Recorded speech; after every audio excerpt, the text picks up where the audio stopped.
Harry, Professor Dumbledore began when they were both seated in his office. How are you? Harry was dumbstruck. How am I? He echoed in a hollow voice. I just conquered the evil lord in a major battle, and hundreds of people died. How do you think I feel right now? Professor Dumbledore stared at Harry for a moment, then took out a small box. Lemon drop? He offered. Harry refused angrily.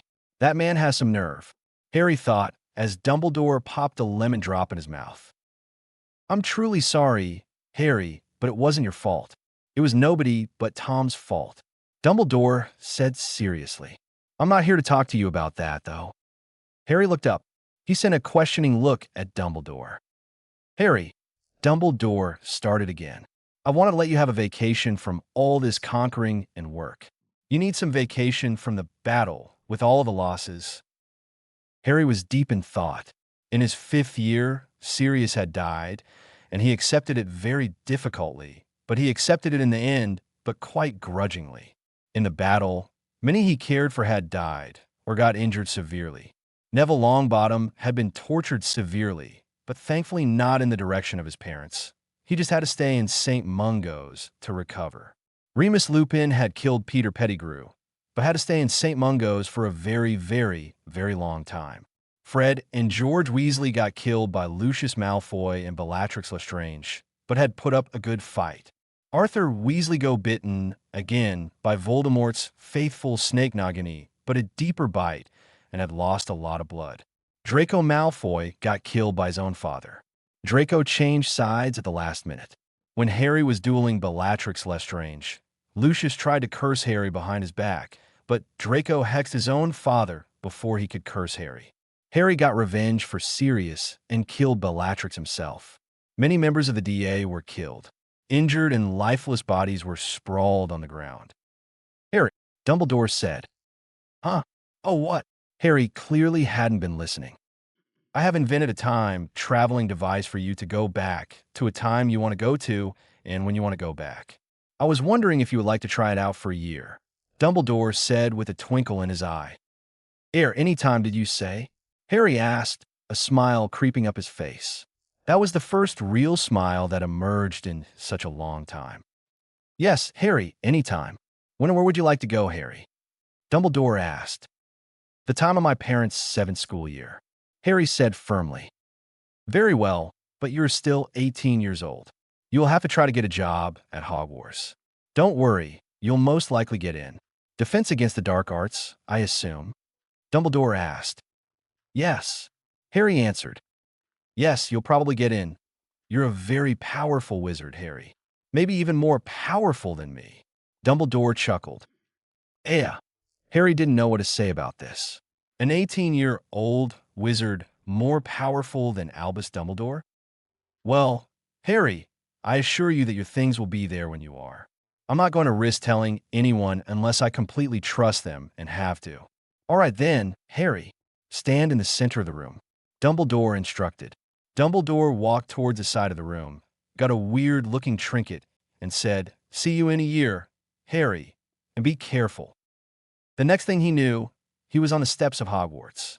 Harry quickly went up the steps and opened the doors. Wait a second. I'm just wasting my time, Harry said aloud to himself.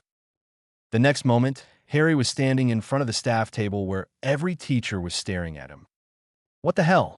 Oh, Merlin. I'm such an idiot. Nobody can apparate in Hogwarts. Harry thought. He lowered his hood. Harry heard whispers behind him, and when he turned to look at them, the atmosphere tensed. Professor Dumbledore, may I speak with you? Privately. Harry asked quietly to Dumbledore. Dumbledore looked alert and curious at the same time. He merely nodded stiffly. Dumbledore murmured something to Professor McGonagall, and she nodded slightly. Dumbledore stepped off of the staff table and walked with Harry to the entrance hall. Can I, apparate to your office, sir? It will be faster, Harry said politely. Dumbledore looked a little suspicious, but nodded. He just had this feeling that he could trust this stranger. The next second, they were in Dumbledore's office. Take a seat, Dumbledore said to Harry, pointing to a chair across the desk. Harry feeling a bit nervous, stashed his hands in his pockets to find a letter in one of them. It was addressed to Albus Dumbledore. Confused, Harry gave Dumbledore the letter. Dumbledore read it and smiled. Harry Potter, or should I say Donovan, you are applying for a spot in defense against the dark arts? Dumbledore asked. Yes, I suppose so. Harry said. How did you apparate in a Hogwarts? Nobody, not even I, can do it. Dumbledore asked seriously. Harry then began to talk about the battle and his mysterious powers. I might have more powers that are unknown to me, sir. Harry finished. Well, you got the job for sure. Plus, where will you stay for a year? Dumbledore said. Thanks, Professor. Harry said, smiling. Call me Albus. All of the staff members do. I will be informing Minerva about this. If you have problems about this, and I'm not here, you can go to her. I'm assuming you're James Potter's son? And those brilliant green eyes aren't very common. Lily Evans must be your mother. Dumbledore said, his eyes twinkling. Yeah. Harry grinned. Who would have thought? Lily Evans and James Potter married. Dumbledore mused out loud. I'll be informing the students of your arrival tomorrow morning. You might want to get some rest. I'll have house elves bring your things and some dinner for you. Your chambers are on the 4th floor. The doorway is the portrait of Fredauna, a light centaur. The password is Boggett. Dumbledore said. Okay, thank you, or Albus. Harry said, giving Dumbledore a small smile. Here's your schedule. Dumbledore gave Harry something like a timetable. Thanks. Harry took it, and with another smile, he left that on the way to his chambers, a person bumped into him. Oh, sorry about that. A voice said carelessly. Honestly, Potter, you can't even watch where you're going. And to think you're the head boy, another voice said angrily. Harry turned around abruptly. A person who looked almost exactly like him stood just a foot away from him. Next to the look-alike stood a girl with wavy auburn hair that went down to her elbows and brilliant green eyes, his eyes. James Potter and Lily Evans. Oh, Merlin, these are my parents. Harry thought frantically. Hey, you look just like me. I don't think I've seen you before. Hey, you're the guy that opera in the Great Hall. James exclaimed. Potter, you are so rude, hissed Lily. Sorry for the... Lily glanced at James. Inconvenience. Though I don't think I've seen you at Hogwarts before. Oh, I'm going to be the defense against the dark arts professor for the year. Harry answered carefully. Oh, well, I am sorry you just look like a student because you look young. I'm Lily Evans, head girl, and this is James Potter, the head boy. Lord knows how. Lily added, muttering. Hey, James said indignantly. Not to be rude, sir, but how'd you apparate in a Hogwarts? Dumbledore can't even do that. Lily looked up at Harry, quite curious herself. Guess he used can. Harry said lamely. Wow, you must be a very powerful wizard then. James said in awe.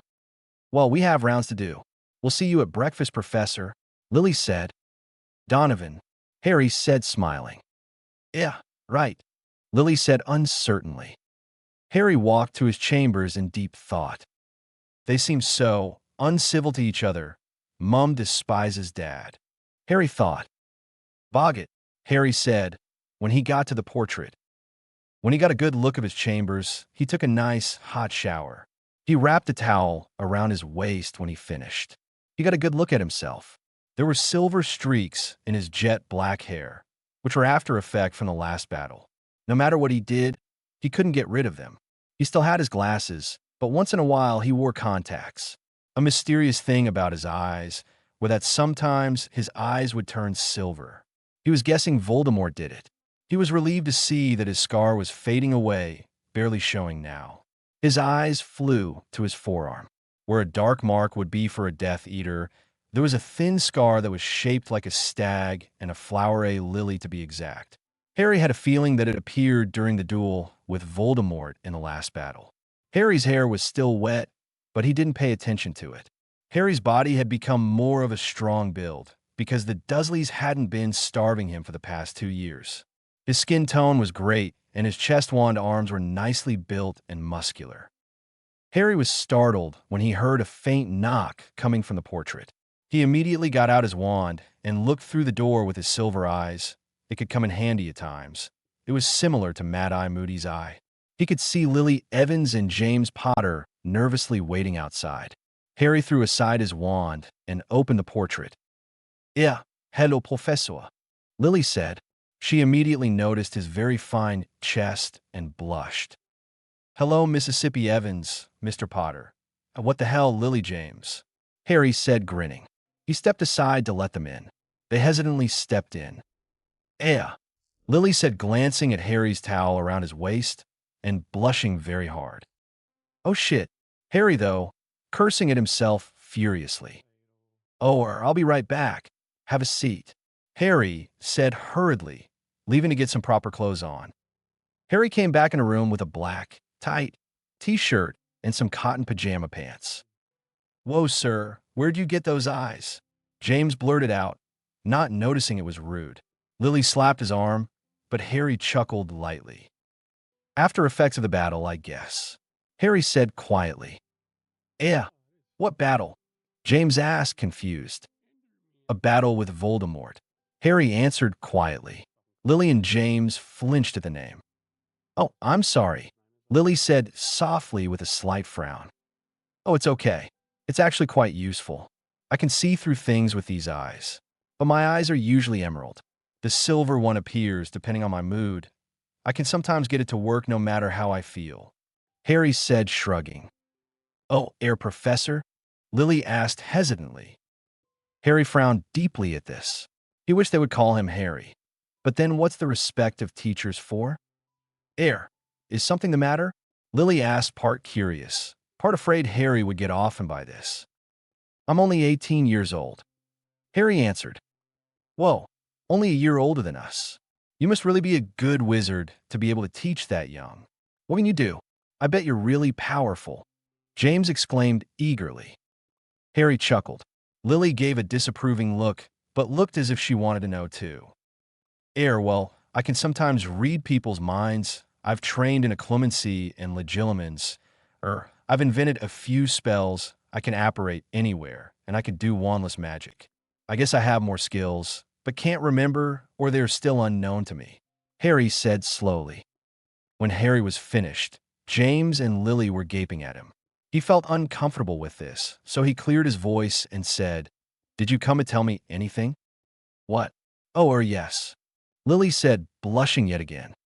"Dumbledore said he wanted you in his office again soon," James answered. "All right then.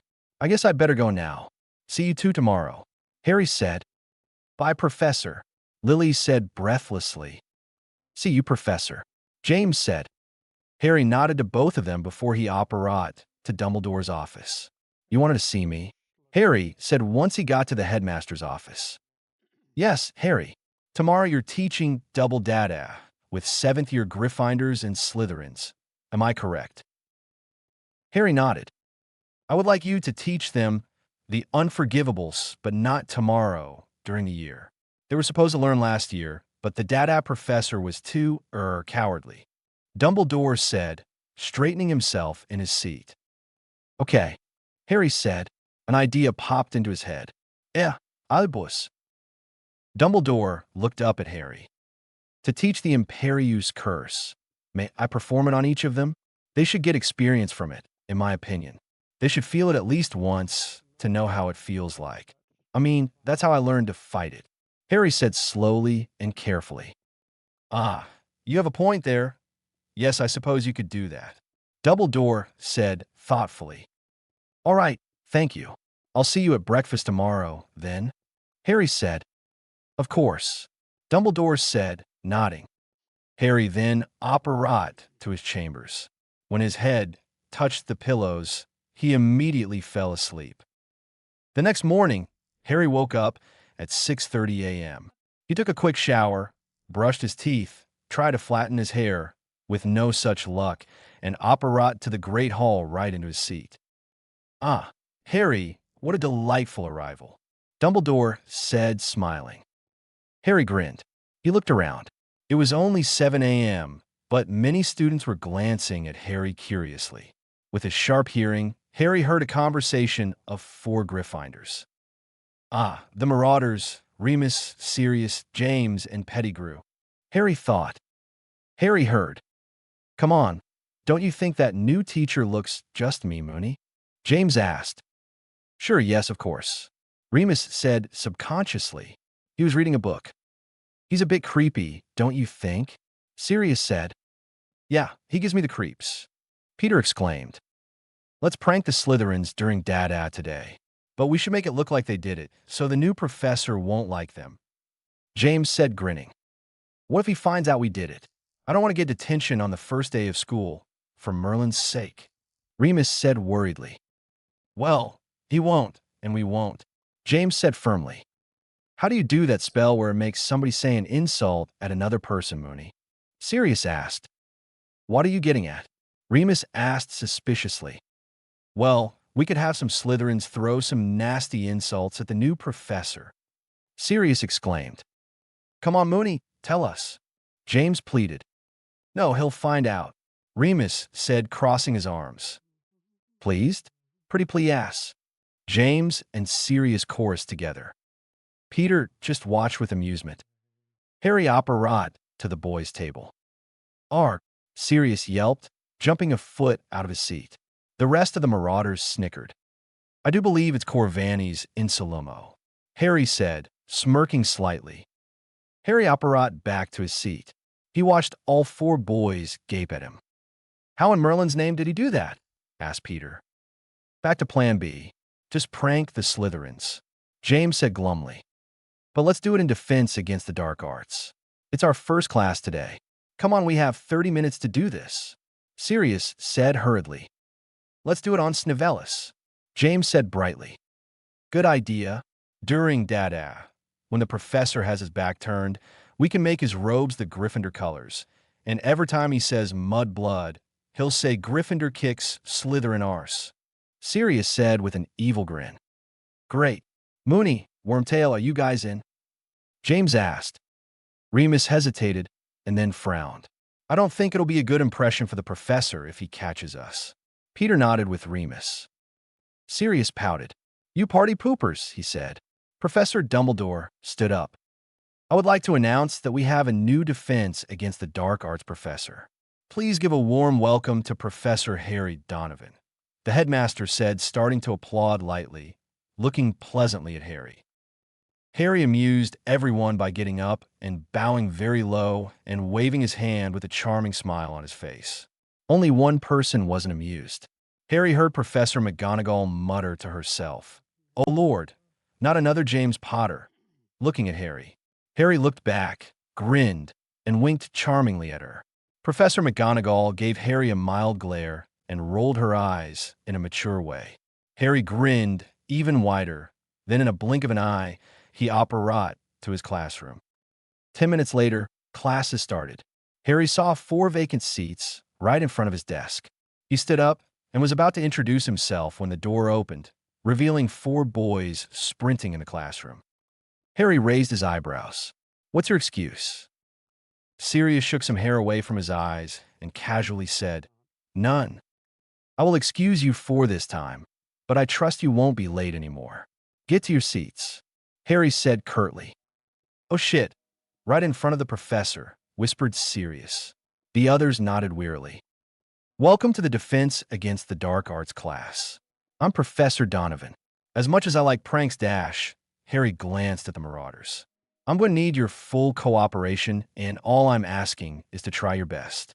I'm here to get you ready for the real world where there are enemies everywhere. But mostly, I'm here to help you defend yourself from enemies such as Death Eaters and Lord Voldemort.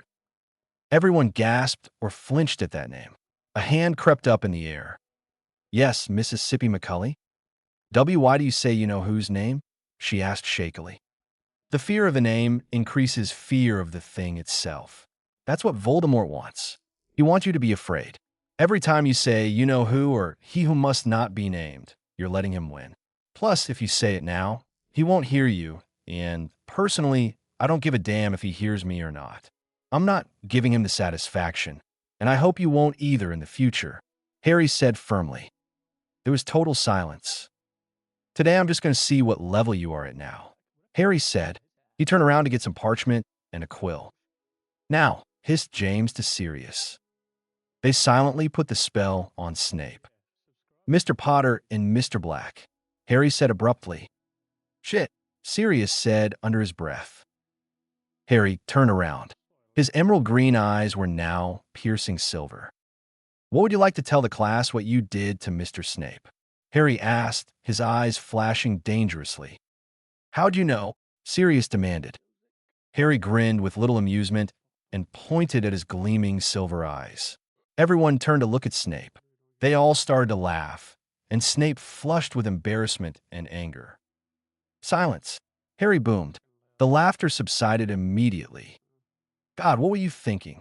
Change him back, Lily cried at Sirius and James angrily. I don't need any help from you, you filthy little mudblood, Snape said coldly. Gryffindor kicks, Slytherin arse, Snape recited. He looked surprised at those words that he said. Harry felt a smile creep up, but stopped it just in time. Take that back. Apologize to Lily, James said in a dangerously soft voice. He and Sirius took their wands out as Snape took out his. Never. I will not sink so low as that, Snape said icily. Apologize, James roared angrily. Sirius glared dangerously at Snape and tightened his grip on his wand. Suddenly, all of their wands flew out of their hands. Enough, Harry yelled angrily. Harry had all of their wands in his hand, but not his own. Harry's eyes flashed dangerously. I will not tolerate this behavior in my classroom, he said angrily. How'd you do that without wand? Sirius stuttered. Wandless magic, Harry answered through his anger. The bell rang, but nobody moved a muscle. No homework, seeing that we did not get to anything today. Messrs. Black, Potter, and Snape kindly stay so I can organize your punishments. Harry growled. Everyone else scrambled out of the classroom. Messrs. Potter and Black, you will have detention with me tonight after dinner. 10 points off each. Mr. Snape, 15 points off for using that grotesque word for Muggleborns. If I ever hear you saying that word in my classroom again, it will be more than just a few points. All of you, detentions tomorrow night after dinner with me for having your wands out ready for a duel. Harry said, his eyes returning back normal. All three nodded. Harry got rid of Snape's Gryffindor couture without a wand in 5 seconds and wrote passes for each of them. You may go, Harry said stiffly. His head was throbbing and he was tired. He didn't notice that 2 people standing 2 feet away from his desk. Professor. It was Sirius. Harry looked up to see James and Sirius. It pained him greatly to see Sirius again, for he hadn't seen him in almost 4 years. As for James, Harry never really knew him, but it was still hard for him to see his father. We're really sorry for screwing up your class today. We didn't mean to cause too much trouble. At those words, Harry snorted. Well, a bit of trouble, but not to get you too angry. Anyway, we're really sorry for what we did, James said. Harry sighed. It's all right. It wasn't too much. I've gotten into loads of trouble when I was at school, Harry said. Oh, Sirius said with a grin. Do tell. Sorry, guys, but I do believe you have potions class now, Harry said, smiling. They both groaned. I know how you feel, but life's tough. Hardly fair these days, Harry said quietly as he sighed. James said, not knowing what else to say.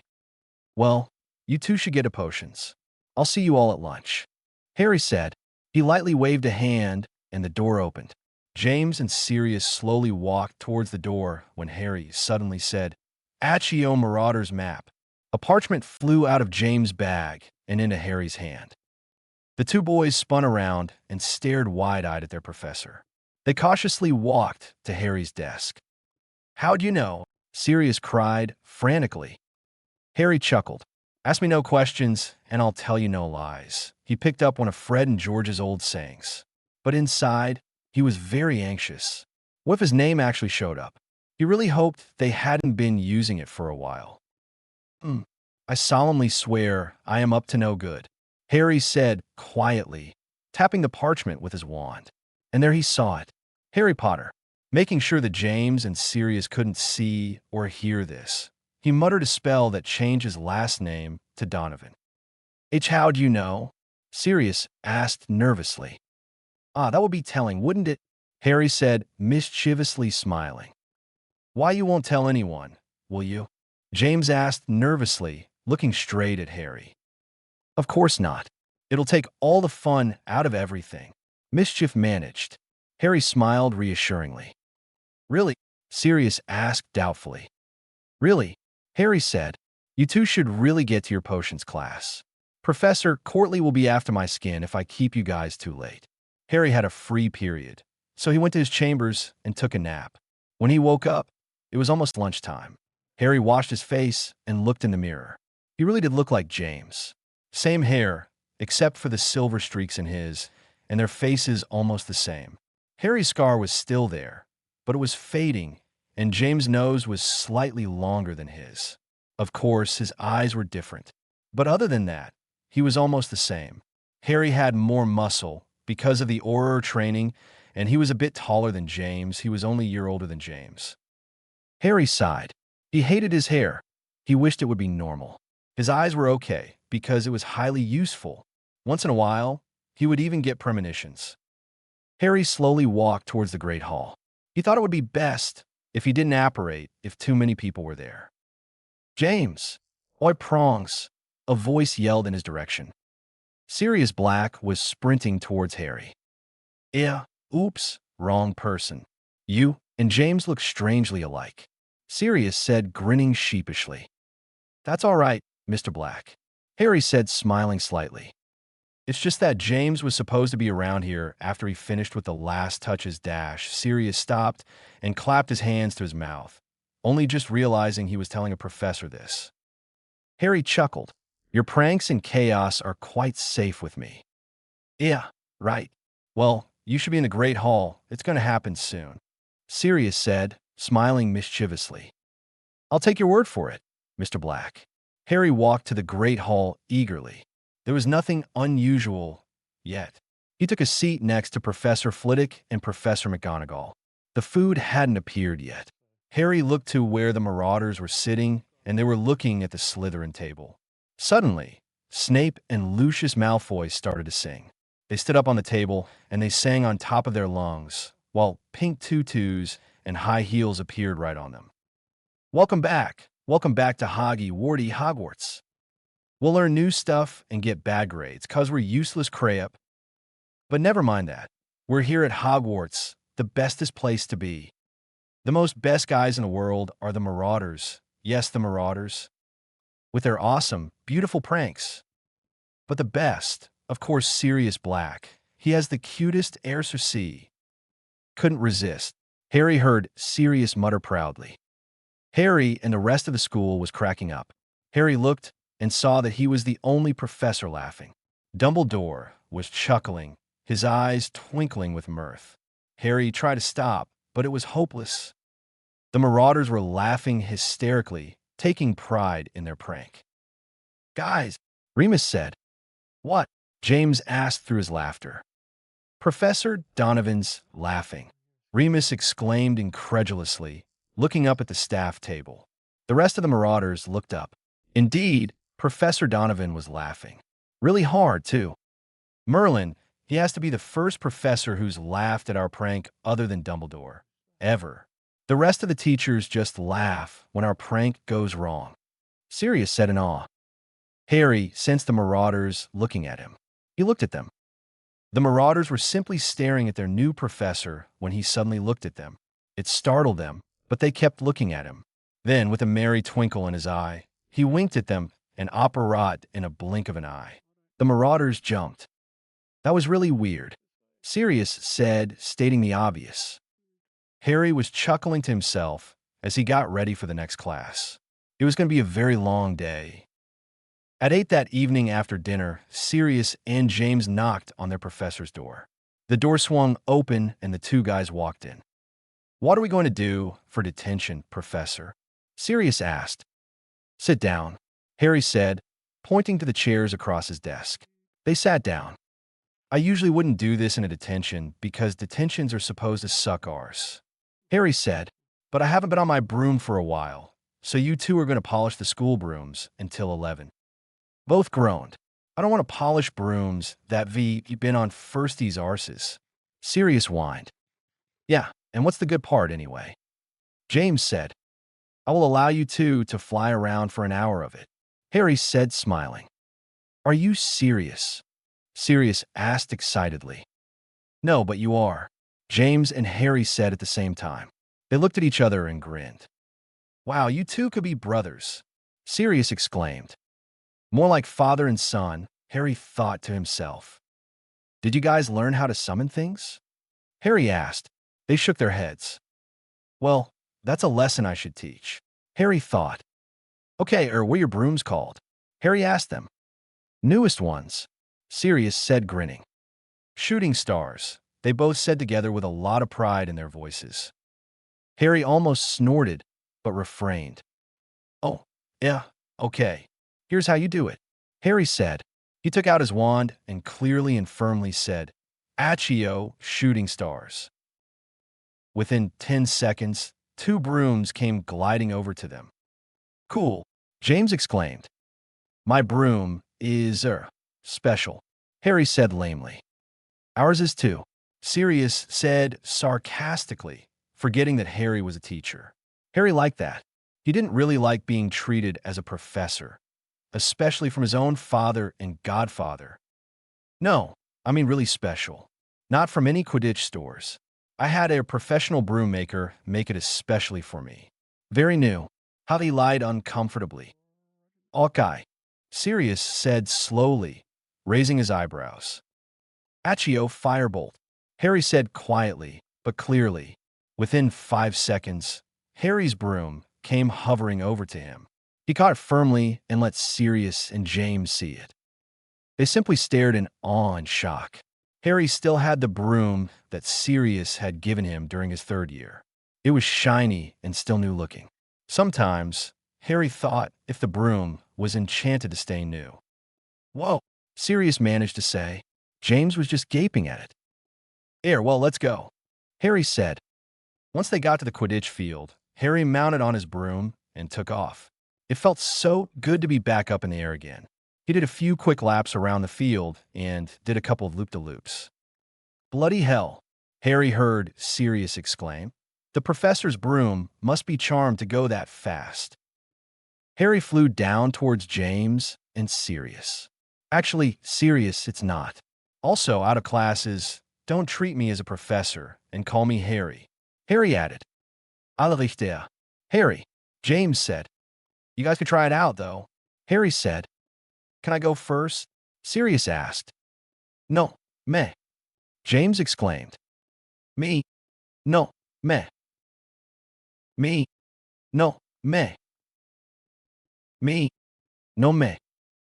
Just flip a coin, Harry said, taking out a galleon. Heads, James exclaimed. It turned out to be tails. James decided to fly with Sirius on his broom. Sirius, of course, was much faster. They were hovering high up in the air. This is bloody brilliant, Sirius exclaimed happily.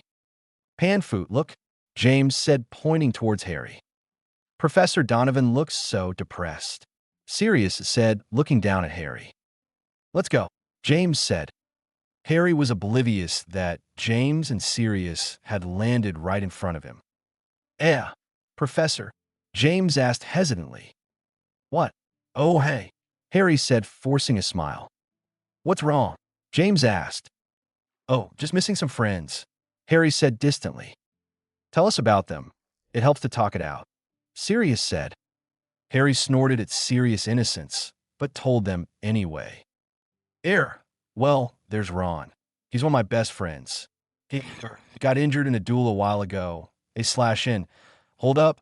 I just realized that Ron shouldn't be in St. Mungo's anymore because it is now 5 months after the battle, and Ron should have been out of St. Mungo's like 2 weeks after the battle.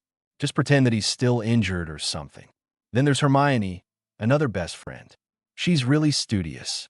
Back in school, she made Ron and I study schedules for our OWLS and NEWTS. Sounds like Lily Flower and Mooney, James said, chuckling. Harry raised his eyebrows. Lily Flower? Sirius let out his famous bark-like laugh. Lily Evans, the head girl, James' crush for 4 years. I see, Harry said, chuckling. James glared at Sirius, but Sirius took no notice to it and kept on going. Yeah, he's been asking her out 24/7, but all he gets is a "you're such an arrogant prat, Potter. Just grow up, will you?" Sirius said, imitating Lily's voice on the last part. Padfoot, James hissed at Sirius, blushing fiercely. Maybe you should treat her with respect, not ask her out all the time, and deflate your head a bit, Harry suggested. Do you think that'll work? James asked hopefully. Harry just shrugged nonchalantly. It's worth a try. God, I wish I could see them again. I wouldn't even mind a glimpse of my old enemy, Draco Malfoy. Harry said. He knew that wasn't going to happen. So, have you got a girlfriend? Sirius? Harry asked, changing the subject. Nah, not right now. Sirius said carelessly. What about you, Harry? Yeah, I do. Harry said, blushing slightly. She pretty? What's her name? Sirius asked eagerly. That sure was rude, James muttered, but looked like he wanted to know too. Yeah, well, her name is Ginny Vida. She's a redhead, blue eyes, a year younger than me. She can have a fiery temper when she wants to, but she's a brilliant witch, Harry said carefully so he won't blab anything. They chatted for a while, about Quidditch, girls, school, the Marauders' pranks, and Slytherins. Bloody hell, it's 2 in the morning, yelped Sirius after a while. Oh, Merlin, McGonagall will definitely be peeved at me. Let me escort you guys to your rooms. You can blame it on me, Harry said, getting up. They were walking up throughout the corridors and staircases when James said something to break the awkward silence. You do realize that we never served attention, right? James asked Harry. Yeah, Harry said, shrugging.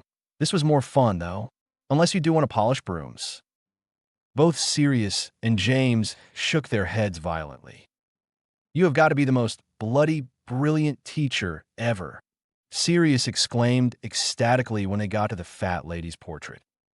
See you tomorrow, Professor Harry Prongs, Sirius said. He said the password, coconut cream pie, and got in. As James and Harry walked to the head's room, they met Mrs. Norris on the way. Watch this, Harry said to James. Harry transformed into a large pit bull, barked at Mrs. Norris, bit her on the tail, and kicked her by the hind legs. She hissed, frightened, and scampered away.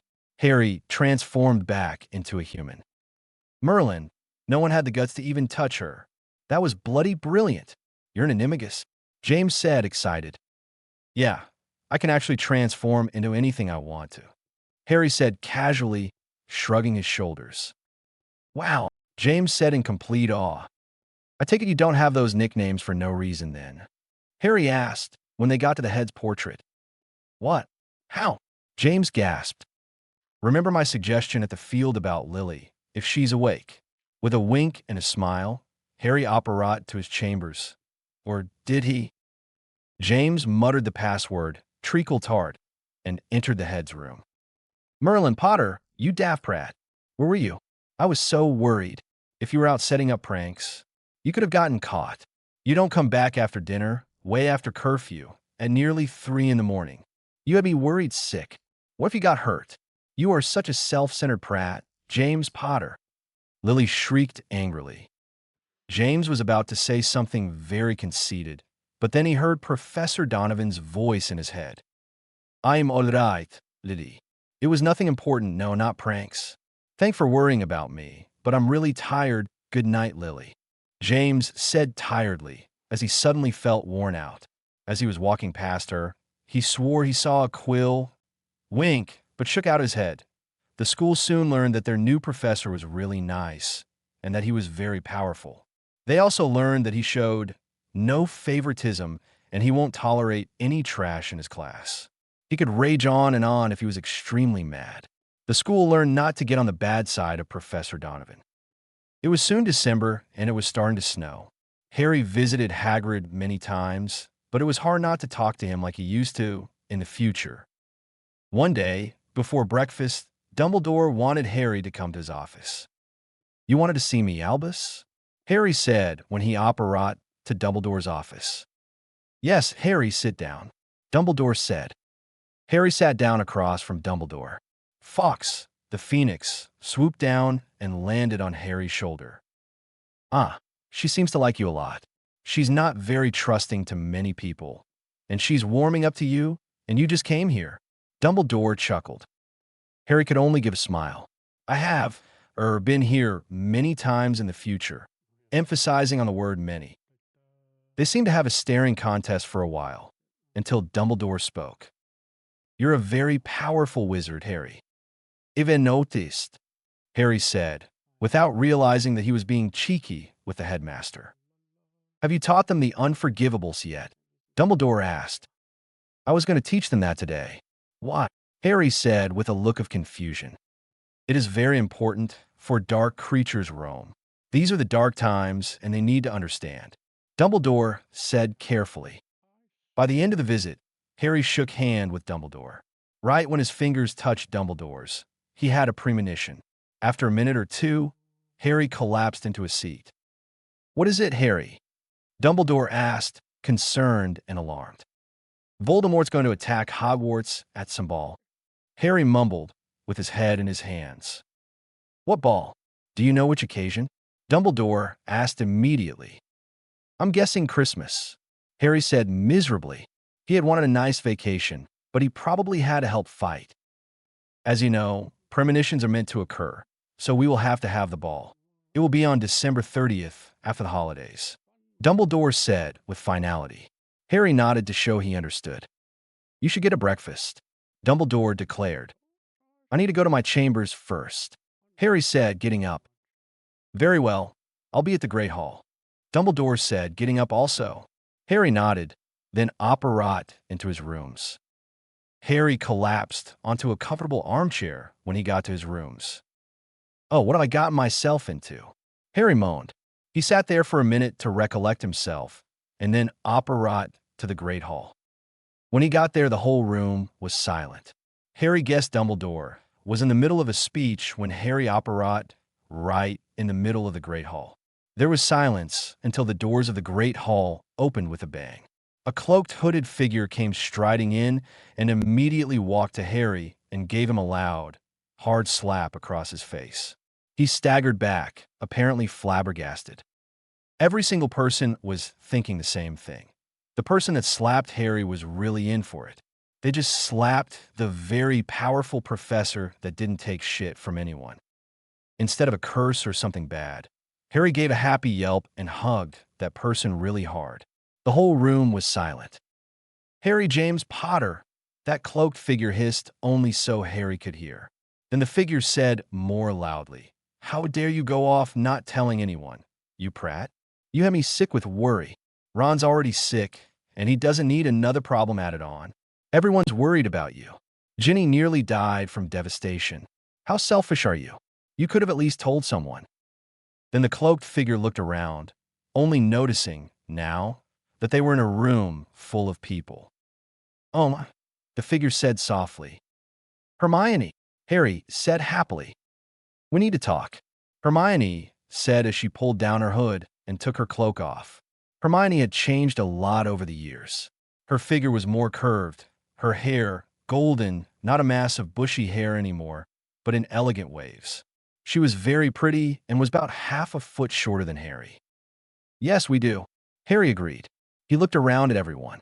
When he got to Professor Dumbledore, he saw that the headmaster had an amused look on his face. Everyone was staring at him and Hermione. Hey," Harry chuckled feebly. He apparat, holding Hermione's arm. "Why are you here?" Harry asked when they were at his chambers. "Because, oh, Harry, nobody knew where you went, so I visited Dumbledore. I knew he knew where you were, so I persuaded him to tell me and immediately take me to you," Hermione answered. "Oh," Harry said dumbly. There was a knock. Harry used his silver eyes to see who it was. It was Dumbledore. Harry, care to tell me what is going on?" Dumbledore asked politely. Sure. Harry grinned. Hermione, here, is also from the future. She's one of my best friends, and she's dating my other best friend, Ron Weasley. Harry said brightly. Hermione Granger, nice to meet you. Hermione said politely. You may stay in Harry's chambers if you wish. I'll make another room. You can also assist Harry in his dada classes. Dumbledore told Hermione. That would be wonderful. Thank you. Hermione said politely. When are we? 1976, Harry answered. The head boy and girl will be coming soon to talk about the ball. Dumbledore said, mostly to Harry. All right, Harry said, nodding. Wait, 1976, that would mean dash, Hermione said. Professor, a voice asked. It was James and Lily. Oh, Merlin, Hermione whispered, her eyes wide. With one look at them, she fainted on Harry's lap. Do we miss something here? James asked, looking at the unconscious Hermione. That's not important. Sit down, we need to explain. Harry said hastily. So, that's Hermione, one of your best friends. James said, sitting across from Harry. Yeah. Harry grinned. Dumbledore raised his eyebrow, but Harry just shrugged it off. As I was trying to tell the Great Hall earlier, Dumbledore paused and glanced at Hermione and Harry. We will be having a Christmas ball on the 30th of December. James let out a loud cheer, and Lily scowled at his immaturity. Go on, Professor, Lily said politely. Yes, well, during the ball, Voldemort and his Death Eaters will attack. Dumbledore said clearly. What? Why? How? Lily cried. Lily, calm down. James soothed. Lily finally calmed down. Then Hermione woke up. What happened? She asked groggily. Then she saw Lily and James. She nearly fainted again. Hermione, this is Lily Evans and James Potter, two of my students. Head boy and girl. Harry said slowly and clearly. Okay, I'm not mental. Hermione snapped. You know what, Professor? I fancy a long talk with my old friend. Do you think you could tell them until we come back? We'll just be in the next room. Harry said. Of course. Dumbledore said. Thank you. Here's some tea. Harry added. With a wave of his hand, 3 mugs of tea appeared on the small table between the couches and chairs. Harry and Hermione walked to Harry's bedroom. Harry sat on his bed, and Hermione sat next to him. So, what do you want to know? Harry asked. Everything. Hermione simply said. Well, Harry started. Then he rambled about everything that he did during the past and school life. Well, basically everything. I'll have to go back when Ron gets out of St. Mungo's. That'll be in about 2 months or so. You're coming back at the end of the year? Hermione asked. Harry nodded. James and Lily were walking towards the common room to get their books. They separated to go to their own group of friends to go to defense against the dark arts class. When everyone was seated for dada, Harry started to speak. Today, we will be learning about the unforgivable curses. Harry said. He saw Minnie shiver. Can anyone tell me one of the curses and about it? Harry asked. A few hands crept up. Mr. Black, the Imperius Curse. It makes the person who uses it make another person listen to their commands. Sirius said. Correct. Mississippi Evans. Harry said. The Cruciatus Curse. It gives you excruciating pain. Lily said unwaveringly. Correct, Harry nodded. The Cruciatus Curse does give you immense pain, like 1,000 knives stabbing into you. Some may even go insane if they aren't powerful to go through it. It can't be blocked. The only one you can fight is the Imperius Curse, but that's very hard to do. Harry said. Snape raised his hand. Yes, Mr. Snape. Harry said. You talk about the curses as if you've experienced them. Snape said calmly. Edo. Harry asked. He chuckled lightly. Have you? Snape asked. Yes, I have. Many times. Harry said deadly quietly. What's the last curse? Mr. Potter. Avada Kedavra. James answered a bit shakily, but clearly. The killing curse. Yes. Harry nodded. I have been given permission to perform the Imperius Curse on all of you today. Almost everyone gasped. But that's illegal. You can't do that. Lucius Malfoy protested angrily. Since when did you start caring? Harry thought to himself. Instead, he said, you will need to learn this way. This is the way I learned to fight it. It's going to be very hard, and I don't expect any of you to fight it thoroughly today. Harry said firmly. Sirius Black. Harry said. Sirius came up looking very determined. With a pained look on his face, Harry cried, Imperio. Slowly, Sirius hopped on 1 foot 5 times. After the curse was lifted, Sirius looked very disappointed. It's okay. In fact, that was very good. You didn't manage to fight it all the way, but you did it slowly, as if fighting it. You may be seated, Harry said. Lily Evans. Harry performed the curse on Lily. Lily very slowly walked over to James and gave him a big, huge hug. After the curse was lifted, Lily looked really mad at herself for hugging James, and James looked ecstatic and shocked. Harry kept performing the curse, and almost everyone, especially the Slytherins, performed Harry's order without a good fight. When Harry got to James, he was surprised at the result. Harry made James jump on a desk, the same thing Harry's teacher, Mad-Eye Moody, made him do. James got up on a desk, but it looked like he was trying to do both, fight it and jump, so he ended up falling head first. The same result Harry had. Oh wow. Ugh, bloody hell, that hurt like hell. James groaned. Try to get up. You okay, Prongs? Sirius asked, try not to laugh. I hope so. James groaned, clutching his head. There was a little blood trickling down his forehead. Here, let me help, Harry said, walking to James. He put his head just centimeters away from James' cut and closed his eyes. 5 seconds later, James' cut was healed. Thanks, Professor, James said, rubbing his forehead gingerly. Mr. Potter, that was brilliant. Same result as me, Harry said, grinning. What do you mean? James asked, confused. While I was in my 4th year, my dad professor made me jump on a desk, and your result was the same as mine, Harry explained. Oh, James said. For those who couldn't get it at all, who can tell me what a dash Harry started, but the door opened. Oh, sorry, Harry. I didn't know you had a class. It was Hermione. That's okay. You can stay here for the rest of the class if you want, Harry said, smiling. Okay, thanks, Hermione said. She walked over and sat on Harry's desk. This is Hermione Granger, one of my best friends. She's visiting me for a month or 2. Harry introduced her. Sirius raised his hand. Yes, Mr. Black? Harry said. Hermione forgot Sirius was here too, and her eyes got wide. Please don't faint again, Harry pleaded silently. How old are you, Miss Granger? That question startled both Hermione and Harry. I'm actually 17, but I'm turning 18 on the 27th. /in. I know Hermione's B-Day is September 19th, but oh well. And call me Hermione, Hermione said. As I was saying, for those who couldn't fight the curse at all, what did you feel?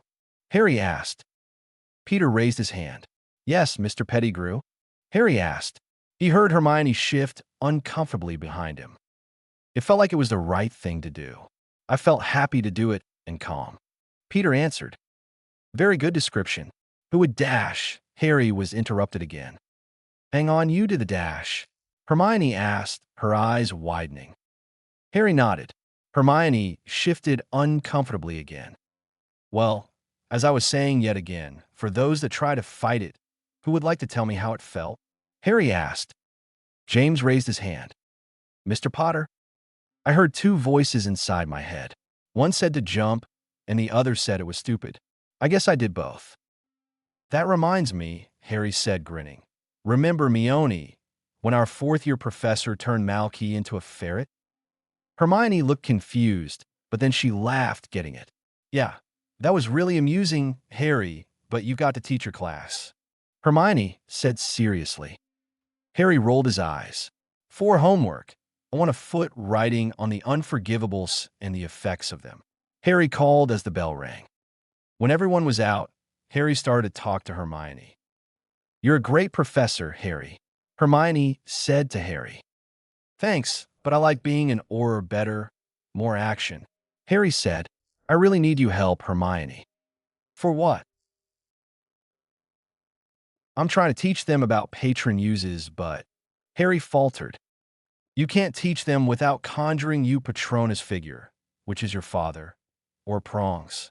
Hermione finished. Exactly. Harry said, I could help you teach it, and I'll conjure my Patronus so you won't have to do yours. You can just teach them the theory and stuff. Hermione suggested. Thanks so much. I don't have any more classes, so I'll treat you to some butterbeer at Hogsmeade. Harry said. Sure. Harry took Hermione's hand and apparat to the 3 broomsticks. Go get a table. I'll get the butterbeers. Harry said. He got 2 butterbeers and walked over to a table where Hermione was sitting. They were sipping their butterbeers silently, and Harry was looking around. When Harry grinned, he whispered something to Hermione, and she smiled. Harry muttered something, and a whooshing sound came closer to them. You could take off that invisibility cloak. Harry muttered. James, Sirius, Remus, and Peter appeared right in front of Hermione and Harry. James and Sirius were grinning. Remus was looking down, and Peter looked scared and nervous. Free period?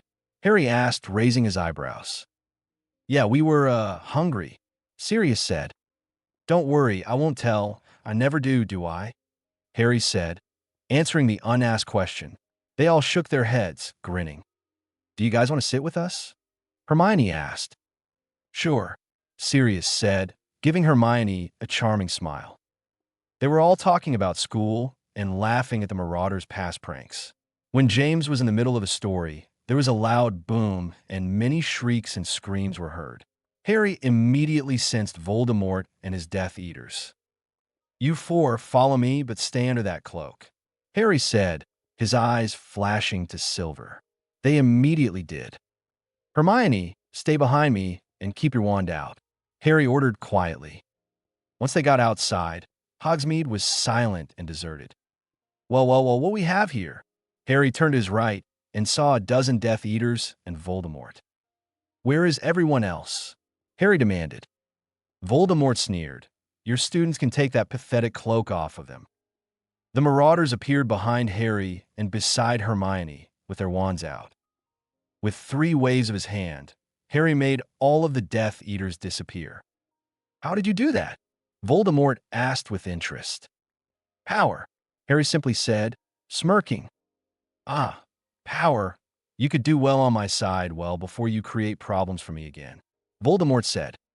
I'd rather not. That would create, complications in the future, wouldn't it, Tom? Harry said coolly. You know you want this. There is no good, no evil. Only Pow-dash, Voldemort started. Don't give me that shit, Harry said, rolling his eyes. How about bargaining for one of yours?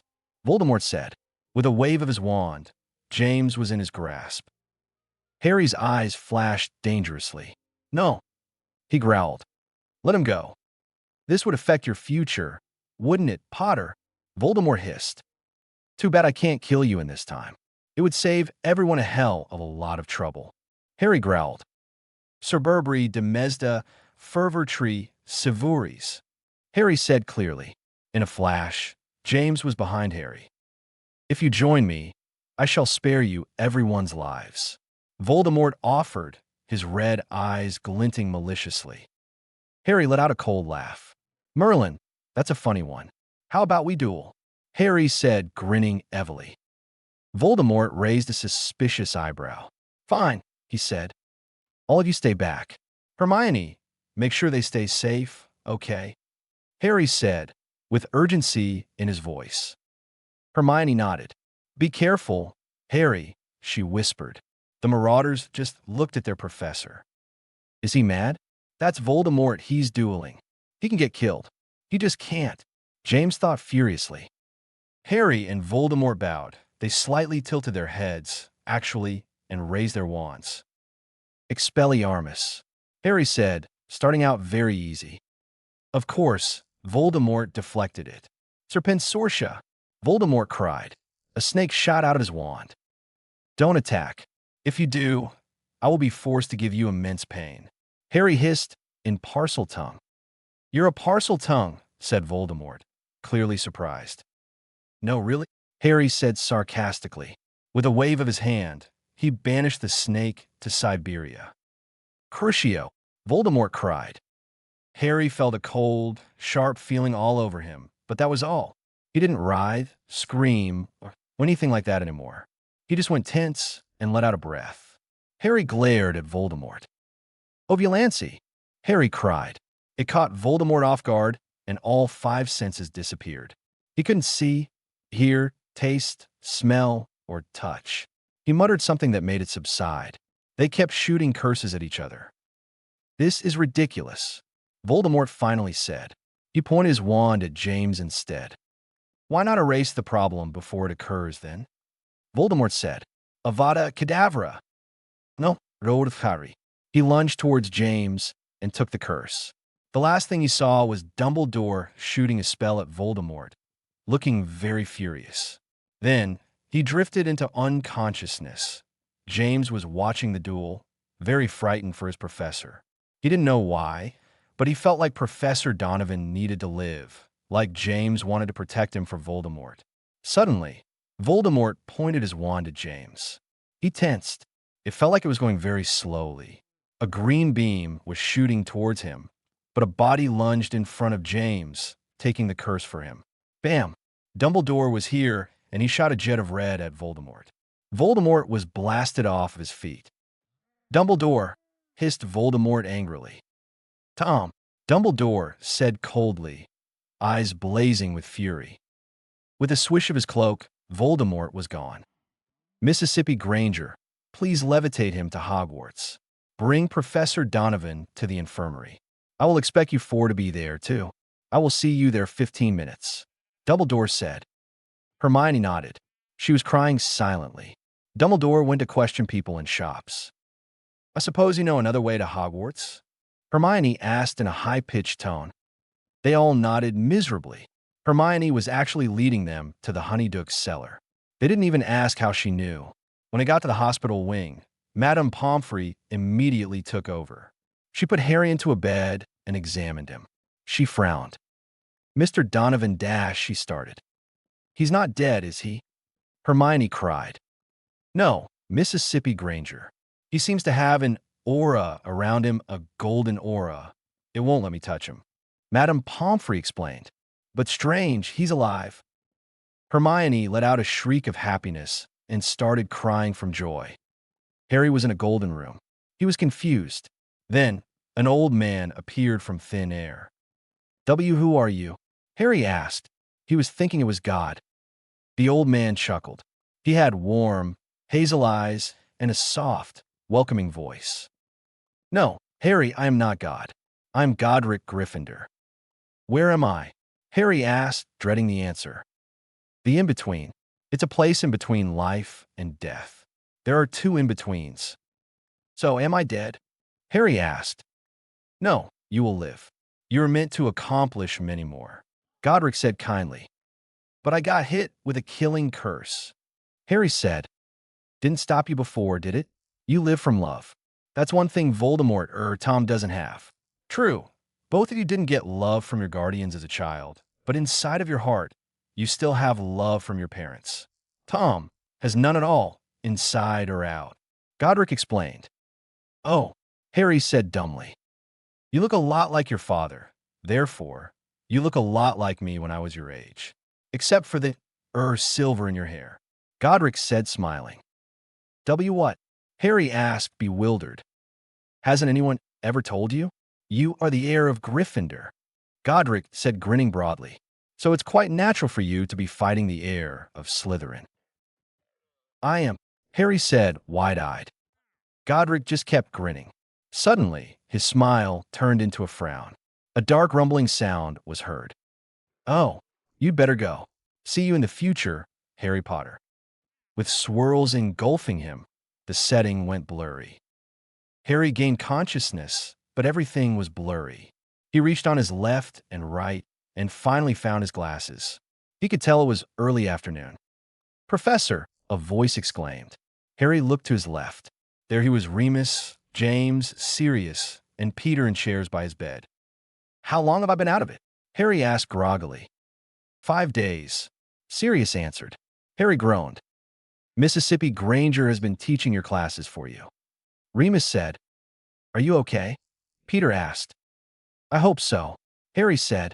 Truthfully, Harry's head throbbed painfully, his chest ached, and he felt like shit. Have I even been treated with anything? Harry asked. Air. Madame Pomfrey said that a golden aura thing was surrounding you, and it wouldn't let her touch you, so she just let you sleep. Oh, Harry said dumbly. It's my fault that you almost died, James said quietly. That sounded very familiar to Harry. No, it isn't. Hey, I'm alive, aren't I? Harry said lightly. Yeah, but James protested. Novats, you're just too young to die, Harry said. James raised his eyebrow. Too young? You're only a year older than me. Yeah, well, you have many things to accomplish in life. And I've faced many near-death experiences, and well, I've done a lot of things, so if I die, I'll be content. Harry said slowly. Why didn't you die? Peter asked. Everyone looked at him. I meant, why didn't you die when you got shot with the killing curse? Peter said quickly. I have unfinished work to do, Harry said carefully. A bell rang from outside the infirmary. We should go. It's lunchtime, Sirius said, rubbing his stomach. Harry cracked a smile and nodded. After the marauders left, Hermione came in. Harry, Hermione squealed. She gave him a huge, bone-crushing hug. Harry told her about the dream he had. You're the heir of Gryffindor, Hermione said, her eyes widening. Harry nodded. So, what have you been teaching them? Harry asked. I taught them a summoning charm on Monday, Tuesday, and Thursday, and I started going over the theory of patron uses on Friday. Damn, I still have to teach them patron uses, Harry said. Did you notice that Voldemort called you Potter? Hermione asked. Yeah, I hope the guys didn't, Harry said, frowning slightly. They chatted until Madame Pomfrey yelled at Hermione for not getting her when Harry woke up and shooed her away. Can I go to dinner? Harry asked eagerly. I suppose so, Madame Pomfrey said stiffly. Thanks, Poppy, Harry said, giving her a dazzling smile. Are you sure you're not related to James Potter? Madame Pomfrey asked. Harry chuckled. Pretty sure. Harry almost ran out of the hospital wing. He could have, but his chest was slightly aching still. He opened the great hall door and looked around. He was halfway down the middle aisle when a loud bang came from the great hall doors. A cloaked figure came walking to Harry, and the person gave him a nice slap on his face. The whole hall was silent yet again. Is this déjà vu or what? Harry said loudly, grinning slightly. The figure took their cloak off and gave Harry a short hug. Ginny, are you mad at me? Harry asked. Ginny just glared at him, but Harry could tell that it was fake. Thanks, love, Harry said, grinning. He twirled her around and kissed her softly. She was almost a foot shorter than Harry. They hear a low whistle from their right. It was Sirius. Harry grinned. Harry looked Ginny over. Ginny changed a lot during the years. She was now 5 feet 6 inches, while Harry was 6 feet 4 inches and had a slight tan. She had an hourglass figure and light freckles sprinkled on her face. Her lips were dark pink, and Ginny's blue eyes sparkled with laughter and determination. Her red, fiery hair was wavy and tumbled down her shoulders. Her big smile revealed her pearly whites. Hermione walked over to them. Ginny, she exclaimed happily and gave Ginny a hug. Dumbledore's going to meet us in your rooms, Hermione told Harry. Harry took both of their hands and apparat to his chambers. They sat down and Harry and Hermione began to explain things to Ginny. Dumbledore came and waved his wand. Tea and biscuits appeared on the table. How long will you be staying, Mississippi Dash? Dumbledore asked. Weasley, sir. I guess for how long Harry's staying.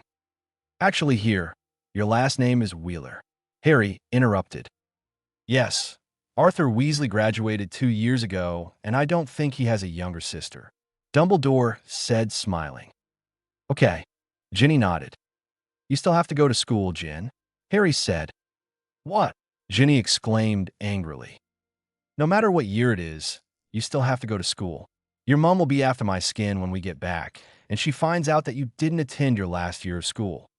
Harry said, grinning. Ginny huffed, but in the end, she agreed to attend school. A knock came from the portrait. With a wave of Harry's hand, the portrait swung open. It was James and Lily. Please don't faint like Hermione, Harry silently prayed. Hi, Harry. Ginny, right? James said. Hey, James, Lily. Come, sit down. Harry said. Yeah, how did you know? Ginny asked, confused. Harry talks a lot of his friends, James said, grinning. Lily gave James a dirty look. Mississippi Ginny Wheeler. This is James Potter and Lily Evans, the head boy and girl of Hogwarts. Dumbledore said. Ginny's eyes slightly widened, but she did nothing else unusual. Jing, Potter and I will be showing you around Hogwarts for the first week or two. You're in Gryffindor, right? Lily said politely. Yes, Ginny answered. There was a knock from the portrait, and in came Sirius Black, Remus Lupin, and Peter Pettigrew. Sirius, Ginny yelped, her eyes widening into the size of miniature tennis balls. The one and only, Sirius said, grinning. But, dash, Ginny said. She quickly grew pale. She's saying you're, dead sexy. Harry made up hastily. Hermione, he could see, was trying very hard not to laugh. Dumbledore had a look of pure amusement on his face.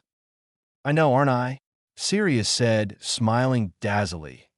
/in. Not sure if that's a real word, probably not.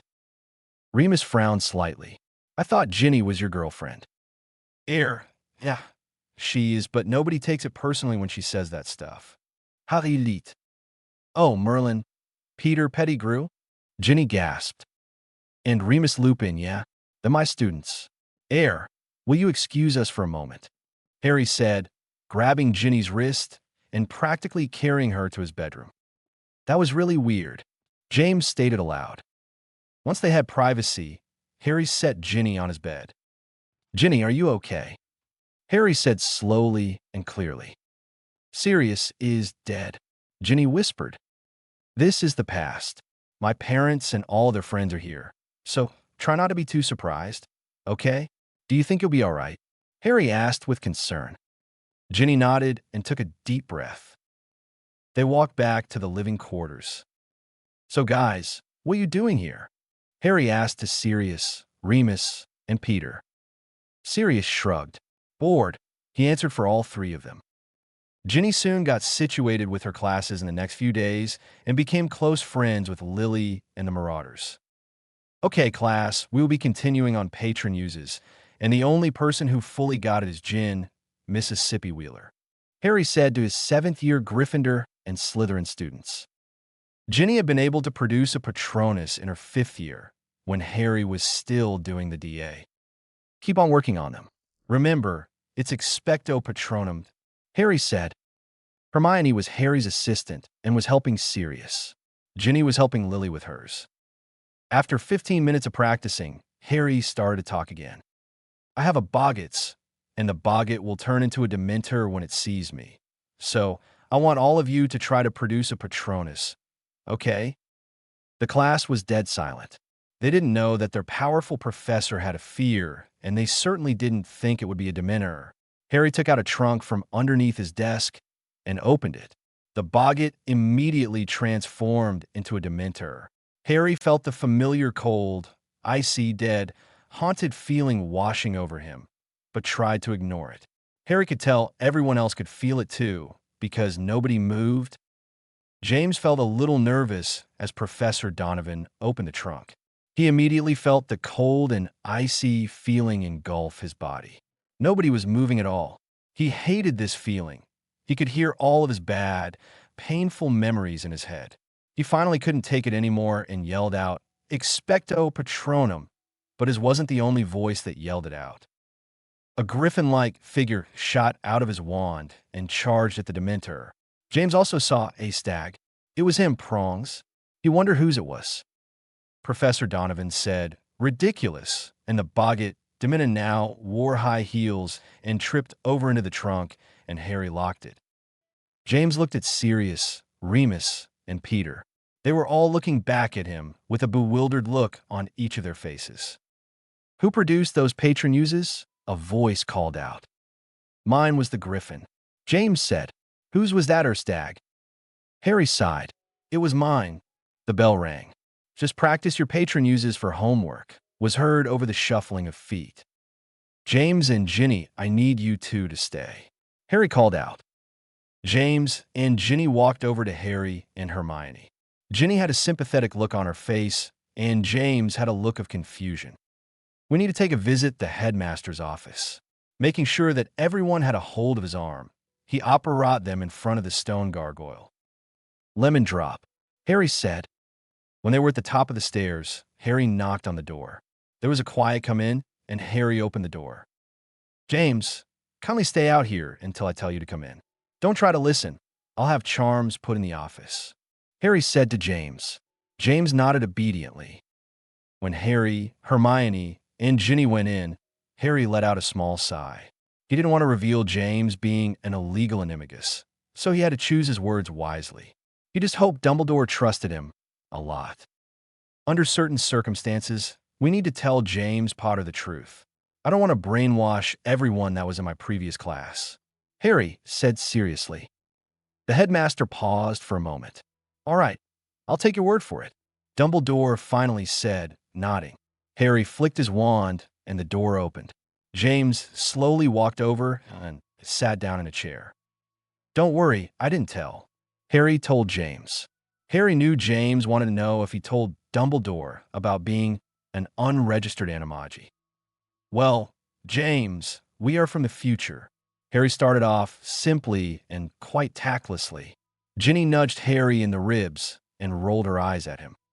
James' eyes went wide. W what?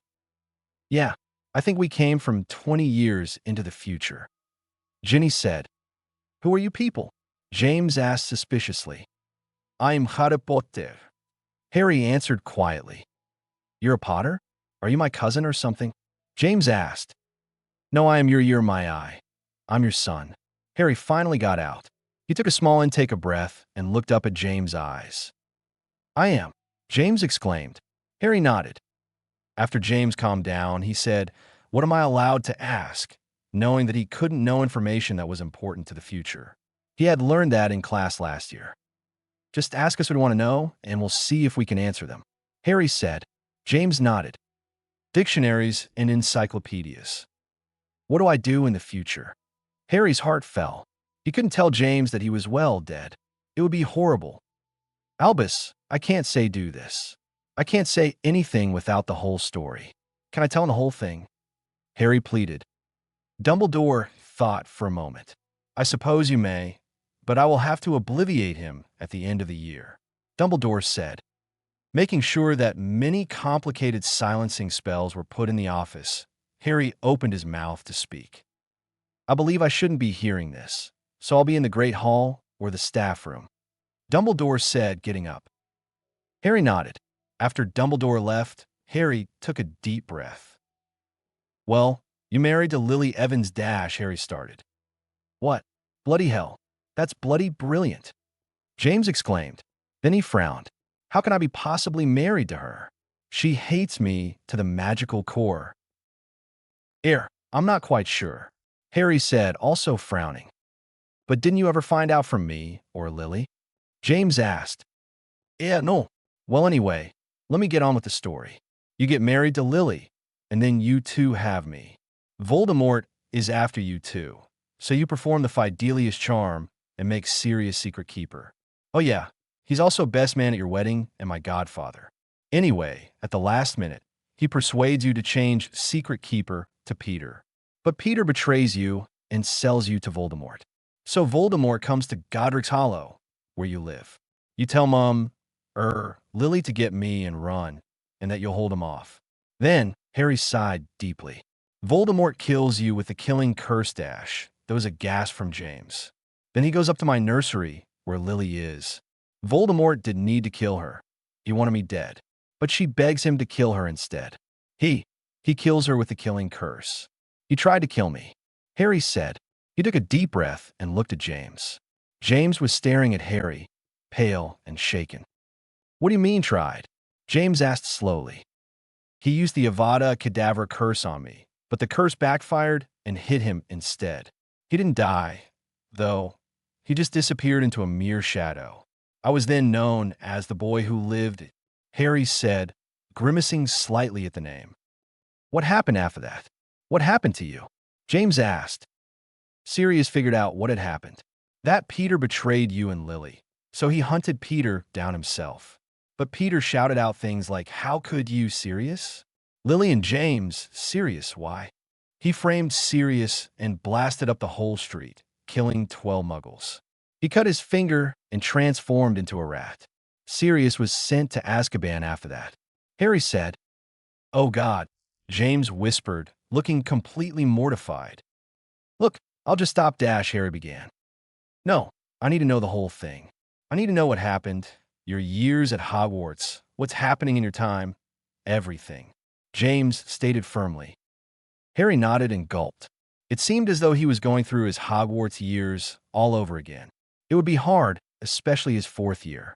He no longer felt that it was completely his fault that Cedric died, but whenever he thought about it, he felt a pang of guilt in his stomach. So Harry talked about his time at Hogwarts. "So now Voldemort's dead, gone for good," Harry finished. "Hopefully," he added in an undertone so nobody could hear him. "You're my son," James said. Harry nodded. "I'm dead." Harry nodded once again.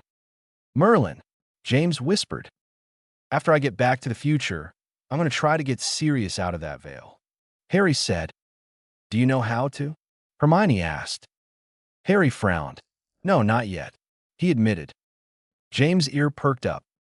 "Are you talking about that veil in the Department of Mysteries?" he asked them. Ginny nodded. "Do you know anything about it?" "Not too much. Dad talks about it sometimes. It's pretty complicated," James said. "Well," Harry asked. "Yeah," James said. "Try to remember." "Oh yeah, the veil just is. No matter what time it is, like the past, present, or future, it adds more people. Sirius in your time is in that veil now. I guess it's a mystery how he is," James said. "What's in there?" Harry asked. James thought for a minute. "Air, I think it's just a blank. Just a great big whir of people," James answered. "Dictionaries and encyclopedias. As soon as you're in there, you're not exactly dead, but not alive either. So we need a dead person to go there. Wait, hang on. I still have that two-way mirror Sirius gave me. It's a bit cracked, but I can fix it. I can have someone go in the veil and take the mirror to Sirius," Harry said, thinking rapidly. "Hey, you have that? Brilliant," James exclaimed. "A ghost," Ginny, Hermione, and Harry exclaimed together. "We need one that can carry things. We know that Nick can't," Ginny said. The color was drained from Ginny, Harry, and Hermione's faces. "What?" James asked. "Harry, the only ghost that can do that is," Hermione said quietly. "Peeves," Harry whispered. "Peeves," Filch roared. Peeves was shooting ink pellets at the trophies in the trophy room. Peeves cackled evilly. "Excuse me, Mr. Filch, let me," Harry said. Hermione, Ginny, and James were right behind him. They had used the Marauder's map to track Peeves down. Harry flicked his wand so Peeves couldn't float through the walls. "Will you let us talk to Peeves alone, Argus?" Harry said politely. Filch grinned evilly. "Of course, I would suggest highly, dangerous spells, Professor." "Like what?" Harry asked lightly. He felt Hermione kick his ankle. He grimaced slightly from the pain. "I should be going now," Filch said, brushing past them and out of the room. "What in Merlin's name was that all about?" James asked. "Oh, nothing. Just that Filch is a squib, the usual," Harry said casually. James goggled. "Are you serious?" "No, but I believe your best mate is," Harry said, chuckling at the pun. James grunted. "Anyway, down to business." Harry cleared his throat. "What do you want, Professor Donopono?" Peeves asked. He attempted to throw an ink pellet at Harry, but Harry dodged it with ease.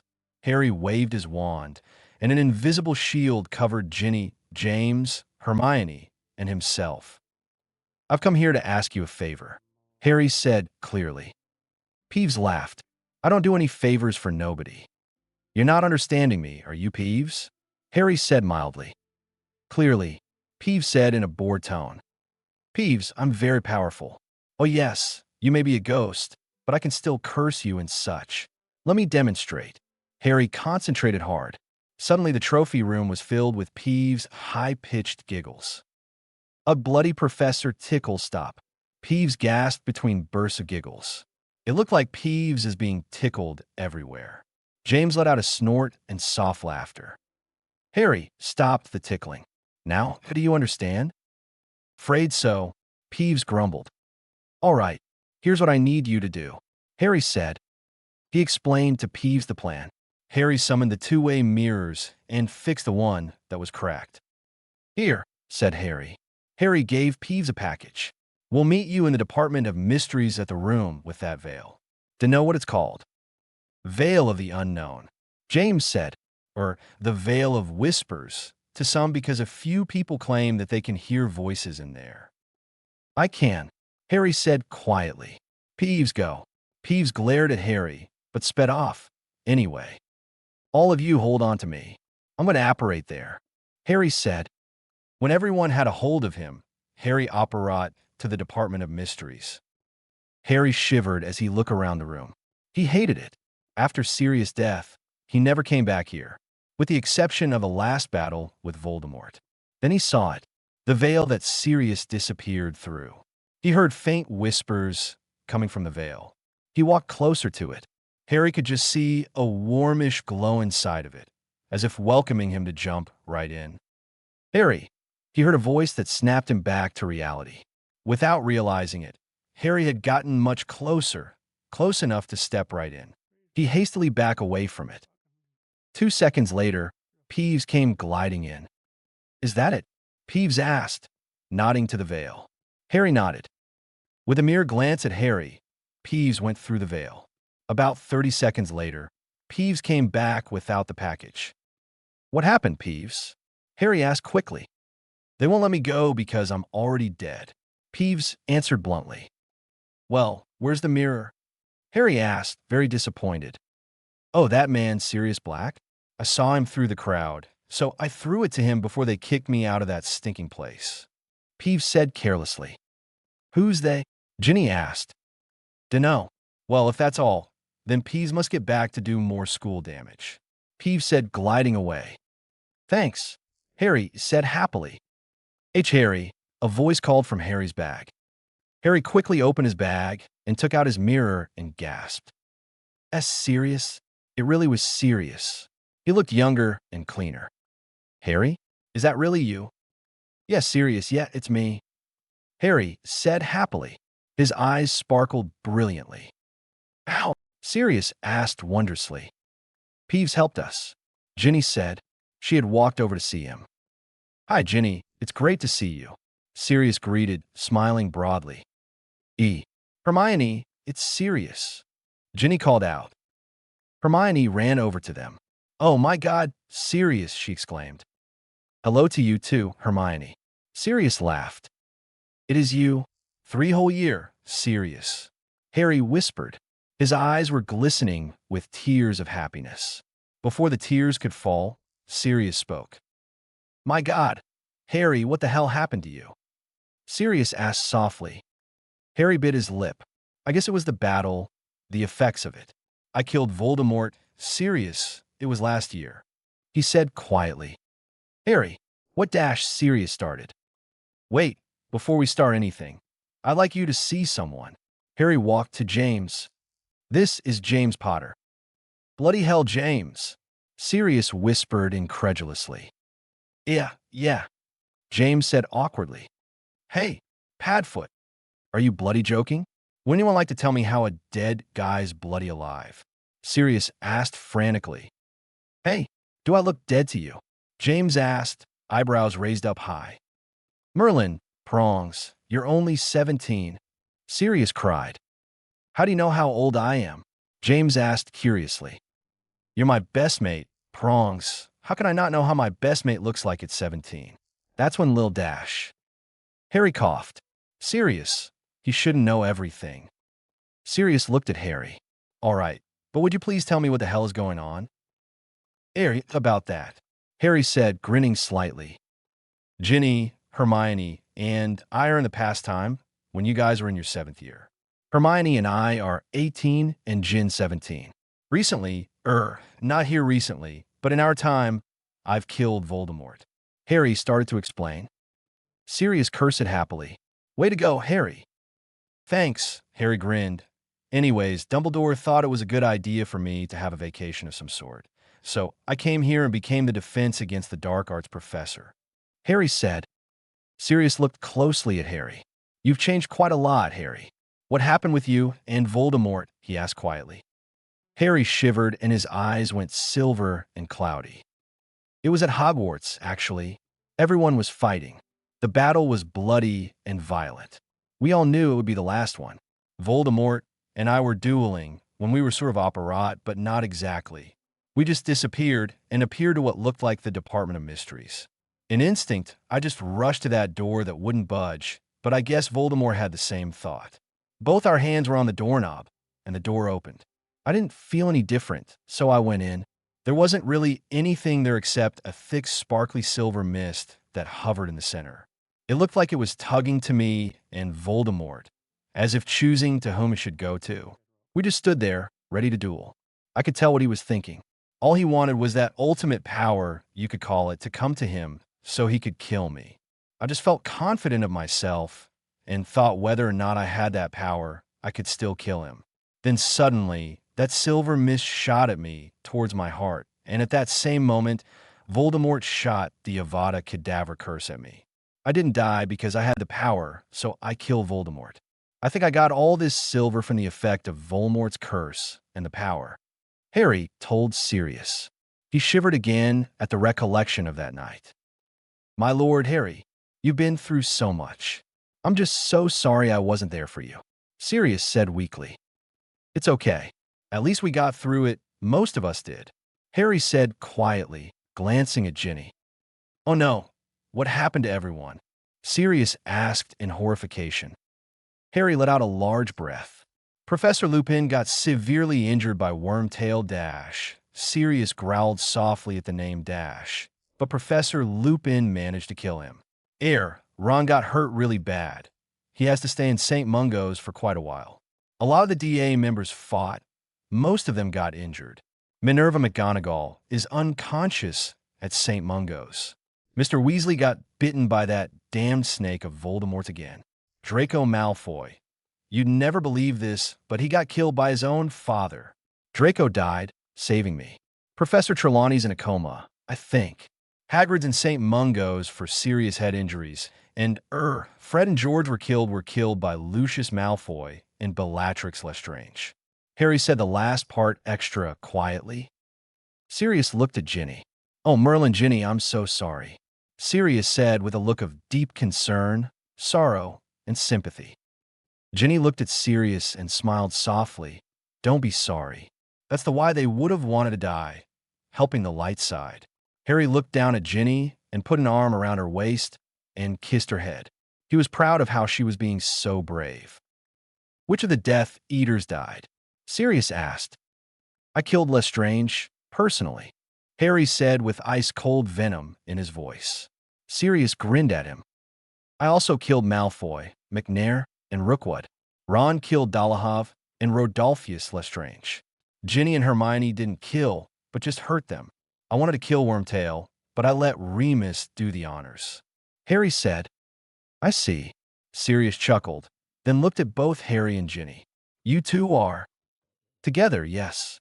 Althaug, both Ginny and Hermione managed to slap, main front of everyone in the Great Hall. Harry answered, grinning at Ginny and Hermione. So what's it like in their old Padfoot? James asked, finally talking. Hey, I'm not that old. I'm only 40, Sirius said mock angrily. Sounds old to me, James muttered. I'm only 17. Well, anyways, loads of dead people are here. Some that didn't even come from the arch. Sirius answered. Sirius? Harry said quietly. Did you happen to see my parents? Sirius' face fell. Harry, I want you to know that I've looked around a lot, but there's just too many people here. I couldn't find them, but they could be here. Where is here anyway? James asked. Here, there, anywhere you want to call it. Sirius said, shrugging. Oh, very specific. James said sarcastically.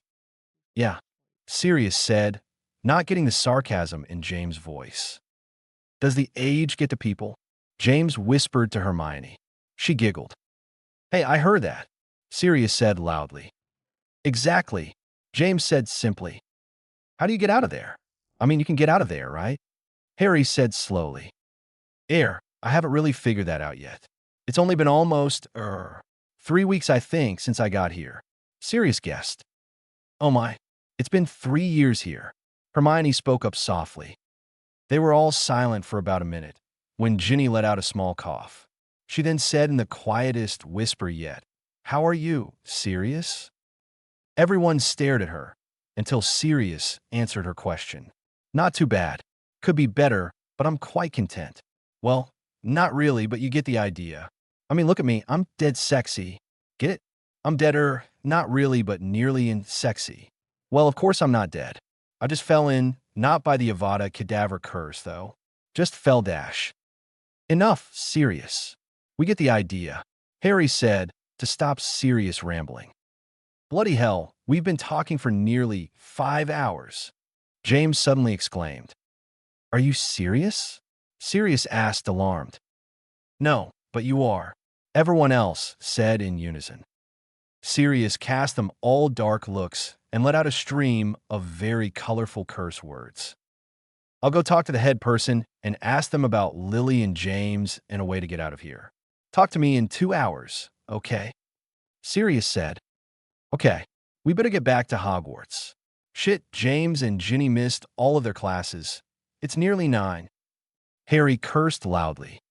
Right, Harry, then I'll talk to you soon, and hopefully the rest of you will be there too, Sirius said, looking at all of them. Once the mirror was put away, Harry brought all of them to Dumbledore's office. Yeah, hello, Harry said feebly, giving everyone in the room a weak smile. Professor McGonagall and Dumbledore were there. Professor McGonagall gave a small shriek. Don't do that, Potter, she exclaimed quite angrily. Would you all care to sit down? Dumbledore asked the newcomers with a merry twinkle in his eye. Damn twinkle, Harry thought fiercely. They all sat down in chairs next to Professor McGonagall. How did you know? Harry asked Professor McGonagall. Albus told me just now. Where in the name of Merlin were you all today? She asked harshly. Harry mumbled something that nobody could hear. Excuse me? McGonagall asked. The Department of Mysteries, Harry said more loudly. Why would you go there? McGonagall demanded. Because Sirius needed our help, Ginny answered. Mr. Black has been at Hogwarts all day, and all of Mr. Potter's James friends were worried sick. They claimed that you weren't at the school, although I don't know how they would know. McGonagall said. The Marauder's map, Harry thought. Apparently, James had been thinking this too, because a small smile appeared across his face. Minerva, it's entirely my fault. Don't get James, Ginny, or Hermione mixed up in this. Harry said. Would you tell us why you were at the Department of Mysteries today? Dumbledore asked calmly. Harry took a deep, quiet breath. He then launched the story about how he knew that Sirius was there. He left out the part of James, afraid he would get in trouble, and Peeves could help them, and how they communicated with each other for a while. And I guess we just talked a bit too much and lost track of time. Harry said. Understandable. Dumbledore said, nodding. Well, Mr. Donovan, you're just very lucky you didn't have any more classes. But Ms. Wheeler and Mr. Potter, you both had 3 more classes. Professor McGonagall said disapprovingly. You may all go, but make sure this doesn't happen again. But if it does, make sure to let me or Minerva know. Dumbledore said. Harry nodded in understanding. When they left Dumbledore's office, Harry started to speak. Can you promise me that you won't tell anyone about this? Even Sirius, Remus, and Peter. Harry asked James. Especially Peter, Ginny added. And just act normal. Don't act like you know something they don't. You know what's gonna happen. Hermione said. What am I supposed to tell my friends? They know I wasn't on the Marauders map. James said. Tell them that I took you to Hogsmeade to talk about patron uses. Harry made up. Okay, but I don't know if they'll believe me. James said. Harry shrugged. It's worth a try. Yeah, I guess. Hey, James, do you want to come to my quarters so you could talk to Sirius too? I'm sure he wants to talk to you. Harry said, sort of hesitantly. Sure, I could just tell my friends it's some head boy thing. Great, come to my chambers in an hour. The password is Golden Snitch, Harry said. They were at the fat lady's portrait. Don't forget Ginny, you come too, Harry said as they went in. Prongs, where the bloody hell have you been? Sirius exclaimed. Merlin, Padfoot, no need to worry, James said, grinning, as Sirius pulled him into a brotherly hug. Prongs, we were so worried. Wormtail nearly wet himself. Remus joked, grinning. Hey, no I didn't. Anyways, where were you? Peter asked. Merlin guys, calm down. Professor Donovan wanted to see me and Ginny, so we went to Hogsmeade to talk. James said. Why? The other three said in unison. To talk about patron uses, James said a bit uneasily. That reminds me, why was the professor's Patronus? Well, Sirius asked. I'm not quite sure. James answered slowly. He didn't tell me or show any sign of recognition. So, do you want to brainstorm a prank on Snively? I'm thinking we do something about his hair, wash it and stuff so it's not all greasy. We can make it all blonde and smell like daisies. Sirius said, grinning. Genius, Padfoot, genius, James said, grinning like a madman. They were planning on the prank when suddenly Ginny came over. She stopped right in front of James and gave him a meaningful look. Oh, James exclaimed as he popped out of his chair. Hey, Ginny, Sirius said in confusion. Oh shit, guys. I forgot to tell you, I have to meet with Professor Donovan. I'll see you in an hour or two. Sorry, guys. I forgot, James said apologetically. That's all right. I'm going to bed. Anyways. See you tomorrow, guys, Peter said, yawning. He went up to the boys' dormitories sleepily. Well, I'll see you guys later, James said to Sirius and Remus. They nodded. Ginny practically dragged James out of the common room. Golden Snitch, Ginny said hurriedly. They both stepped in. Harry and Hermione were already sitting on the couches. Okay, now that we're all here, Harry said. He took out the mirror. Suddenly, Harry's eyes flashed silver. Accio, invisibility cloak, Harry said with his hand outstretched in the direction of the portrait door. Remus and Sirius appeared to view. Hey, Sirius said weakly. Remus looked a bit ashamed and nudged Sirius in the ribs for the pathetic greeting. Harry sighed deeply and put his head in his hands and mumbled something like, "This is getting way too bloody complicated. Dumbledore is so dead when I get back." "Why do you have my mirror?" Sirius demanded. Harry looked up at Sirius and sighed again. He walked over to his fireplace and tossed some flue powder in. "Professor Dumbledore," Harry called into the emerald green fire.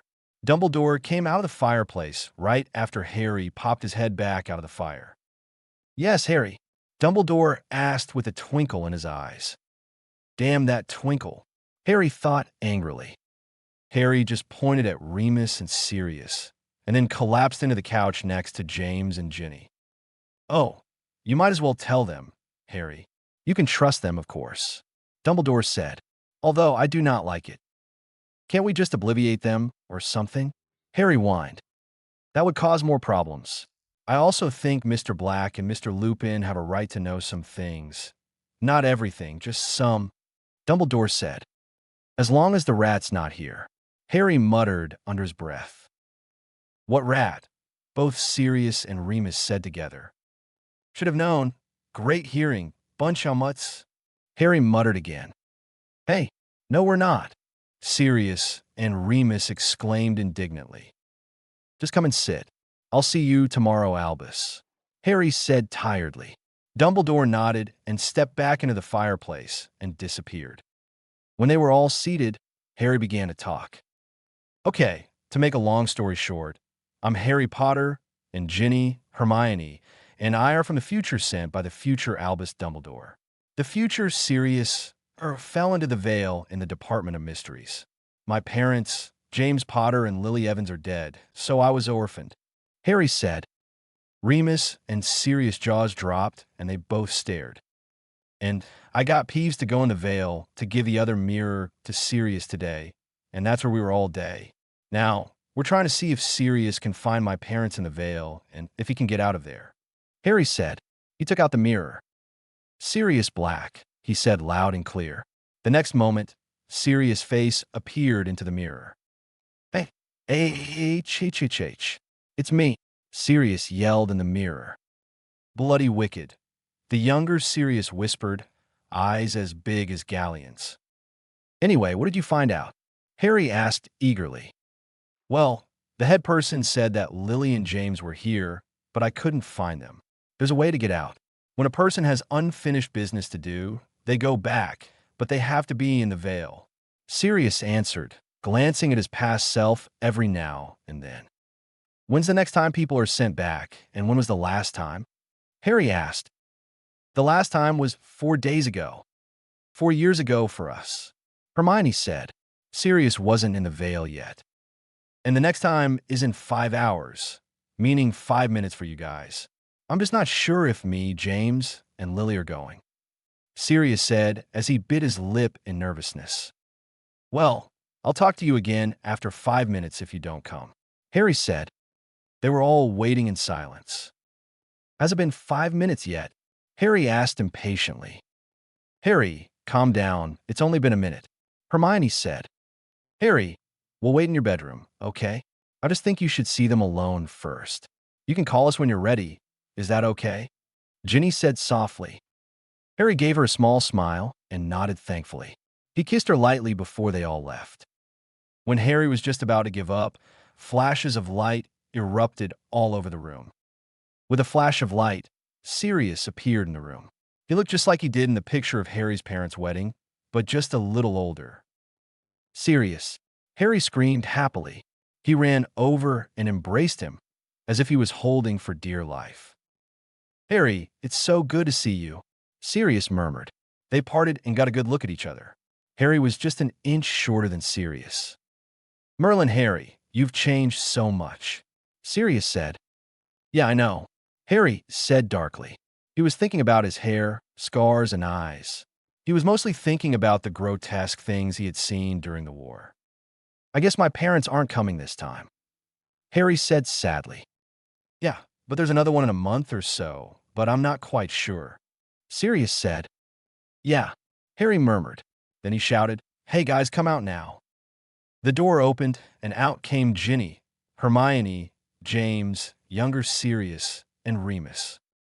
Gems, Sirius whispered. Prongs? Hey, Zelius Potfoot, James said nervously. Older Sirius, Sirius one, younger Sirius, Sirius. Sirius, Hermione squealed. She ran to him and hugged him. Hard. Ashmyun. Can't. Breathe. Sirius gasped painfully. Oops. Saw thee. Hermione said, blushing lightly. No, that's all right, Sirius said, giving Hermione a normal hug. Hi, Sirius, welcome back, Ginny said, smiling. Hey, Ginny, I don't get a hug from you? Sirius fake pouted. Ginny grinned and gave him a big hug. Her head went to the top of his shoulders. Oi, Sirius, that's my girlfriend you're almost flirting with, Harry exclaimed mock angrily. Oh, shut up, Harry, Ginny said well-naturedly. Just come to me if Harry pisses you off, Sirius said to Ginny and winked. Okay, Ginny said. She smiled smugly at Harry. Yeah, hi Zelius, Remus said quietly.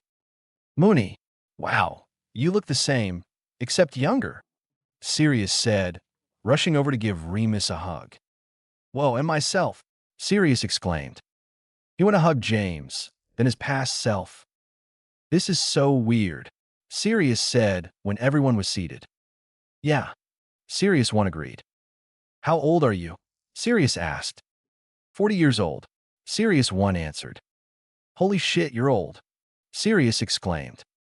Hey, that's who you're talking to, Sirius 1 said. How old I look? Around 25 years old. Ahem. They all turned around to see Dumbledore. This is Sirius Black, my godfather, Harry introduced. Hello, Professor. Tell me, do I look just like the young one? Sirius 1 asked. Not very much, just a little bit, Dumbledore answered, a bit amused. Great. Can I help Harry and Hermione and Dada? Please, Sirius 1 asked eagerly. I suppose so. What name will you be using? Dumbledore asked. Sean Michael Courtley, Sirius 1 made up. All right then, you all should get some sleep. The majority of females were worried sick about you too, Mr. Potter and Mr. Donovan. Dumbledore added, his eyes twinkling. James grinned and Harry blushed furiously. I'm a teacher, Harry protested. A young one too, Sirius 1 commented. Get used to it, James said grinning. Every Potter deals with girls. Be strong and confident. You have to like it to be a Potter. Harry glared at James.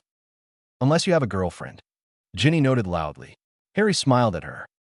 Just go to sleep, Harry said to the Marauders. Please refrain from telling Mr. Pettigrew about tonight. The less people that know, the better, Dumbledore said. They all nodded.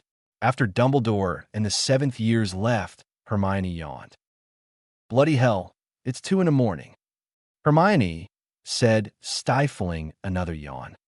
Hermione Granger cursed. Sirius 1 gasped, pointing at her accusingly. Hermione rolled her eyes at his immaturity. Come on, let's catch up on some stuff, Harry said, pulling them both down on the couch. So what's been going on since I fell? Sirius, I'm just not going to put the one in when I don't have to. Like when there's only one Sirius in the scene, asked casually.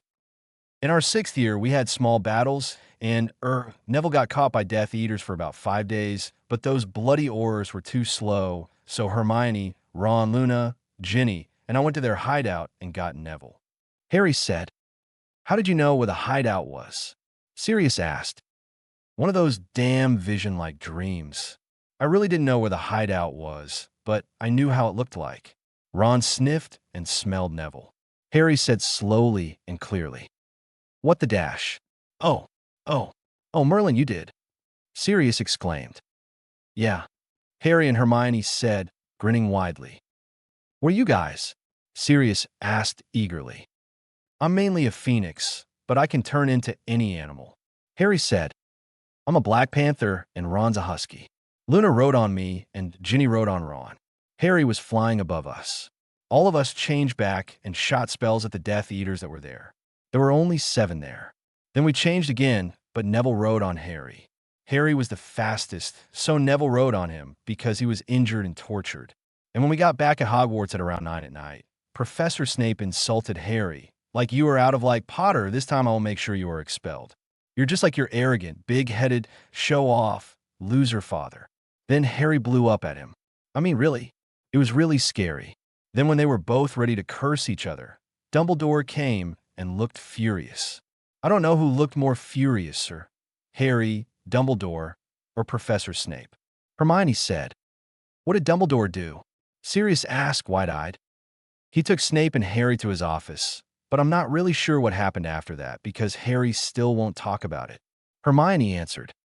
Harry, who had been glaring at the floor, glared harder. Well, Harry, Sirius said with raised eyebrows. When Harry didn't answer, Hermione said, All I know is they didn't come back until the next night. Both Hermione and Sirius looked expectantly at Harry. Harry looked up, surprised to see them staring at him. He sighed. Fine. But if I find out that you two are talking about it outside of here, you will pay. Harry said darkly. They both nodded. Okay, well, Dumbledore made us both go in his office and wouldn't let us out until we didn't hate each other. He didn't even let us sleep. Oh, that must have been hell, being in the same room as Snively for 24 whole hours, Sirius exclaimed sadly. So, do you still hate each other? Hermione asked. Of course we do, Harry said matter-of-factually. They talked about their 7th year and being animagi for the rest of the night. Next morning. Students, Headmaster Dumbledore said at breakfast the next morning. He stood up and the chatter gradually died down. We will be having a new professor that will be helping Professors Donovan and Granger. Professor Sean Courtley is not present for breakfast, but will be assisting the Dada professors starting from today. Dumbledore said with a twinkle in his eye. He sat back down, and the chatter erupted. Hermione and Harry walked into the classroom to find Sirius already there, walking nervously in front of the desk. Nervous? Harry said, grinning. Hell yeah, Sirius said bitterly. We're having the 7th year Slytherins and Gryffindors first. That means James, Lily, your past self, Remus, Peter, Lucius, Snape, Bellatrix, and a bunch of other Death Eaters. You'll have to keep your emotions to yourself, okay? Hermione warned. Yeah, even I treat Bellatrix equally because I know she's dead, Harry said. Sirius nodded as the first couple people came in. Sirius gave all of them smiles as they walked in, and all of the girls blushed. When everyone was seated, Sirius introduced himself. Im Shonkurle. First of all, don't ever call me sir or professor, Sirius began. The whole class, mostly Gryffindors, cheered loudly and hooped happily. Right. To hell with those strict rules. So call me Sean, got it? Sirius said. Everyone nodded. They knew they'd like this new professor. At least the Gryffindors did. Suddenly, Harry groaned loudly. Would you all be so kind and not think or show your emotions so damn loudly? Harry said through gritted teeth. They all looked confused. I can read your thoughts and emotions, especially the girls, so please stop thinking so damn loud. Harry explained, holding his forehead in his hands. Most of the girls blushed brightly. Oh, and for those of you who wanted to know, I'm not planning to break up with Ginny in a long while. Harry added, and winked at Ginny, who was sitting next to Lily. She blushed and tried not to smile too hard. But see Sean over here is single and looking. Harry also added, grinning. Sirius discreetly elbowed him in the ribs. Hurry up, you guys, Hermione said from behind. Okay. Roll call. Sirius Black. Sirius 1 said with a goofy grin. At your service, Sirius said, giving Sirius 1 a mock salute. I forgot I used to say that. Sirius 1 muttered to himself.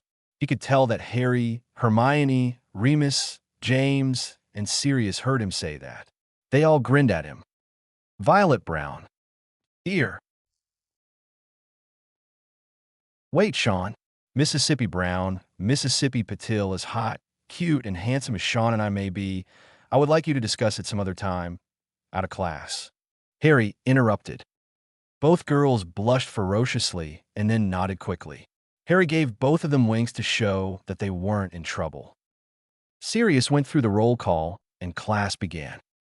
Today we're going to be dueling, so stand up, Harry announced. With a clap, all of the desks and chairs disappeared. Then Hermione conjured some mats.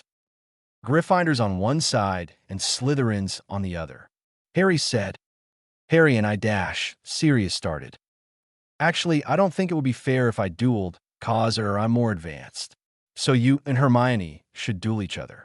Harry told Sirius. Why? It's okay, I can duel with you.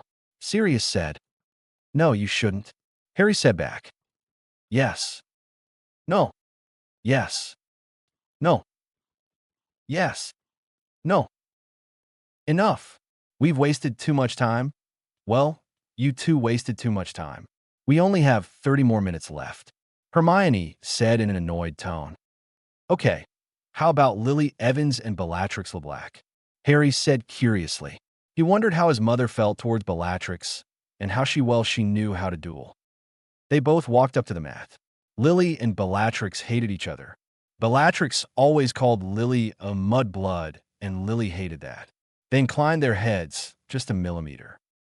On the count of 3, 1, 2 dash. Stupefied, Bellatrix cried out.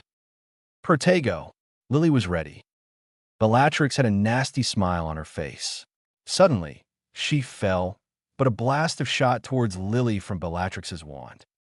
Instantly, Harry knew what it was. He lunged in front of Lily and took the curse. He felt a cold, sharp pain flow through his body. After the curse died down, his head throbbed and his body shook slightly. Harry looked up at Bellatrix, who had gotten up. She had a surprised but sick smile on her face.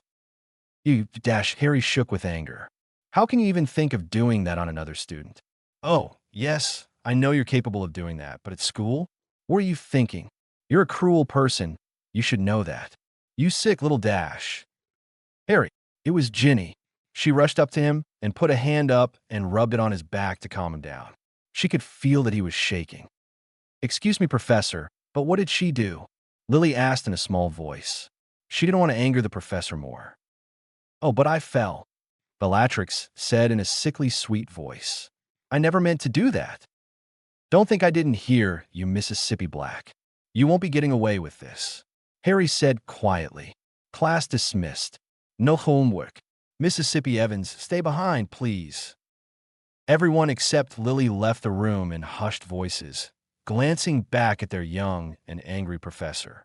James, Remus, Ginny, and Sirius stayed also, wanting to hear what happened. She's a bitch. A cruel little bitch. Harry growled. He gave his desk a kick, and the wood cracked a little. The students backed away, afraid of their teacher. He looked at them, and his eyes softened. My apologies, Harry said in a softer tone. Could you tell me what Bellatrix was trying to do to me? Lily asked quietly. Do you want me to tell you in front of them? Harry asked. He didn't know if he should tell Lily in front of James, Sirius, and Remus, and especially James. He'd go ballistic. Lily nodded, but with hesitance. Harry conjured some chairs for all of them to sit in. I hate her, Harry grumbled as he ruffled his hair in frustration. Calm down, Harry, Hermione said softly. What did Bellatrix do? Sirius One asked. Harry took a deep breath. She performed the Cruciatus Curse. Everyone gasped. James, Sirius One, Remus, and Sirius started to curse Bellatrix out angrily. Where's Peter? Hermione asked. He didn't get to eat breakfast, so he went ahead to lunch. Remus answered. Everyone rambled on and on about what Bellatrix did, except for Lily. She stayed silent. I thought the Cruciatus Curse was supposed to make people scream in pain and agony. Sirius said, It is, some people even go insane. But I've learned to not fight it but lessen the pain. It just feels like a sharp cold pain in my body, but it doesn't hurt enough to make me scream and all those things. I've been put through a lot of those curses in my past. Harry said. His head was still throbbing. Everyone was silent. We should go, Remus said. Sirius nodded, understanding it wasn't in their place. But James shook his head because Lily made no move to get up. They both looked worriedly at them all, and then slowly walked out of the door. Professor, a voice whispered. It was Lily. Harry looked up to see Lily shaking. Even if it didn't hurt as much, as it would for everyone else, why did you take the curse for me? Lily asked quietly. Everyone was quiet as Harry thought about that. She didn't know that he was her future son, so he had to think of another reason. It's always right for a professor to protect a student, Harry finally said, looking up at Lily. He saw a tear fall from Lily's face. Then more came. He bent over and pulled her into a hug. He guessed it was from the shock of it that she was crying. Lily cried freely on Harry's shoulder. Slowly, Harry put Lily into James' arms and gave him a small smile. Sirius One, Harry, Hermione, and Ginny all watched as James put Lily in his lap and rocked her slowly and stroked her hair softly. Occasionally, he would whisper words into her ear to try to calm her down. Ginny, Harry, Sirius One, and Hermione smiled at the sight. Harry tensed. Something was going to go wrong. Suddenly, Lily pushed herself off of James and ran out of the door. James looked hurt and confused. He was about to follow her when Harry spoke. Don't. She needs to be alone. She just wants to be by herself. Harry said. How'd you know? James asked. I felt her emotions. I guess she thought it was wrong. I mean, she hates or hated you from the moment you two met, and now she feels confused about what she thinks of you. She really doesn't know what to do or think anymore concerning you. Just don't be too upset if she avoids you for a little while or so. Harry said. Wow, you're a chick genius. James said in awe. Thanks. Harry grinned. You should get to lunch now. You too, Jen. All right, I'll see you later. Ginny gave Harry a peck on the cheek and left with James. Now, we have to make a plan of what we'll do to little Mississippi Bella, Harry said grimly. The next morning, Harry, Sirius 1, and Hermione woke up extra early. They went and sat at the staff table before anyone else, except for Dumbledore. Finally, after a lot of eager waiting, students started filling into the Great Hall. Once Sirius 1, Hermione, and Harry made sure that everyone was in the Great Hall and seated, they each muttered a spell so nobody could hear them. There was a flash of blinding white light from the Slytherin table. On the place where Bellatrix was sitting was a ferret with blue flames on top of its head, and a cloudy speech bubble would occasionally appear on top of the blue flames that read words like, "My armpits are extra itchy today," and "Excuse me, I need to go relieve myself." The ferret also had a collar with the name Bella L, and on the ferret's back, the initials PF, HB, and MG were shaved. That stood for Padfoot, Harry Potter, and Hermione Granger. For a minute, everyone was dead silent. Then everyone let out roars of laughter. Sirius 1, Harry, and Hermione were few of the people who laughed the hardest. They were literally on all fours laughing and taking pride in their work. Sirius 1 had transfigured Bella into a ferret with a collar. Hermione had put the blue flames on top of Bella's head, and Harry made the speech bubbles and the shaven initials. The Marauders were having breakfast when suddenly a blinding light erupted from the Slytherin table. It took a second to figure out who that weird-looking ferret was. The Marauders, not including Peter, immediately turned their heads towards their dada teachers and found them laughing hysterically on all fours. That was when they started to laugh uncontrollably too. Messrs. Potter, Black, Lupin, and Pettigrew barked Professor McGonagall angrily over the laughter. The whole hall went silent. Sirius jumped up and said loudly, "We didn't do it this time, honest." The whole hall gasped. Professor McGonagall stopped herself from rolling her eyes. "Excuse me, Minerva," Harry interrupted. Professor McGonagall turned around to face Harry. "Yes, Professor Donovan. Well, it's apparent that you can't stand them, so I could give them detention so you won't have to waste your time," Harry explained. "Oh, well, then very well," Professor McGonagall said gratefully. The students started to chatter again, occasionally glancing at Harry. Bellatrix was carried away by some Slytherins to the infirmary. Classes went by quickly, and soon the Marauders were knocking on Harry's classroom door. The door opened and they walked in. Sirius 1, Hermione, and Harry were in there. "What are we doing for detention?" Sirius asked. "What are you talking about?" Sirius 1 asked, his eyebrows furrowed in confusion. Detention," Remus said slowly. "Well, what did you do to get detention?" Harry asked, raising his eyebrows. Nothing," Peter said dumbly. "Exactly. You guys didn't do anything, so why should you have detention?" Hermione said. "We've decided that since we did it and you got blamed for it, you guys give us detention instead," Harry explained. "Brilliant," James and Sirius exclaimed. "Hang on, you're telling us, students, to give you professors detention?" Remus said. Sirius 1, Harry, and Hermione nodded. "So guys, what'll it be?" Hermione asked. The Marauders immediately went into a huddle. Sirius 1 rolled his eyes and grinned. 5 minutes later, after much arguing and heated discussions, they walked up to their dada professors. "What do you guys want us to do?" Harry asked. "We have decided, instead of a detention, We want you three to come with us on the next full moon, James said dramatically. Harry quickly thought through this quickly and looked at Sirius One and Hermione. They had a silent conversation and agreed, though Hermione was quite uncertain. All right, when's the next full moon? Harry asked. Tomorrow night, the four Marauders chorused. Tomorrow would be the 10th of December. On the 11th, everyone would go home for the holidays. Okay, McGonagall's most likely to be patrolling on this floor, and she won't be very happy if we let you out after only 15 minutes of detention. So we have to do something else until about an hour. Hermione said. Exploding snap, anyone? Sirius One suggested. The next morning, Harry woke up by the sound of screaming, barking, and hissing. He put on his glasses and saw a horrible sight. Sirius, who had transformed into a large, shaggy dog, had his teeth bared dangerously at a huge, 5-foot-long cobra. Hermione, who stood at the door with her robe on, had been the one who screamed. What the hell? Harry said, now fully alert.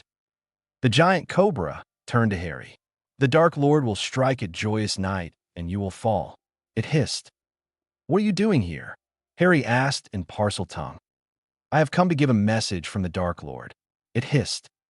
What message? Harry asked. The Dark Lord knows. He will conquer once and for all, it hissed. I don't think so, Harry hissed back. He waved a hand, and the snake blew up into a black smoke that dissolved slowly into the air. Guys, what happened? Are you two okay? Harry asked Sirius and Hermione. Sirius transformed back into a human. We both fine. I was coming to wake you up when I saw that snake on your bed. I transformed, bit into the snake's tail, and hurled it onto the ground. I jumped off the bed and we were going to fight. Then Hermione came in and screamed.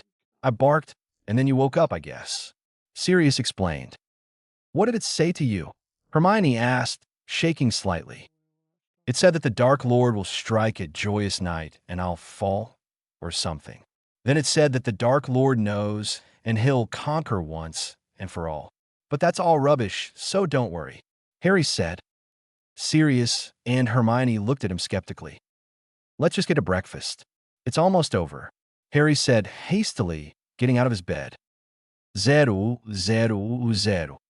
Once they were all ready, they hurried to the Great Hall. Bellatrix's seat was empty. When Harry, Hermione, and Sirius One were about to leave the Great Hall to their classroom, the Marauders caught up with them. How long will Bellatrix be a ferret? Remus asked. A little less than a month, if no one knows how to fix her up right. Harry answered, grinning widely. Brilliant. She'll be a ferret when she goes home for the holidays. Sirius said evilly. So, ready for tonight? James asked quietly. Sirius One, Harry, and Hermione nodded. Dash plus dash plus dash plus dash plus. Today we're going to work in partners. This lesson will be writing down all of the spells you both know. Then you'll have to write down how they can be used as a defense or in a duel. Hermione said to the 7th-year Gryffindors and Slytherins. Partners are Sirius Black and Remus Lupin, Peter Pettigrew and Jennifer Adler, Severus Snape and Lucius Malfoy, Rodolphus Lestrange and Devon Avery, Henry Crabbe and Bassett and Goyle. Harry finally got to the last two people, Lily Evans and James Potter. Harry said with a small smile. James grinned at Lily, but in return he got a glare. Harry could see the hurt in James' eyes, but James pretended not to care. While everyone was working, Harry, Hermione, and Sirius One walked around the classroom. At the end of the class, Sirius called out over the noise, "No homework. Have fun during the holidays." Everyone cheered happily. When everyone was gone, James walked to his professors hesitantly. "Yeah, professors?" James asked politely. They all looked up. "Yes, James," Hermione said. James went all shy. "I was, wondering if you guys would like to come over to my house for the holidays. I mean, I don't think you've ever met your grandparents, Harry. So would you like to come?" James asked hopefully and nervously.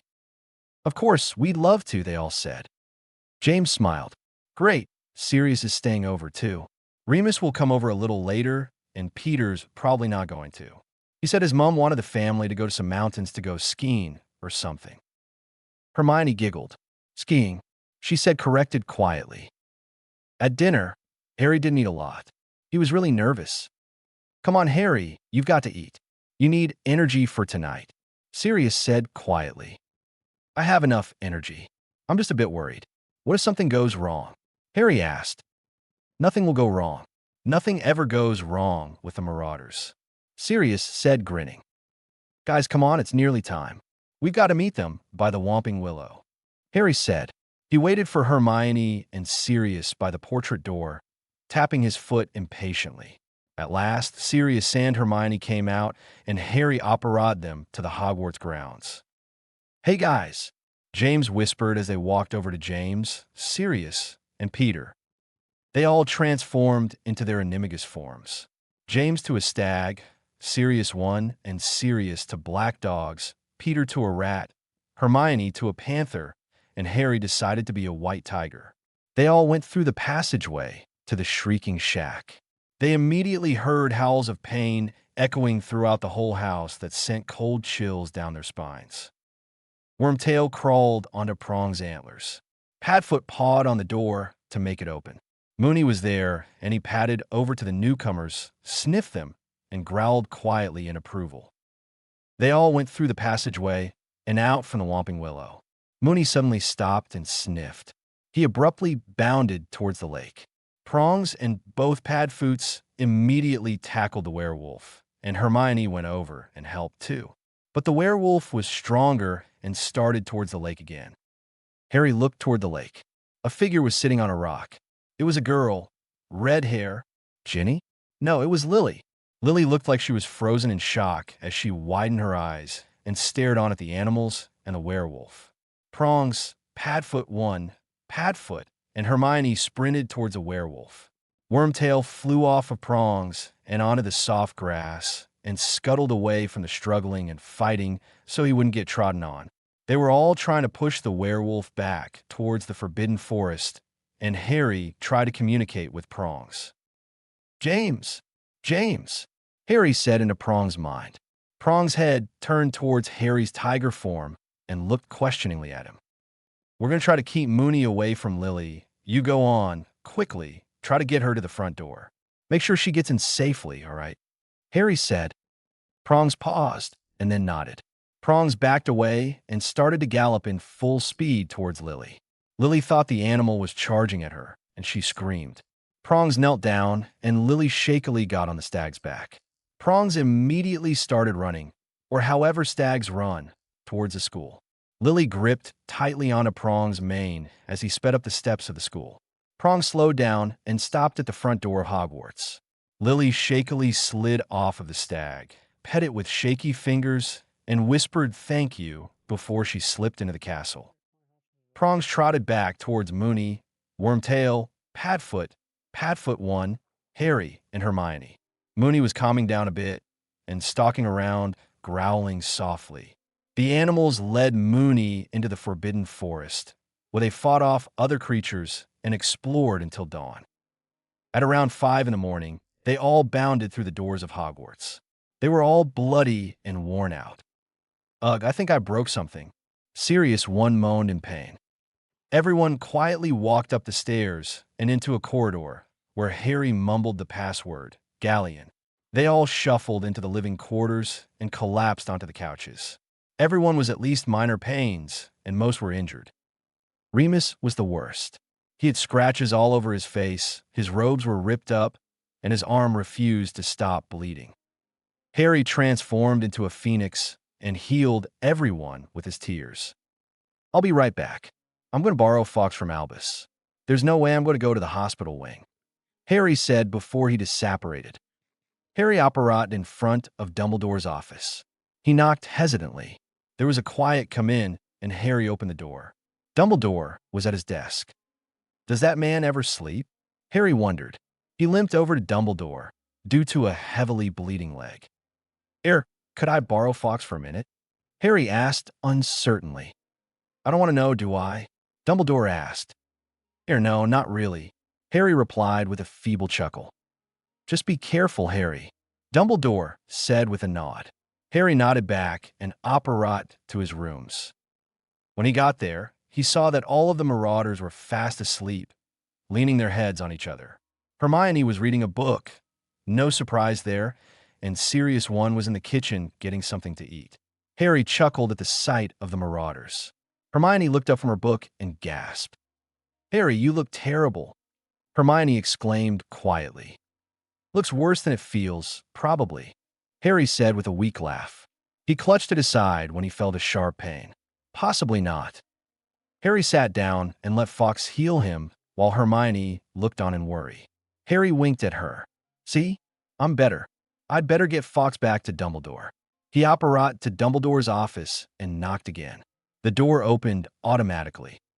"You're lucky it's the day of holidays, Harry," Dumbledore said with a twinkle in his eyes. Yeah, I guess so," Harry said, putting Fawkes back on the perch. "Thank you, for Fawkes." "Oh, not a problem at all," Dumbledore said kindly. "Enjoy your holidays," Harry said, smiling at the headmaster. "You too, Harry," Dumbledore nodded. With a pop, Harry disapparated. "Harry, don't apparate so loudly," Sirius One whispered loudly. "Saw the—" Harry whispered back, looking at the sleeping forms of the marauders. "Are you excited about going to your grandparents' house?" Sirius One asked, taking a bite of sandwich. He had made sandwiches and charmed them, so the plate was always full. "Hell yeah," Harry exclaimed, taking a sandwich. Not so loud," Hermione chided quietly, also taking a sandwich. "Too late. I'm a light sleeper. The rest are practically dead until you do something drastic," Remus said. He yawned and took a sandwich. "So, how are the Potters?" Harry asked. "They're great. They're awfully nice, too. Mrs. Potter likes to keep everything clean, and Mr. Potter likes pranks as much as we do. Mrs. Potter's a healer, and Mr. Potter's an orer. Whenever we eat there, Mrs. Potter makes us eat at least 3 servings." Remus answered enthusiastically. "Wounds strangely like a mother we know," Hermione said, smiling. "Wow, they sound like great people," Harry said, smiling sadly. "What do you mean?" Remus asked, frowning. "I never knew my grandparents," Harry said. "Who'd you live with then?" Remus asked curiously. Harry's face darkened. "Sorry, you don't have to answer that," Remus said quickly. "No, it's fine. I had to live with my Aunt Petunia, her husband Vernon, and their pig of a son, Dudley," Harry answered. "Petunia? I've heard Lily talking about her sister a few times. Never anything good, though. Lily never said anything about Petunia being married." Remus said. "I guess they're not married yet," Harry said. "So, do you think they'll be up anytime soon?" Sirius One asked, looking at Sirius, just to clarify that it's his past self, James and Peter. "Do you want them to wake up?" Remus asked. Hermione looked at the clock. "Yeah, they should wake up. It's almost 8 o'clock now." Remus smirked and walked over to them. "I'll wake James up first," Remus said. They nodded. Remus whispered something in James' ear. Since they were all animagus, they could hear what Remus said. "Hey, Prongs, Lily's right here. She's strip dancing for you," Remus whispered, grinning. James' head bolted straight up. "Where?" "Lily," James said, wildly looking around. "Bugger, just missed her." Remus managed to choke out from hysterical laughter. Harry and Sirius were also laughing enthusiastically, and Hermione giggled. "Moony, don't do that. You're getting my hopes way too high," James grumbled, ruffling his hair. "Sorry, mate, couldn't resist," Remus said, grinning. "Shall we wake up the others, then?" James asked, with an evil grin. "Yes, we shall," Remus said with a similar grin. 3, 2, 1. James marked off. "Foo!" Remus and James screamed on top of their lungs, in Sirius and Peter's ears. "Arg! Where?" Sirius yelped. Peter tipped over and fell on the ground, curse words flowing out of his mouth. James, Sirius One, Harry, and Remus were in hysterical laughter. Hermione was trying madly not to laugh, but it was helpless. "Bloody hell, you've woken me up. Now, where's the food?" Sirius said in an annoyed tone. "Air here," Sirius one said hastily, shoving the plate of sandwiches under Sirius' nose. Sirius looked at Sirius one, his older/future self, shrugged, then took a massive bite out of the sandwich. After Sirius finishes eating those sandwiches, we should all get packed for the holidays. We only have an hour and a half left, Hermione said. Finally, after Sirius let out a deafening belch, with only 1 hour left, they all went their separate ways and packed for the holidays. Prongs, do you have some dumb bombs with you? I'm all out. Yeah, only a dozen though. Where's my charms book? Mooney, calm down. It's under your bed. Has anyone seen my Quidditch magazine? Sorry, mate, borrowed it for some bedtime reading. Wormtail, do you have any cockroach clusters with you? Could I have a few? Yeah, go ahead. On my bedside table. Take as many as you want. They give me bad gas. Who the bloody hell has mirror? Mate, it's in your hand. Where's my snitch? Flying around somewhere, I reckon. Don't worry. You'll get it before we go. Where's my transfiguration homework? I need to borrow that. Thanks, Mooney. Whatever. I see it. Come on, Snitchy. Someone give me my broom, hurry. Harrier, what about Ginny? Hermione asked. She said she was going to stay over at Lily's for the holidays. But I'll see her sometime over the holidays. Harry replied. Hey, Harry. Hermione. Come here. Sirius called. He sounded urgent and surprised. Harry and Hermione had finished and were waiting on the couches. They hurried over to Sirius' room. Hermione gasped. It was a silver whirl like a portal. It blew faster and faster until something shot out of it. With his fast seeker reflexes, Harry caught two things that were hurled out of the silver whirl. With a pop, the whirl was gone. Hedwig, Harry exclaimed. Pig. Hedwig had 6 packages and a letter with her. Pig had 5 packages. Harry eagerly opened the letter. Harry could tell by the handwriting that it was from Dumbledore. Harry, I hope you are having a very pleasant time in the past. These packages are to be opened at Christmas. Remus and I have gifts for you. Hermione, Ginny, and I believe Sirius is there too. Remus also graciously purchased Christmas gifts for James, the past Sirius, and humorously, himself in the past. Ron has not regained consciousness yet, but we are hoping for a full recovery. Molly didn't know what would happen to the food she was planning to send, so she decided it was best to just wish you all a very Merry Christmas. The entire order wishes you, Hermione, and Sirius a Merry Christmas, and are simply ecstatic by Sirius' recovery. Air, with the exception of Professor Snape. Have a very Merry Christmas and enjoy your stay there. Most sincerely, Albus Dumbledore. Oh, yes, I almost forgot. Thank you very much, Harry. It was a simply wonderful gift.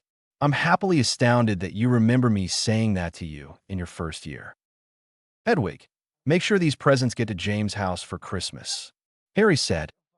Hedwig hooted and nibbled Harry's knuckled lightly. There was a knock at the portrait door. Sirius, you ready? Harry asked. Sirius nodded. He didn't have too much to back since he recently came. They walked over to the door. It was the Marauders. They had a half an hour before they had to leave, so they just chatted.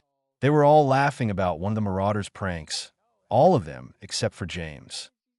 Prongs, Sirius yelled in James' ear. James jumped a foot in the air and fell to the floor. He got up, cursing darkly at Sirius. Just thinking, James said. Do your thoughts happen to include a certain greed-eyed, red-haired, 7th-year Gryffindor girl by the name of Lily Marie Evans? Sirius said, rolling his eyes. Yeah, James said dreamily. Everyone laughed.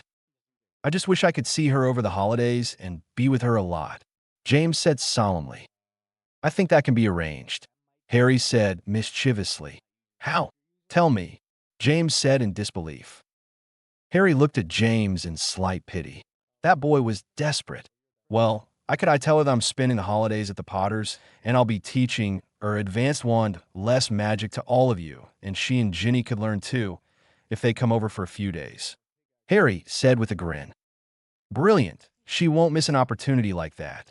She's too eager to learn to not come, even if it is James. Sirius teased. James ignored Sirius and turned to Harry, and smiled at him gratefully. "You are truly my S-," James started. Remus nudged James in the ribs really hard and glanced at Peter. "Yeah, my savior." James finished hastily. "Guys, we only have 10 minutes before the train leaves." Hermione yelped, jumping out of her seat. They all started to heave their trunks towards the portrait door. "This is stupid," Harry stated, out of breath. He took out his wand and reduced the size and weight of all of their trunks. "Thanks," Sirius One said, grinning and picking his trunk and putting it into his pocket. "No problem," Harry said with a shrug. They all put their trunks in their pockets, went down to the front doors, and got into a carriage that took them to Hogsmeade Station. "Come on, hurry, let's go get a compartment," Peter said. They found one at the end of the train. "Excuse me, I'm going to go to the restroom," Hermione said, sliding the door and walking away as the door slid shut. The compartment door slid open. It was a girl. She was really short, brown hair, green eyes. She had a pretty face. "Hey guys, anyone want to come with me to the food car down the hall?" she asked suggestively. "I'll go," Peter said eagerly. The girl looked slightly put out as she looked at Peter, but agreed nonetheless. They left together. "Who was that?" Harry asked, raising his eyebrows. Remus grinned. "This girl who's nearly obsessed with us marauders. Maria Owens." "Speaking of girls, I'm gonna go see if I can find that ex-girlfriend of mine from 5th year. Blonde hair, blue eyes, what's her name?" Sirius One said, standing up. "Jessica Mayers?" Sirius said, grinning widely. "She was a total babe. But you know the deal. Can't get too serious." Sirius One smiled sheepishly and nodded as he walked out of the compartment. They all laughed. Suddenly, Harry's eyes flashed silver. "What's wrong?" Remus asked quickly. "I can sense people coming, and they don't have good intentions of coming here. I can tell. They're Slytherins.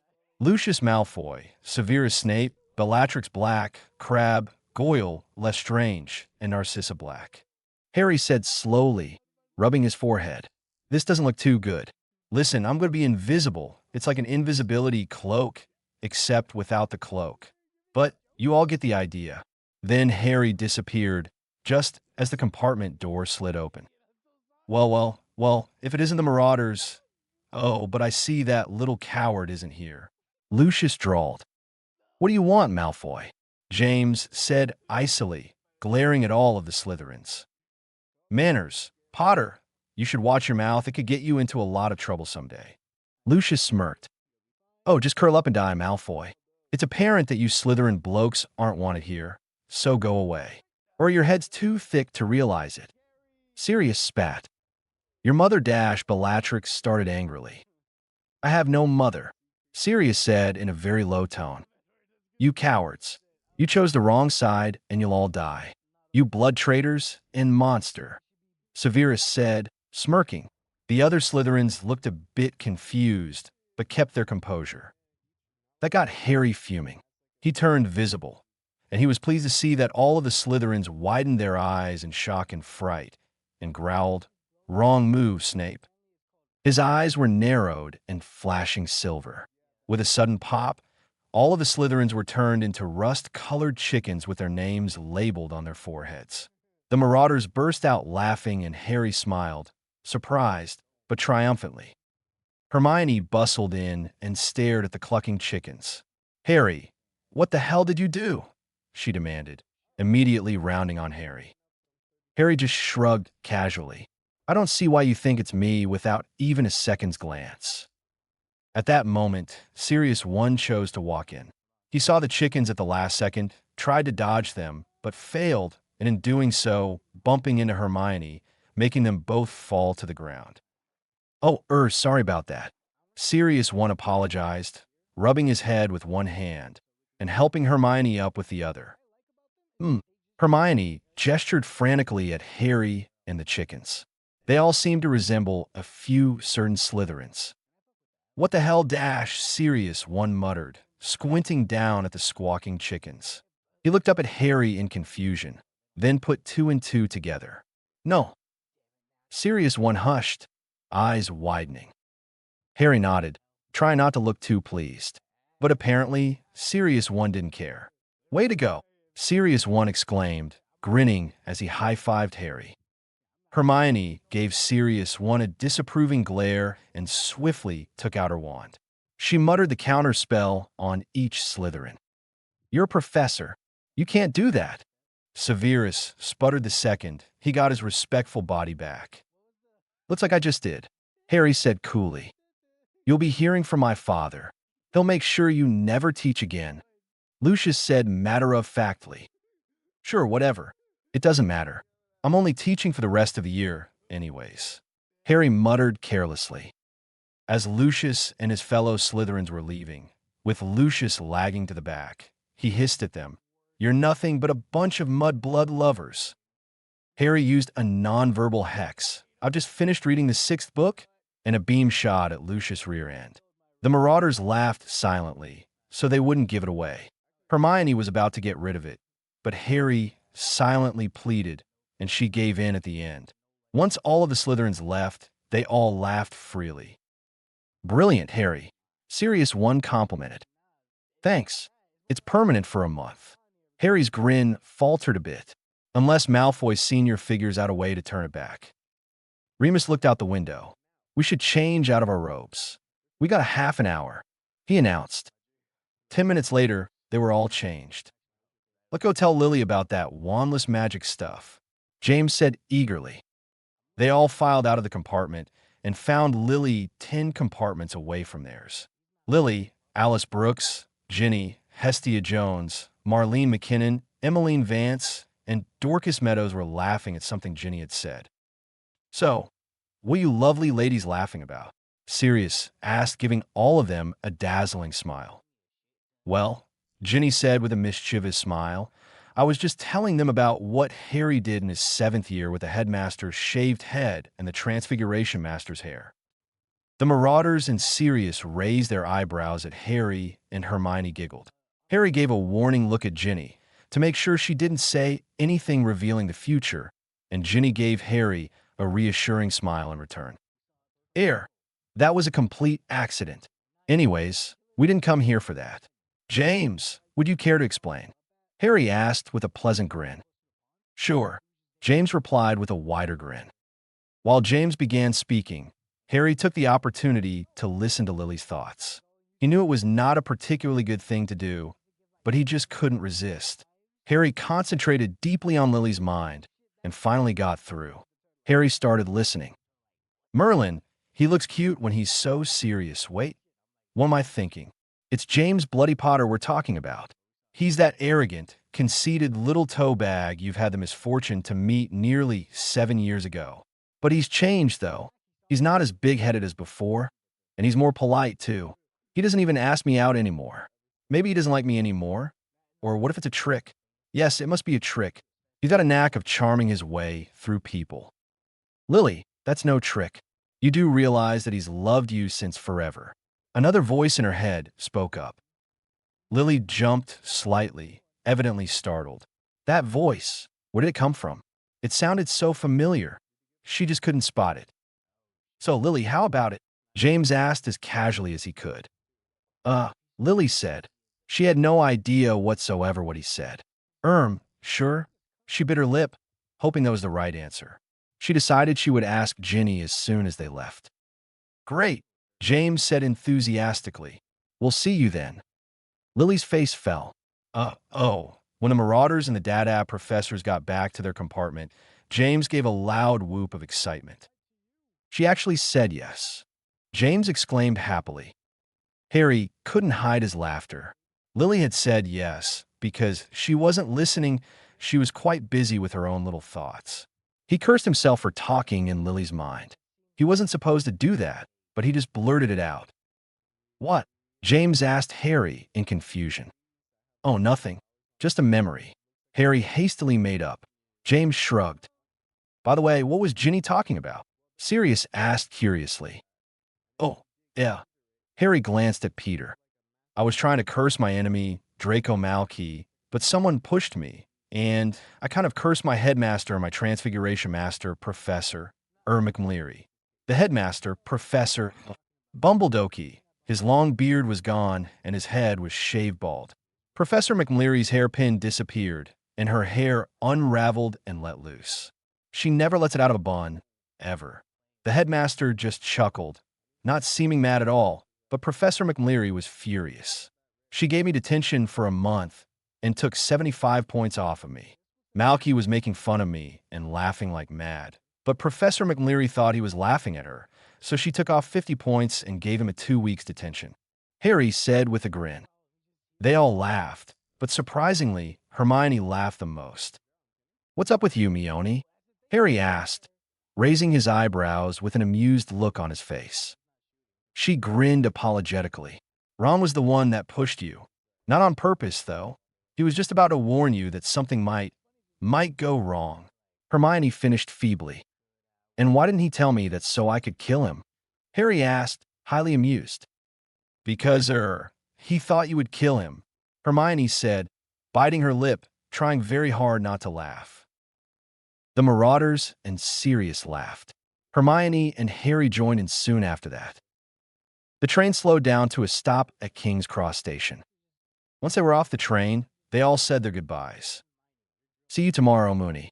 Have a great holiday, Wormtail," James and Sirius said, clapping their fellow Marauders on the back. "See you in a few days, Jin," Harry said, hugging her tightly. "I'll miss you, Harry, but I'll be having fun at Lily's too," Ginny said with a gentle laugh. Harry grinned down at her. When they parted from the hug, Ginny turned to walk away with a secret smile. Harry held on her hand and pulled her against him, and his free hand caressed her cheek while he pulled her into a kiss. She knew he would do something along those lines. She smiled into the kiss. She deepened the kiss and brushed her hand through his hair. Then they heard loud whistles and whoops. They both reluctantly parted and looked to their right and saw James and both Sirius grinning at them. Ginny and Harry grinned, but had the decency to blush a bit. "Did you tell Lily why you two were coming to the Potters? She did ask what James said, didn't she?" Harry asked. Ginny nodded with a smile. "I gotta go, Harry. Lily's waiting," she said regretfully. Harry nodded. "Bye, Ginny," Harry said softly. They exchanged a quick kiss before they parted their ways. Harry walked over to James, Sirius 1, Sirius, and Hermione. "Remus Operaat to his house already. He'll be coming tomorrow evening.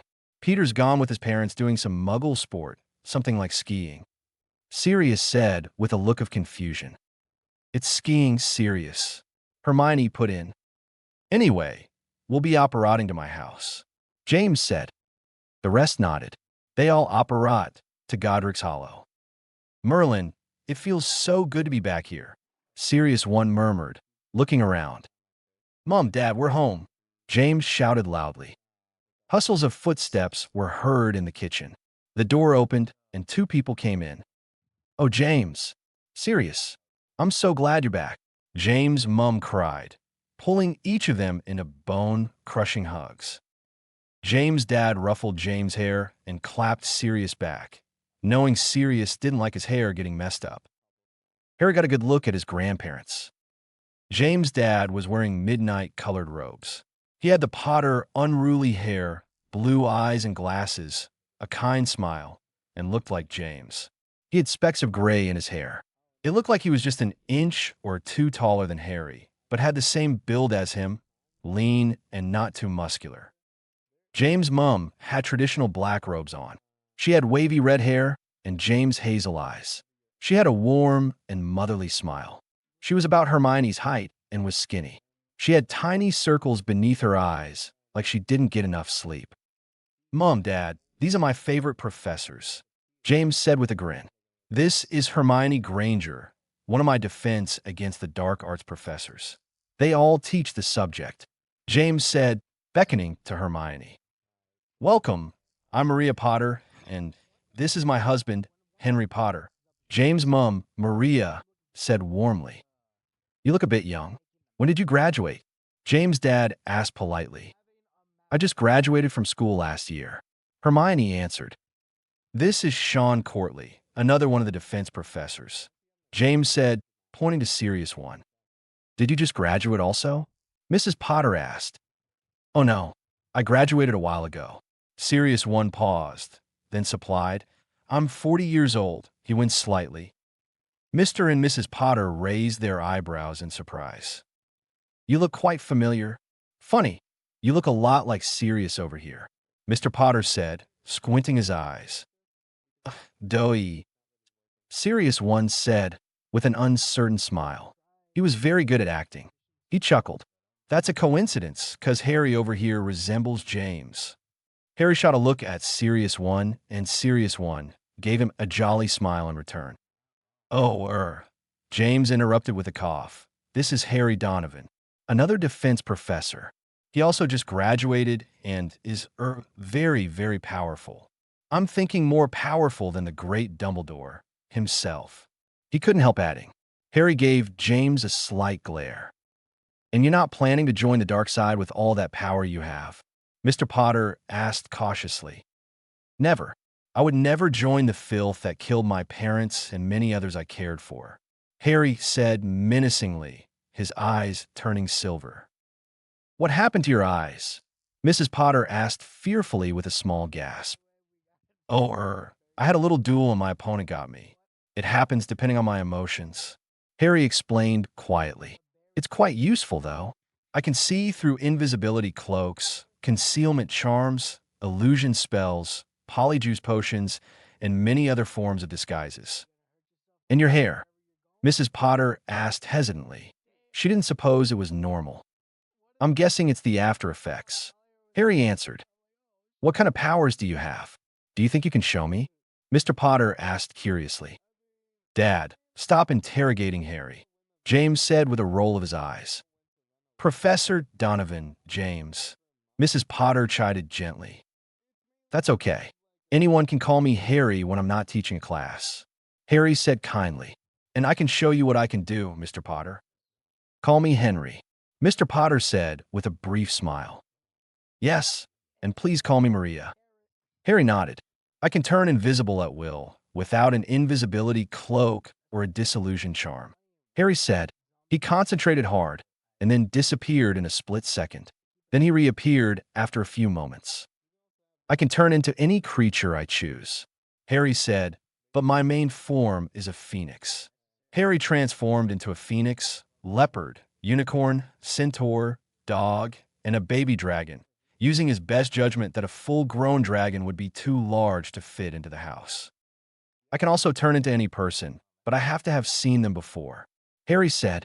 He then turned into Remus, Professor Dumbledore, Neville, Severus Snape, and Sirius One. Note that he didn't turn into any female persons. He's a modest guy. I can do advanced wandless magic, Harry said. He looked at a vase, and it hovered around all of them and was put back down on the small table. Then he looked at Sirius, and Sirius started to float up, and when he was 6 feet above the ground, he was lowered back down with a small thump of his feet. Harry looked towards a hallway, and a small tornado erupted and twisted around the room, disheveling decorative items, chairs, vases, and various objects. With a snap of his fingers, the tornado disappeared with a pop, and everything destroyed or strewn about were put back as they were. I'm highly skilled at occlumency and legilimency. I can sense danger within 50 to 100 feet away from me, and, if I tried, I can sense a person that comes in a room without looking at them. I can also sense emotions and thoughts. There's a lot more I could probably do, but I just haven't found out about them yet. Harry said, You certainly have a lot of power, Maria said, impressed. I guess. So young to have all that power. Only 18 years old. That's a lot of responsibility. Maria said, Well, anyways, I'll have James show you around, and we'll have dinner. I'll show you guys your rooms, and then show you around the rest of the house. James said. Harry found out that the Potters had 8 bathrooms, 2 office rooms, a huge ballroom, a library, 8 bedrooms, 3 studies, a kitchen, a family room, a dining room, and 2 lounges. They had a basement that had a dueling room and a martial arts room. It also had a fairly large gym room. In the front yard, there was a huge flower garden. In the backyard, there was a deck with a patio. There was a huge Quidditch field, and it was muggle repellent, so muggles couldn't see with 500 feet in the air. Harry learned quickly from James that Mrs. Potter loved everything about gardening and loved to cook. Mrs. Potter had made a mini hospital type of room. It was on the ground floor. It was only one room, and it was like the hospital wing at Hogwarts, but with only 10 beds. There was a big corner where there were cabinets full of potions, medicines, herbs, and ingredients. Mr. Potter loved pranks almost as much as James and liked to play Quidditch a lot. He didn't have much time to play Quidditch anymore because he was so busy with his aura work. Every other day, he would go to the gym and martial arts room and practice for 2 hours. When Harry got a look in the infirmary room, he was glad it wasn't white. The walls were painted sky blue. Harry's room was red and gold. He could tell the Potter family were devoted Gryffindors. There were a few Quidditch posters and some pictures of James, Henry, and Maria. Sorry, it's so red and gold. All of the rooms are like this. James said. That's all right. This is perfect, Harry said, grinning. After you finish unpacking, come downstairs to the kitchen. Mum will have dinner ready in 15 minutes. Here, if you need any help, ask Dolly. James said. Yeah, Dolly. Harry asked. Oh, sorry. Dolly. James hollered the last part. There was a loud crack, and a house elf appeared in front of James. Mass James called, sir. The little house elf squeaked. Ah, yes. Dolls, I haven't seen you for a while. Give me a hug, James said, grinning, opening his arms out and crouching down. Dolly sprang forward and enveloped James in a hug. After they parted, James introduced Harry to Dolly. Dolls, this is my, friend, Harry Donovan. Harry, this is my family's favorite little girl, Dolly. James said with a wide grin. Pleasure meeting yous, Mr. Harry Potter, sir. Dolly squeaked happily. Harry and James' eyes widened. Us house elves has powers. We is knowing things, but does not tell secrets, no. Dolly said, shaking her head so her ears flapped wildly. Harry relaxed. Well, I don't really need anything right now. Okay, Mr. Donovan, sir. Just call Dolly when sir is needing her. Dolly said. You can call me Harry. Harry said to her. Dolly nodded. Okay, Mr. Harry Donovan, sirs. She bowed. Then with a crack she disappeared. You two must be very close, Harry said, grinning. He opened his trunk. Yeah, she's like family to us. A little sister, almost to me.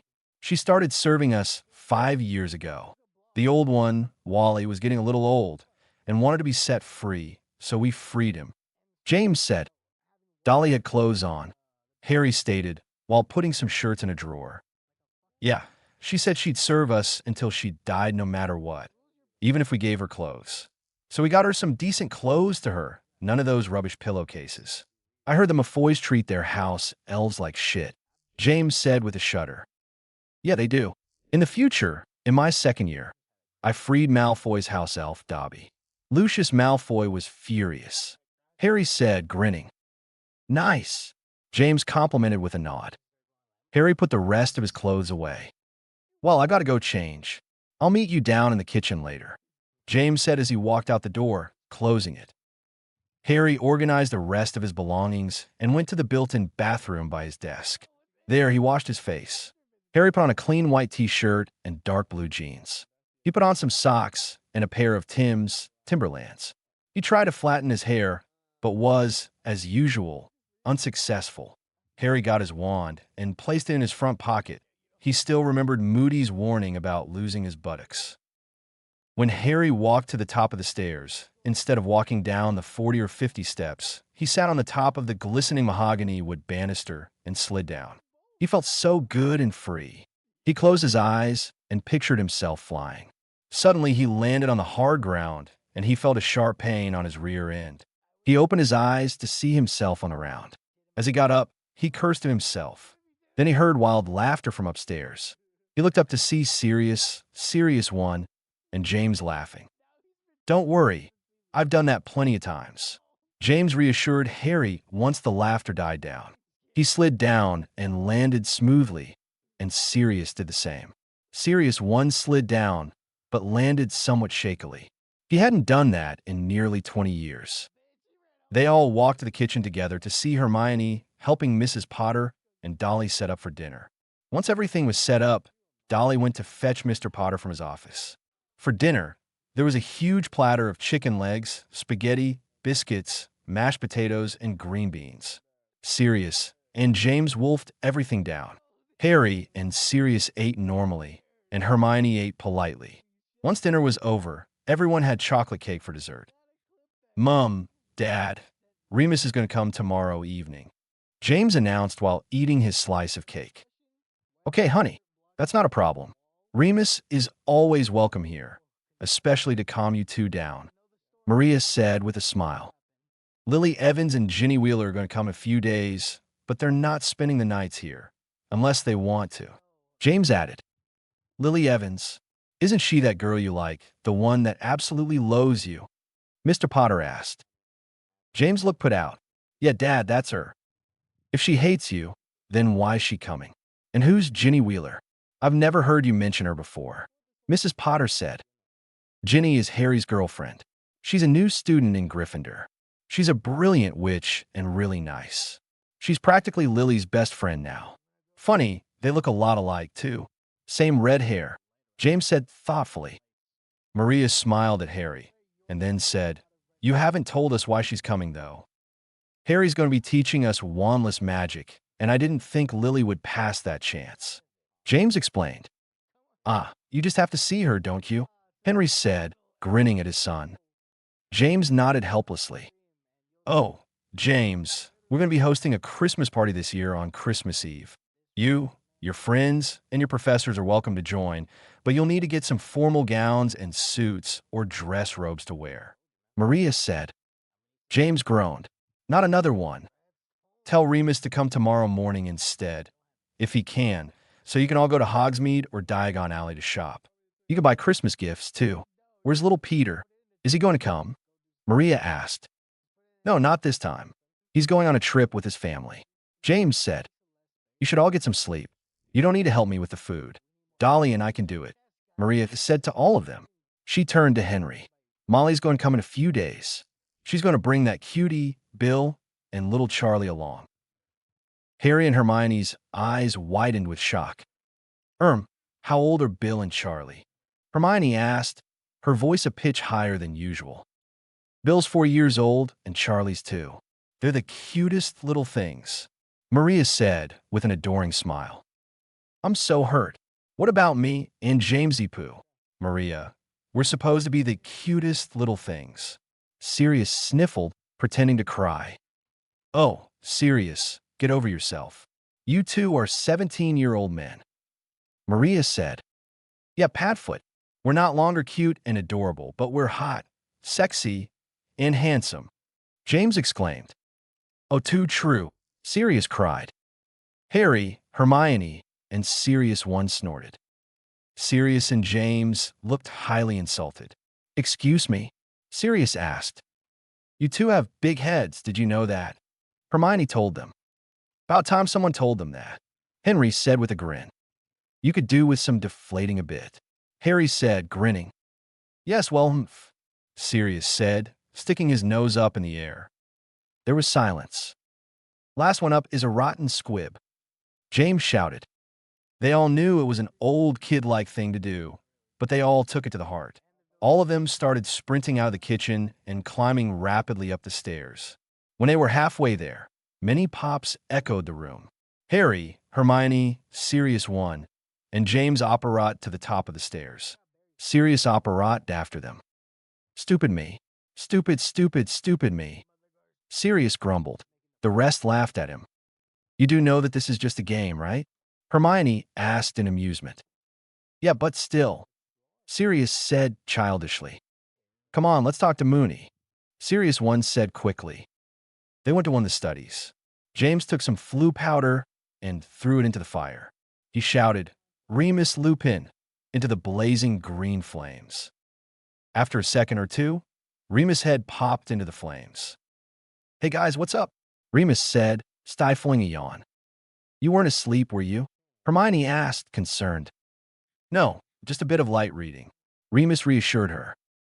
We were wondering if you could come tomorrow morning instead, so we can go Christmas shopping. And my mom said we were going to host the Christmas party and you're also invited. So we'll be going to go shopping for fancy clothes and rubbish. We're probably going to go to Hogsmeade or Diagon Alley. James explained. Let me ask my mom. I'll be right back. Remus said. They waited patiently for Remus to come back.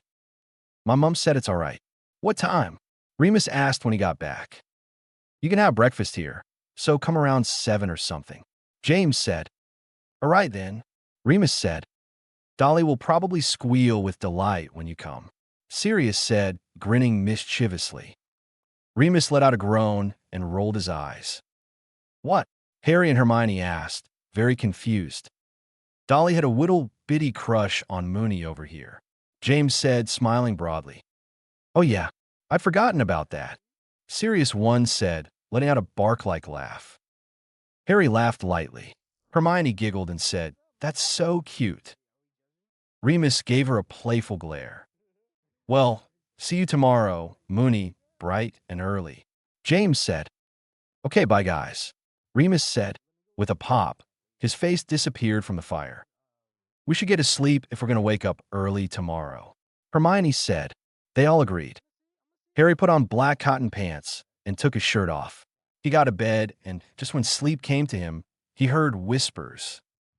Merlin, Sirius One, stop being so damn loud. Shut up. Harry turned on a lamp and saw Sirius One with a pair of pants and no shirt on, and James with red and gold pajamas on. Anything you two need so I can get back to sleep? Harry asked dryly as he sat up. Yeah, come and follow us, Sirius said in a loud whisper. Harry sighed and reluctantly got out of his comfortable bed. He put on a wife beater and silently followed them out his door.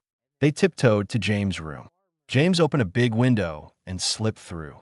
Sirius One did the same, and Harry crawled through after him. He saw that James and Sirius One were on his right, up on the roof. He sat in between them and looked at the sky. It was beautiful. Innumerable stars glistened in the sky, and the quarter moon was shining up above them. Time to have a father-son godfather talk, Harry, James announced quietly. Harry groaned inwardly, but something inside his stomach was swelling with emotion. Are you happy here? James asked. The happiest I've ever been, Harry answered quietly. Shame you can't kill Voldemort now, Sirius One stated.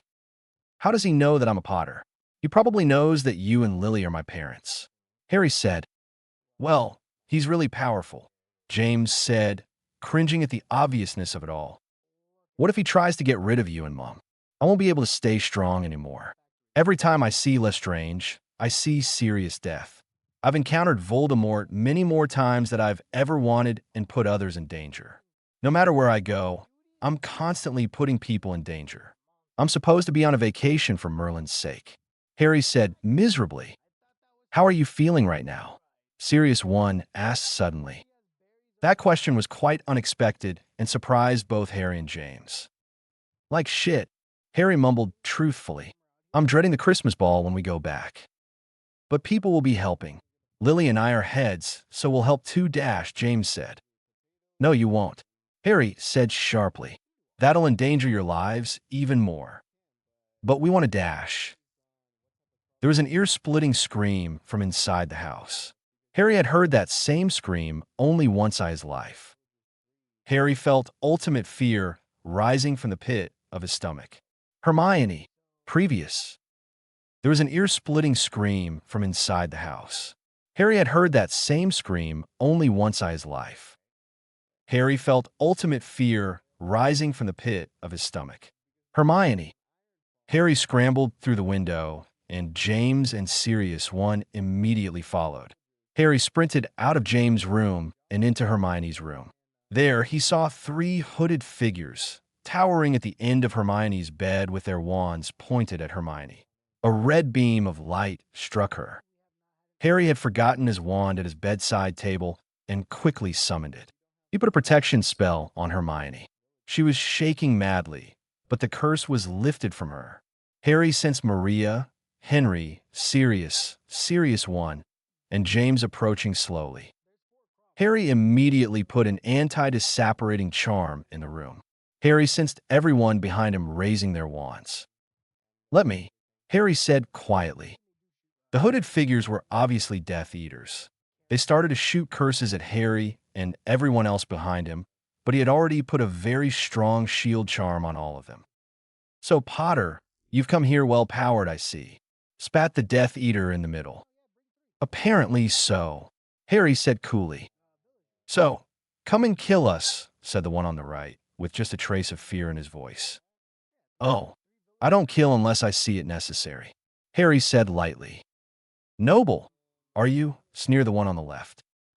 "No, just a bit nicer than I really should be," Harry said, shrugging. "The Dark Lord will kill your parents, mark my words. He will conquer," the middle one hissed. Harry snorted and said coldly, "Your dear master, Voldemort, he's nothing but a cowardly, good-for-nothing, power-hungry, filth of a person. How dare you insult the Dark Lord? How dare you speak his name with your filthy mouth?" Harry rolled his eyes. If you mess up a plan of his, he doesn't give a damn about you. He'll let you rot in Azkaban once you're in there, or torture you when you get back. He might even kill you. Anyway, your master doesn't frighten me. I've encountered him too many times to be afraid of him. Well, I must excuse myself. I'm off to get the minister. He'll offer you 3 nice, cozy cells in Azkaban where the Dementors will keep you company. Harry said this all very smoothly. He strolled over to the fireplace, tossed some flue powder in, and said, "Cornelius Fudge, Minister of Magic." "Okay, I just remembered that Fudge wasn't elected minister yet. He was some undersecretary or something, but just pretend he's the minister." Within 10 seconds, a very sleepy-looking face of the minister's appeared. He quickly grew alert when he saw Harry. "Minister, we've got 3 Death Eaters here. We need you at the Potter's place," Harry said abruptly. "And who might you be?" Fudge asked a bit rudely. "It doesn't matter who I am at the moment, does it? Just get some orders here in 5 minutes, Fudge," Harry snapped. "This is the minister you're talking to," Fudge exclaimed indignantly. "Well, right now I honestly don't give a damn who I'm talking to. Just get some orders here," Harry growled. His eyes flashed silver in anger and annoyance. Harry took his head out of the fire without waiting for an answer. "Now let's see who we've caught," Harry said, slowly walking up to the Death Eaters. He knew he was being cocky, but at the moment, he didn't care. He unmasked the one on the left. It was Crabbe, meaning Crabbe and Harry's time's grandfather. Not a surprise there, Harry muttered loudly. Harry unmasked the one on the right. Goyle. "I can guess who's in the middle. Let's see, could it be Malfoy?" Harry's voice dripped with sarcasm. He unmasked the one in the middle. It was Malfoy, Lucius' dad. Harry heard gasps from behind him. He turned around questioningly. "Luciamus, you're a Death Eater?" "Sorry, I couldn't think of a better name," Maria gasped in shock. "Why, yes, dear Maria, it so happens that I am." Malfoy sneered. The shield was still protecting the others, but Harry walked away from them, so he was no longer protected by it. Suddenly, in unison, the 3 Death Eaters used the Cruciatus Curse on Harry. "Crucio," they bellowed. Harry felt pain this time, because there were 3 curses shot at him all at once. He fell to his knees and bit his tongue. He refused to scream out loud. Harry felt warm, thick blood coming from his tongue as he bit hard on it. Harry couldn't see or hear straight. Everything was fuzzy and blurred. He vaguely heard a faint color of yellow shot at the Death Eater's direction. The pain lessened and soon stopped. Harry slowly stood up, staggering slightly. He was shaking all over, and his hand clenched onto his wand so tightly that his knuckles were completely white. He turned and saw Sirius, James, and Sirius One with their wands out, then slowly turned back to the Death Eaters, who all had a violent, bloody gash across their chests. Harry narrowed his eyes in anger as the 3 Death Eaters smirked triumphantly, slightly wincing at their injuries. "So," Harry said quietly, "you decided to outnumber me with that, then? I could deal with that." He closed his eyes and reopened them when he heard gasps and yells. Flames surrounded the 3 Death Eaters, licking at their feet. No matter how hard they tried, they couldn't get rid of the fire spreading quickly around them. They all looked at Harry in confusion, fear, and anger. What the hell? Crabbe muttered wildly.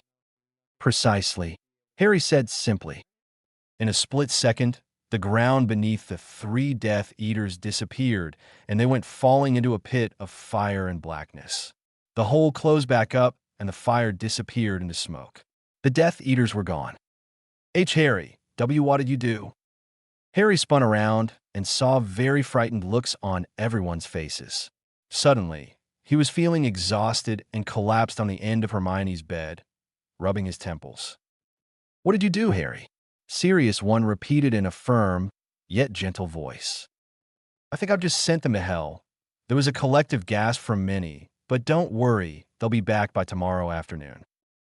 Harry turned to Hermione. She wasn't shaking quite as much as before. Hermione, are you okay? Emma Mitchum, she whispered.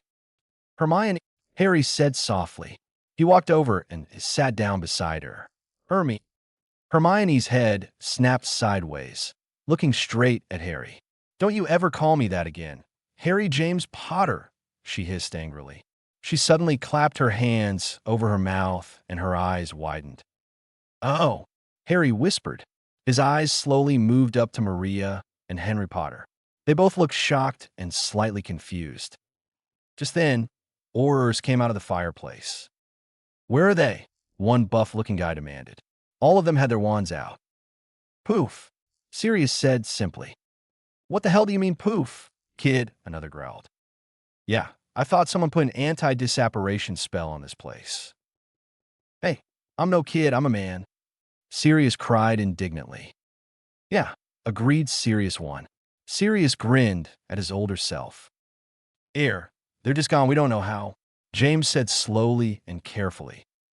The Aurors demanded for more information. Look, we don't know anything else, other than they just disappeared. They're Death Eaters, doesn't that tell you anything? Sirius One said tiredly. The Aurors grudgingly agreed that nothing more could be done, and one by one, they stepped into the fireplace and left. The last few stuck around while one spoke to Henry. Henry, we're going to need you at the office sometime today. Terribly sorry, I know it's your vacation and all, but dash. Henry glanced at James apologetically. It's understandable. I'll be there sometime afternoon. The Auror nodded weakly, and they left. Harry undid the anti-disapparation charm with a simple wave of his hand. We should talk, I suppose, Maria said gently to everyone. Harry and the others nodded miserably. This wasn't turning out the way he had expected. Too many people were starting to know about their time traveling. He started to wonder whether or not to obliviate them right on the spot. They walked downstairs to the family room, where there was a circular couch with a walking space on each side. On the inside of the couch was a circular translucent table. In front of the couch was a warm fire. Harry and Sirius had to help Hermione down the long set of stairs. Once everyone was seated, Harry conjured everyone cups of tea.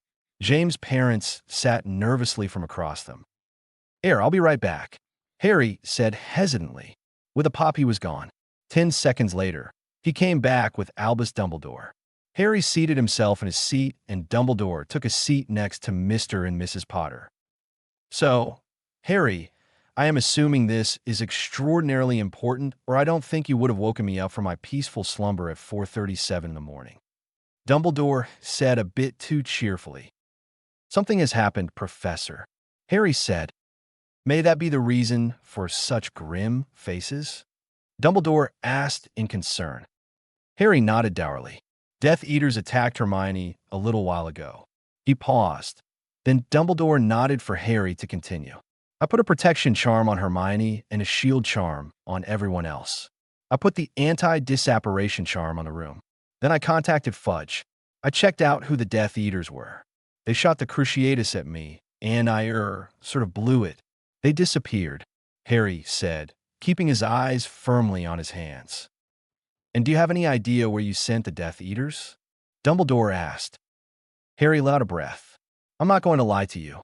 I might have, sent them to hell, he said, and quickly added, not too long, though. They'll be back by the afternoon. Dumbledore let out a small sigh. We shall hope so. By the way, that is, if you don't mind me asking, who are the Death Eaters? Crabbe, Goyle, and Malfoy. What's so surprising about Malfoy being a Death Eater anyways? Harry asked Maria. Well, his wife, Clarice, is a good friend of mine, and I'd never think Luciamus was a Death Eater. Maria said shakily. Henry cleared his throat. I think we have another issue to discuss. He paused, then went on, looking at Harry. Why do they call you Potter?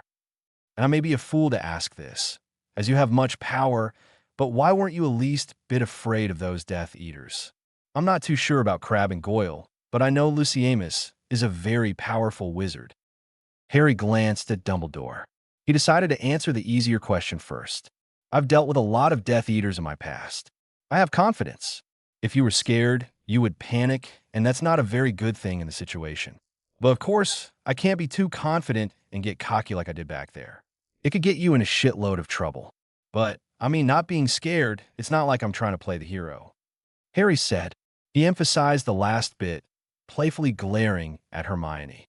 She blushed ferociously and looked down, biting her lower lip in embarrassment. If you've read UTP, then you'll have understood that.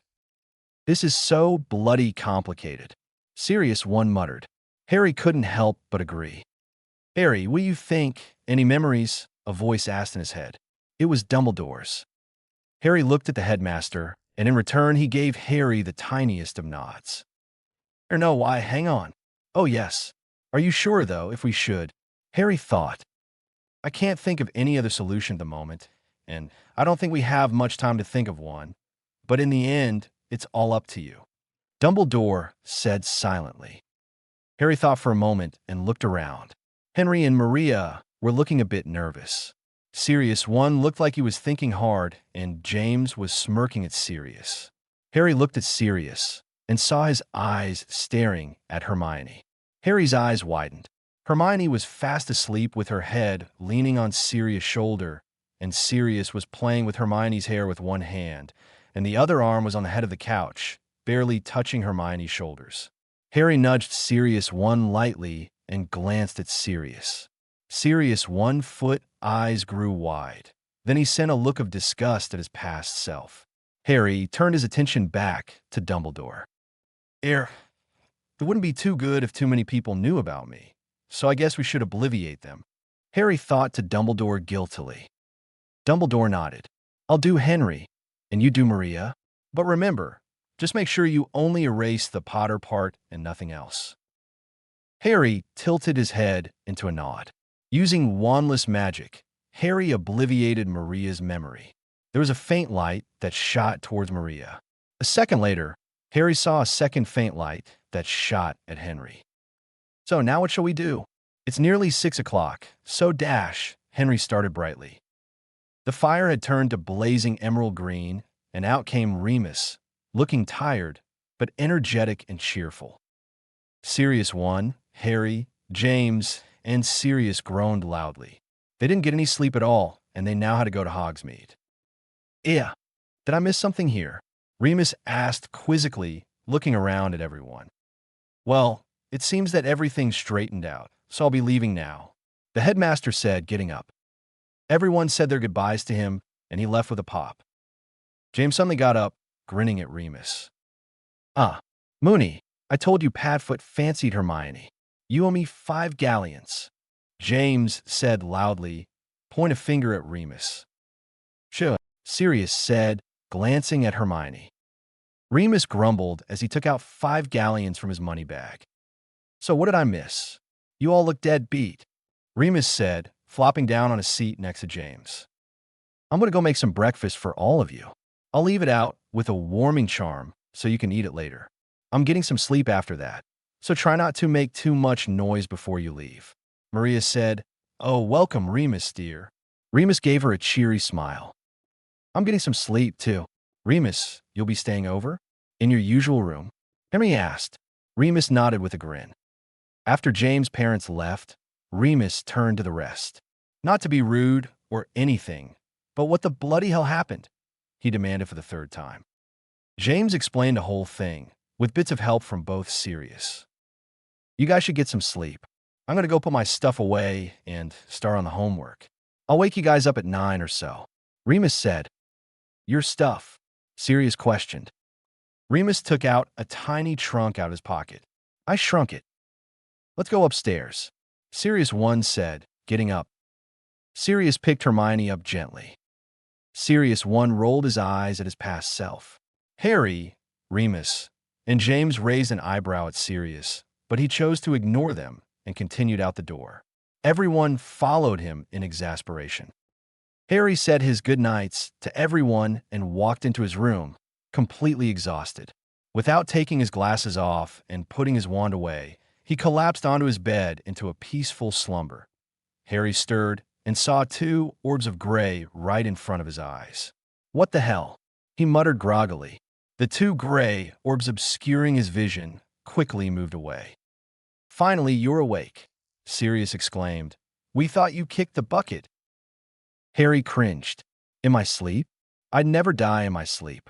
That's just a disgrace. He stretched his arms and sat up. Sirius 1, Sirius, and James were standing around his bed, and Hermione was sitting at the end of it. What time is it? Harry asked, stifling a yawn. 9:43. Remus here forgot to wake us up at 9. James said. I was reading. Remus muttered defensively. All right, I'll be down in a moment. You guys go ahead, Harry said, swinging his feet over the bed. They nodded and filed out of his room, closing the door with a creak. Harry put on a shirt, cleansed his face, and brushed his teeth. He padded down the hallway with his bare feet and stopped at the top of the stairs. He slid down the banister, but this time with a smooth landing. Harry walked to the kitchen, where everyone was eating Maria's breakfast. Sirius 1, and James were shoveling food into their mouths, only stopping to take a breath. Hermione scrutinized them, eating their breakfast with a clearly disgusted look on her face. What? We're growing boys, they defended themselves. Hermione rolled her eyes and picked out a muffin. What's the hurry? Harry asked as he sat down and piled some food onto his plate. We've got to leave in 15 minutes if we want to get a Hogmead by 10, and we've all got our pajamas on, Hermione explained. In 10 minutes, breakfast was eaten and they all scrambled up the stairs, hurrying to get dressed and ready. When Harry got to his room, he brushed his teeth once again. He rummaged around his drawers and decided to wear Muggle clothes. He put on dark jeans, a white muscle tee, and over that he wore a dark blue and light blue striped button-up shirt. He put on a navy blue hoodie and shoved on a pair of black trainers. Yeah, I'm like that. Lots of detail on clothes and fashion, LOL. With a feeble attempt to smooth out his hair, we walked out of his room. I'm ready, he called out to nobody in particular. He slid down the banister and saw everyone else waiting by the front door. Took you long enough, Sirius muttered good-naturedly. Sirius 1 and Hermione chose to wear robes and cloaks, but the 3 marauders wore Muggle clothes. How are we going to get there? Harry asked. Dad set up a port key, James answered, nodding his head to the quill in his hand. Harry and the others touched the quill and immediately felt the familiar tug at his navel. He landed on his feet, but stumbled a little. Let's all go our separate ways and meet at the 3 broomsticks at 2. That gives us 3.5 hours, Sirius 1 said. They agreed and scattered. Harry went to a Quidditch store to buy James' present. Then he went to Honeyduck's to buy a bunch of candy. He shopped for a while until he saw on his watch that it was 1:51. Harry made his way to the 3 broomsticks. He spotted Hermione and Remus at a large table, talking. Hey guys, Harry greeted them, placing his shopping bags beside him on the ground. He took a seat next to Hermione.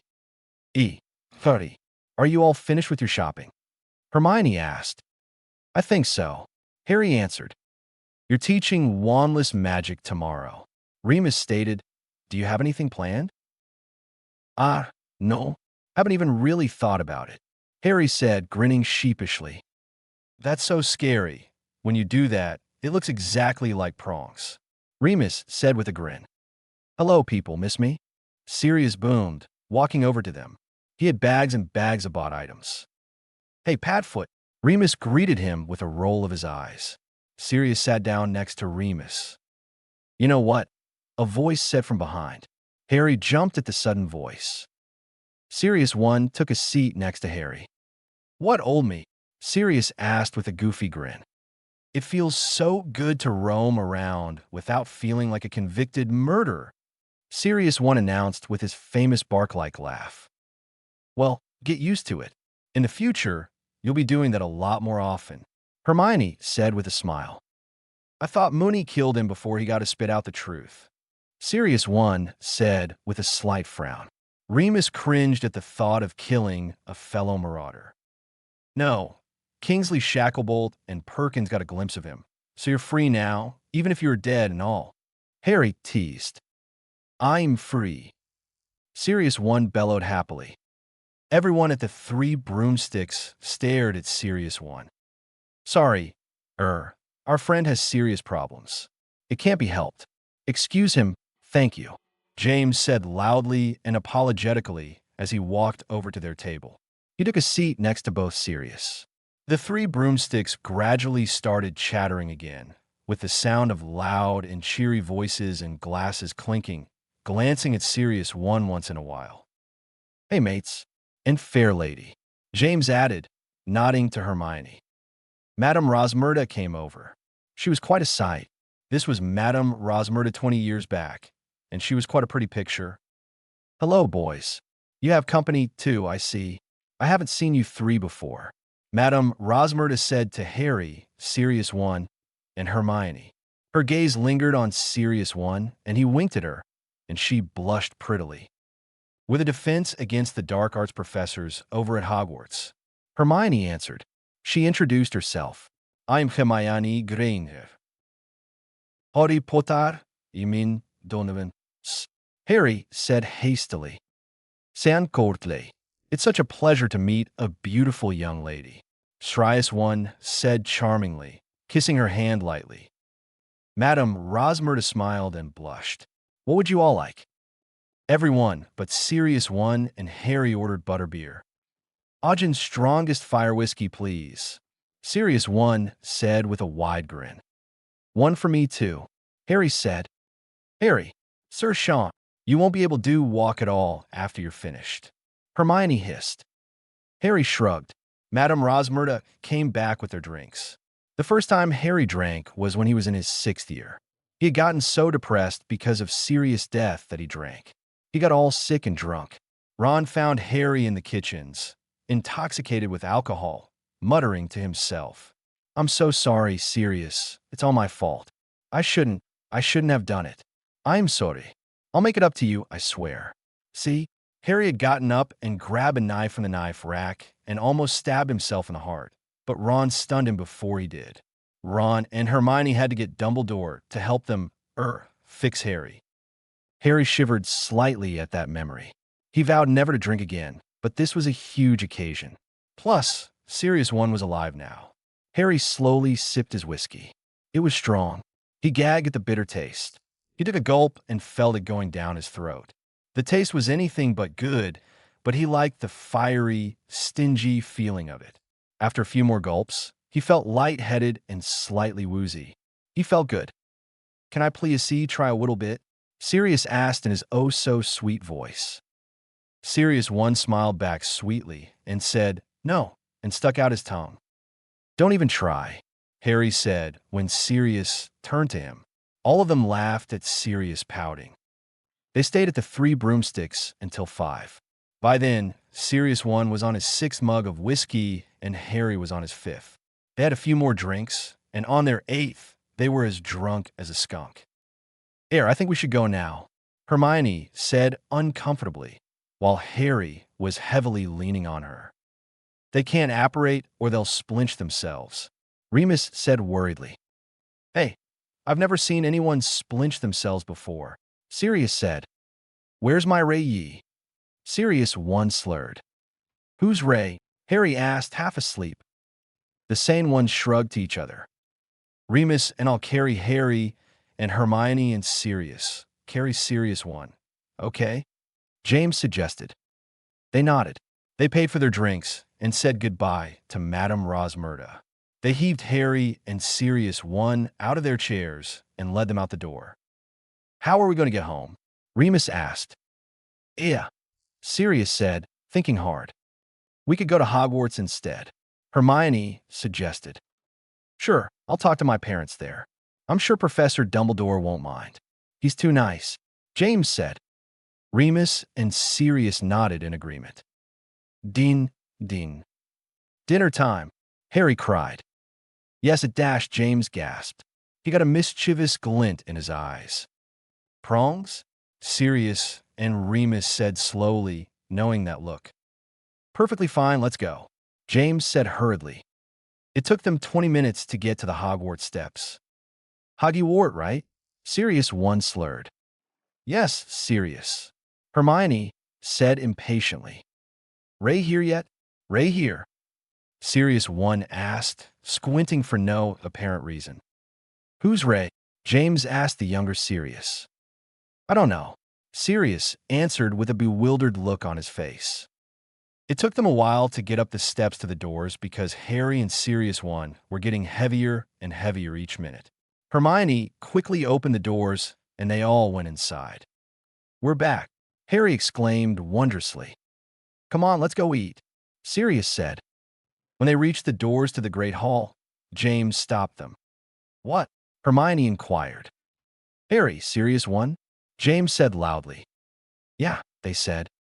If you get up on the Gryffindor table and sing Twinkle, Twinkle, Little Star with all the hand gestures, everyone will love you.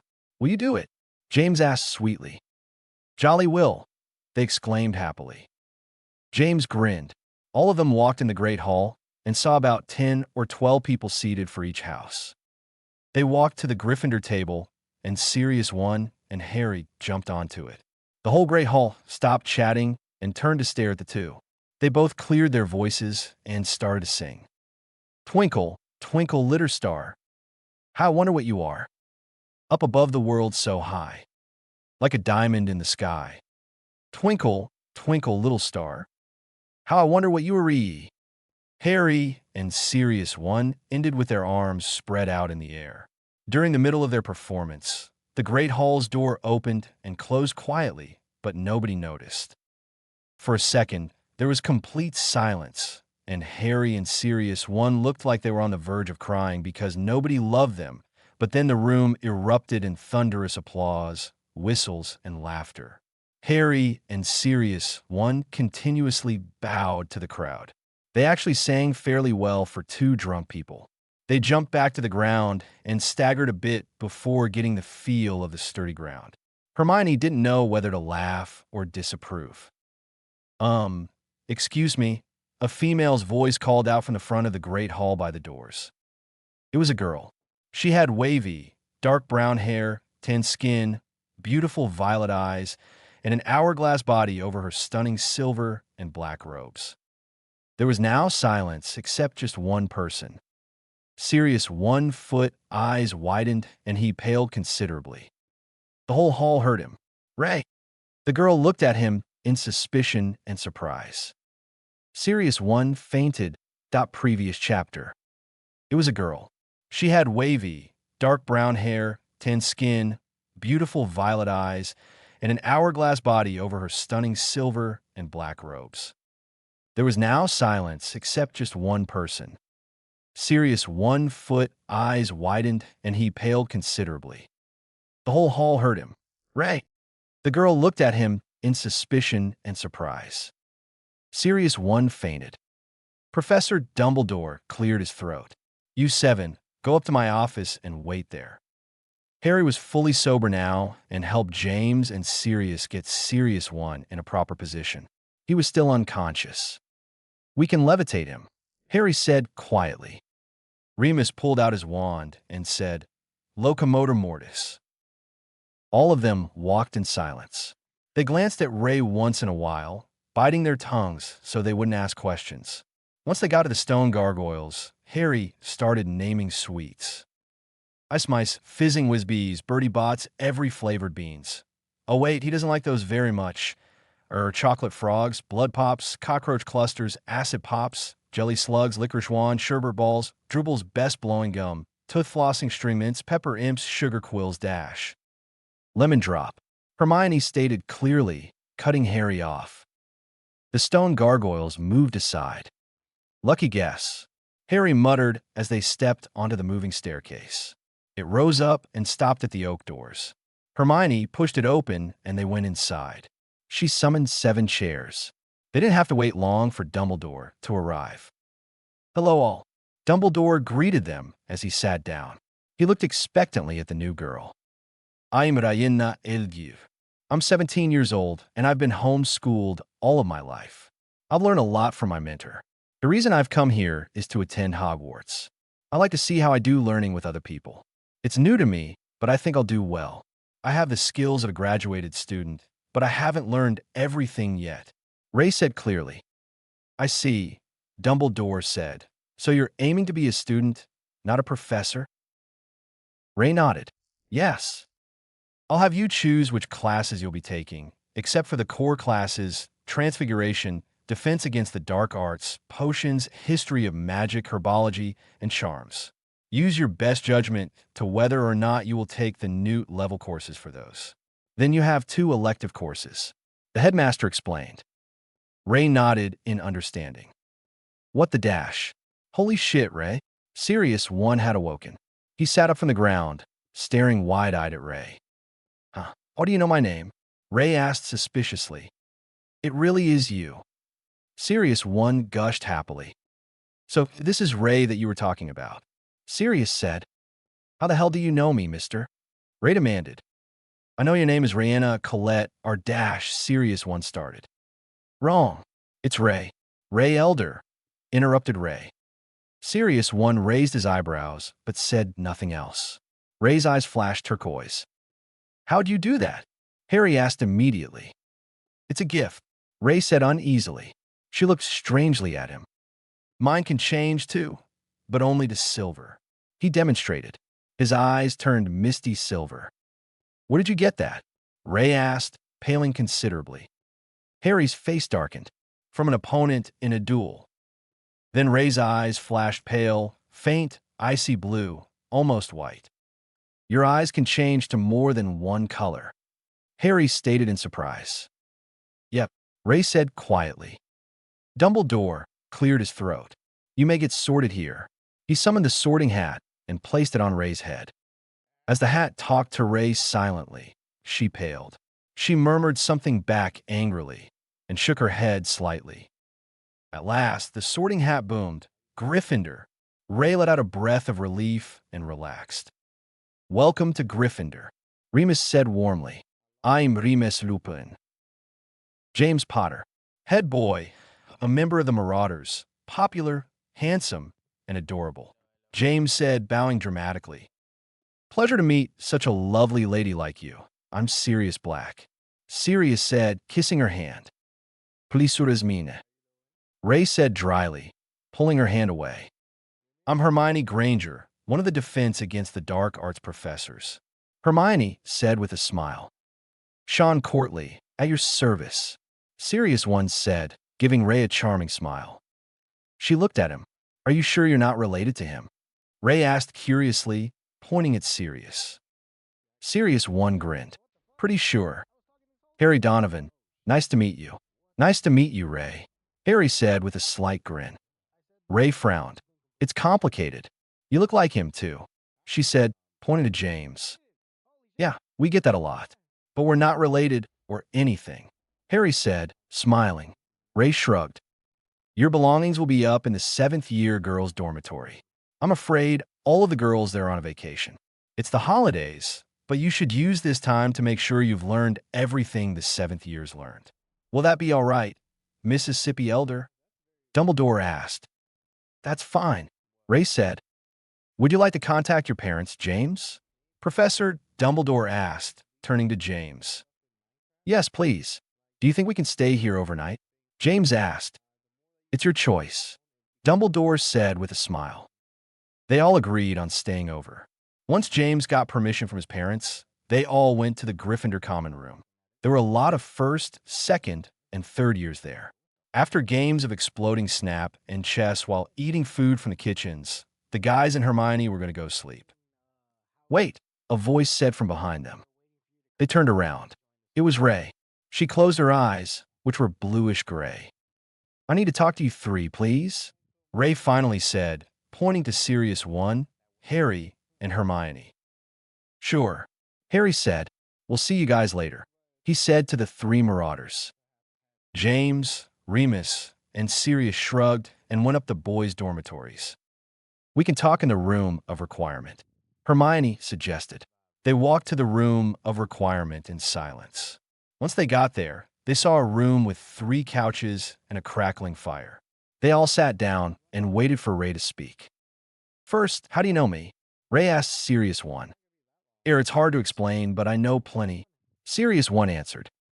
I have no idea what you two are talking about, but Ray, just know that you can trust us, Harry said gently. I know that. Ray looked at Harry. She stared at him, and he stared back until his eyes started to water. He blinked. Look, I know you can do things with those eyes, the silver ones, Ray finally said. How? Harry asked. Because I have powers, abilities with mine. A lot, actually. I can sense auras, and yours are really complicated. I can hardly sense them. It's like you're not here. It's like you don't exist, Ray said, looking at all of them. Hermione sighed. Like Harry said, you can trust us with your secrets, and I'm hoping we can trust you with ours. Ray bit her lower lip. You know everything, don't you? She asked Sirius 1. He nodded. I don't care either. I never did. He gave her a small smile. Ray looked at him and gave him the smallest of smiles, just the corners of her mouth tilted upwards. She took a deep breath. My name is Raina Colette Riddle, though I don't know if you would know from that name dash. You're related to Voldemort, Tom Marvolo Riddle, aren't you? Harry interrupted. You know his name? Almost nobody does, Ray stated. Harry and Hermione nodded. He's my father. But you don't look anything like him, Harry exclaimed. I'm getting to that. Well, he's not my birth father. He found me. Actually, he stole me from my mom when I was only months old and raised me as his own. He needed an heir or something, or an innocent to do some spying work for him. I wasn't old enough to do that before, so instead, I learned dark magic. Loads of it. That was all I knew. But when I turned 10, I got sick of it all and ran away. I wanted to find a mentor or anyone that would teach me light magic. I found an elderly lady, Mrs. Weasley, to take care of me and teach me. She told me of Hogwarts, and I got interested. By then, I was 15 years old. I got a lot of gold from my father's vault and put it in a new one I made. Mrs. Weasley gave me the directions to where Hogwarts was, and I left to find it. So now I'm here. You gotta believe me. I have no bad intentions, and I want to be good. I want to have nothing to do with my father. Do you believe me? Ray asked in a small voice. Harry stared long and hard at her, and could sense Hermione thinking rapidly. He finally spoke. I believe you, he said with a small smile. Hermione nodded slightly. You're not lying. Ray let out a sigh of relief. Tell me what you all have to say. Your secrets, now that I've said mine. Ray said. Who wants to tell? Harry asked with dry humor. Sirius 1 volunteered. We're from the future. Well, they are, but I'm from the dead. But basically from 20 years in the future. Ray was quick to comprehend that. So that must be why your auras are so faint. You don't really exist, but you're still here, so you have a little. Ray said, thinking aloud. Yes, that must be it. Hermione said in surprise. She thought Ray would be in a state of disbelief. And Ray asked calmly, well, I'm really Sirius Black. Sirius 1 spoke up. The older version of that other bloke that kissed your hand. Sorry about that, by the way. Ray smiled in reassurance. It's no problem. I'm Harry Potter. I actually am related to James. Harry said with an uncertain smile. I'm Hermione Granger. There wasn't really any point in changing my name. Hermione said with a small roll of her eyes. Wow, this is the first time I've met time travelers. But it feels like you're special or something. Like you're important to all of us in this time. Ray stated. Something's going to happen soon. Harry said. There's going to be an attack on Hogwarts. We got to try our best to stop it. So you must play a large role in this, then. Ray said with a yawn. Oh, Hermione said in alarm. We shouldn't keep you. You should get some sleep. I'm going to just put his name as Sirius, not Serious One, because there's only one Sirius there. I'll be doing that when there's only one Sirius at the scene for the rest of the story. They stood up. Can I talk to you for a moment, Sirius? Ray asked hesitantly. Sirius looked at her curiously. Sure. We'll wait for you outside, then, Harry said, and he followed Hermione out the door. It's weird how you know me so well, and I've never met you before in my life, Ray said after they were alone in the room. You're really amazing, Sirius said, out of the blue. Ray grinned. Yeah, I know. Sirius punched her lightly in the arm with a smile. I don't know you, but I can't help but trust you, Ray said. Well, I'm a trusting guy. So is past me. I mean, I know I was a prat back there, but once you get to know me, I guess I'm pretty okay, Sirius said with an uncertain smile. Wow, that's very deep coming a guy, Ray teased. Hey, what can I say? I'm a sensitive guy, Sirius said with a casual shrug. I'm wondering, how old are you guys? Harry and Hermione look hardly older than me, and I have no idea how old you are, Ray said. Well, Harry and Hermione's only 18. They graduated last year. As for me, you'll have to guess my age, Sirius said, grinning. Yeah, 25 years old, Ray guessed. I wish, Sirius stated. Oh, I don't know, I give up. Tell me. Okay, but don't tell anybody, especially the girls, or they won't swoon at me anymore. I like being obsessed over, Sirius said. All right, I won't, now tell me. I'm Dash, Sirius took a dramatic, deep breath and ran a hand through his hair. 40. Bloody hell, you're old, Ray exclaimed. Watch it, kid, Sirius said in mock warning. What you gonna do, old man? Ray said, grinning widely. Sirius grinned evilly. He lunged at Ray and started to tickle her right below her chest. How the bloody hell? Do you know my tickle spot? Ray said through her laughs and giggles. She wriggled around, trying to get him to stop. He stopped tickling her. It's been a while since I heard those giggles. Damn bloody while, Sirius said quietly. Ray stopped laughing and frowned slightly. She stopped herself from asking about the future. She knew she couldn't. Ray started uncertainly. I should go. They're waiting for me. Sirius abruptly stood up and strode to the door. Good night, Ray. And he left. Sirius closed the door lightly and sighed. Tears were threatening to fall, and he barely ever cried. He had probably cried only 3 times in his lifetime. Ready to dash, Harry stopped.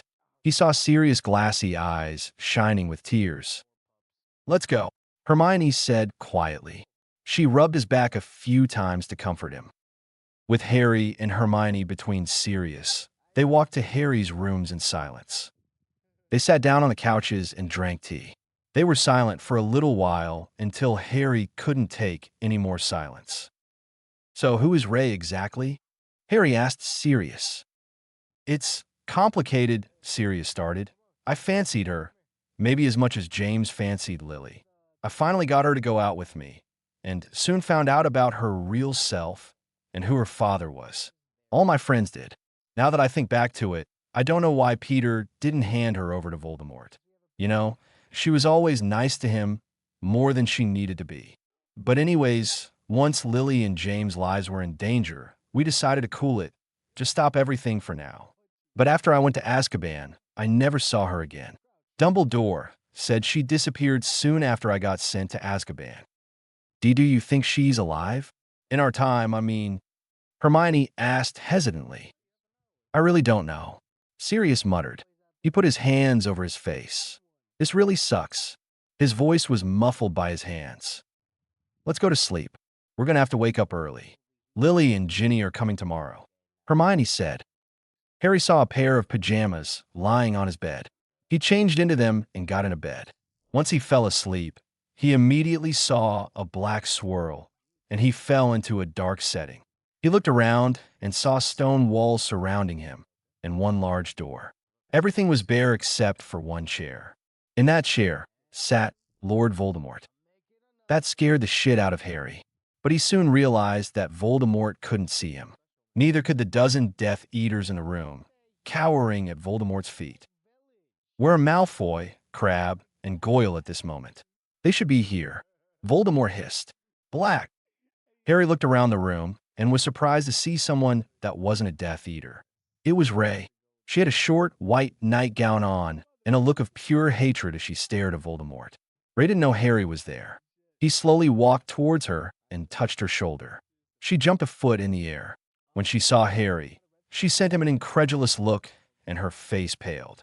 He sent her a questioning look, but she just shook her head and faced the Death Eaters. He did too. They were not seen since yesterday when they were to attack the Potter's house, and they've just come back a few hours ago. It looked like they've been through hell, my lord, so we had them take a sleeping potion. Once they revived, we were going to have them speak to you of what happened. It was Bellatrix's voice. What happened to them? The Dark Lord demanded. We do not know, my lord, but I suspect it is the Hogwarts professor, Donovan. We have to do something about him. We will kill him. Voldemort hissed. There's going to be a ball after the holidays, master. We can kill him then, Bellatrix suggested.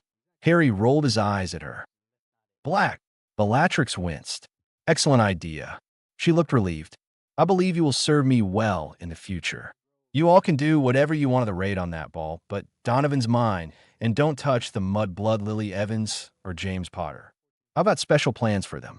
They have escaped from me and will not escape again. They will die. Voldemort hissed menacingly. As the Death Eaters and Voldemort cackled evilly, the scene clouded away and Harry awoke, with sweat running down his face and his hair sticking to his head unattractively. Harry put on his glasses and glanced at the clock. It was 5:30 in the morning. Harry was shaking madly. For the first time in 2 years, he had a vision. Rey was there. I've got to talk to her, Harry thought. He shoved on his clothes from yesterday and apparat to the Gryffindor common room. He saw one person in there reading a book, and to his fortune, it was Rey. Rey, Harry called. He swiped a hand across his forehead to wipe away the sweat. Rey turned. She frowned slightly. She was in her short, satin white nightgown, and had put on a peach-colored silk robe over it. Yes. What happened? Harry asked, walking over in a quickened pace. What do you mean? Rey asked. She was slightly pale. With all his manners gone, he said, You know what happened? Damn it.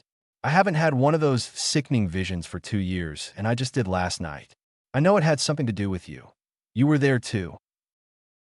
Harry? Is that you that's making all that unattractive noise?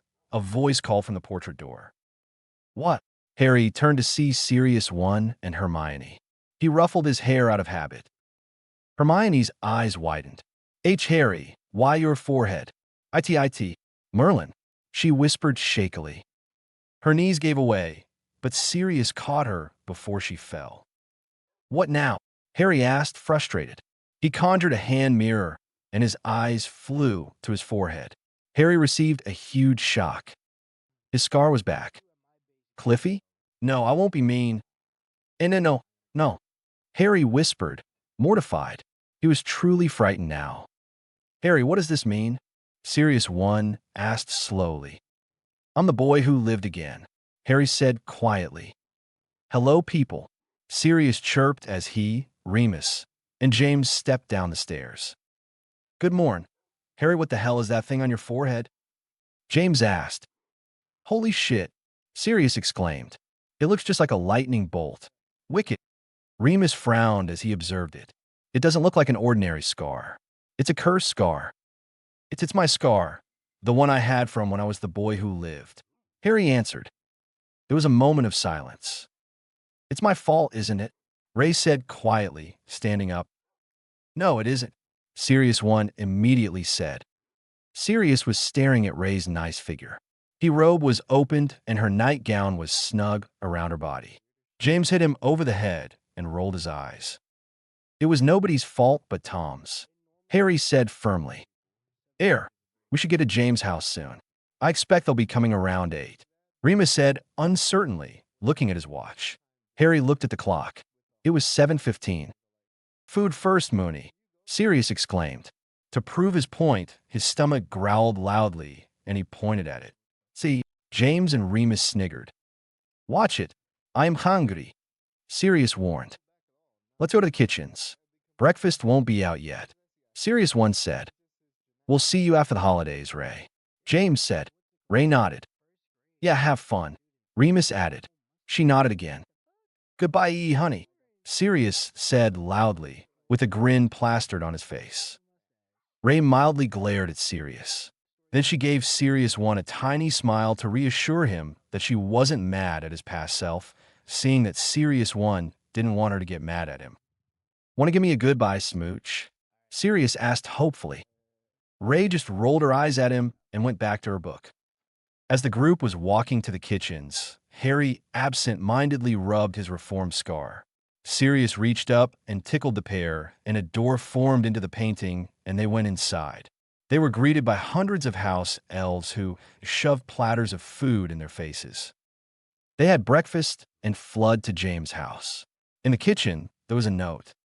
James, we've left for work already. Fix some lunch. We might not be able to come back until very late tonight. The girls can stay overnight if the session goes on for a long time. We would love to meet that Lily you're always talking about. We love you, and be careful. Stay out of trouble. Love, Mom and Dad. Tell me, James, how often do you talk about our lovely Lillikins? Remus asked, grinning. Every minute of every hour of every day. Sirius spoke up, grinning also. Hermione looked highly amused. You really like her, don't you? James nodded helplessly. Two pops were heard in the entrance room. We're here, Ginny's voice sang from the room. Harry nearly broke the kitchen door, tried to get to Lily and Ginny. He stopped by the door, looking at Ginny looking around the house. Ginny spotted him and ran and jumped on him. He twirled her around and kissed her lovingly. He was grinning like mad. Harry got a good look at her. Her hair was slightly wavy. She was wearing light jeans and a sweatshirt. Lily, Harry said, his smile still on his face. Hello, Professor Donovan, Lily said with a warm smile. Hey, Lils, Remus said from behind. He walked forward. She forgot he was one of the marauders for a moment. Remy, Lily squealed. She rushed over and gave him a big hug. James gave Remus a jealous look, and Remus grinned. Hello, my lovely Lillikins, Sirius said, grinning. Black, Lily acknowledged Sirius' presence. James started nervously. Ache, Lily Vance. Lily blinked. James Potter never stuttered. Okay, look, Potter, I'm willing to accept you as my, Lily gritted her teeth, friend, but if you do one thing to mess it up, then forget it. Lily glanced at Ginny. James' mouth fell open, and he couldn't help but stare at her with wide eyes. Lily raised her eyebrows. Ooh, yeah, right. James managed to get out. Lily rolled her eyes. Are we going to get started? Yes, follow me. Harry went to the basement, into the dueling room, and the rest followed him. We'll be using this room. As you can see, I have placed objects in here. Harry started. There was silence, and nobody said a word. Then there was a snort, then some chuckles, and a few giggles. The whole room erupted with hysterical laughter. Merlin, what happened? Sirius wheezed. Everyone was on the ground, lying down and breathing heavily. They were all exhausted from laughing. You think we should start now? Sirius said, for real? Harry stood up reluctantly, and the rest sat up on the mats. Right, so wand-less magic is pretty much the hardest branch of magic. Not many witches and wizards can master it. It requires full concentration and a lot of patience. You need to concentrate on what you want to do, think of a spell, and make it happen. Harry explained.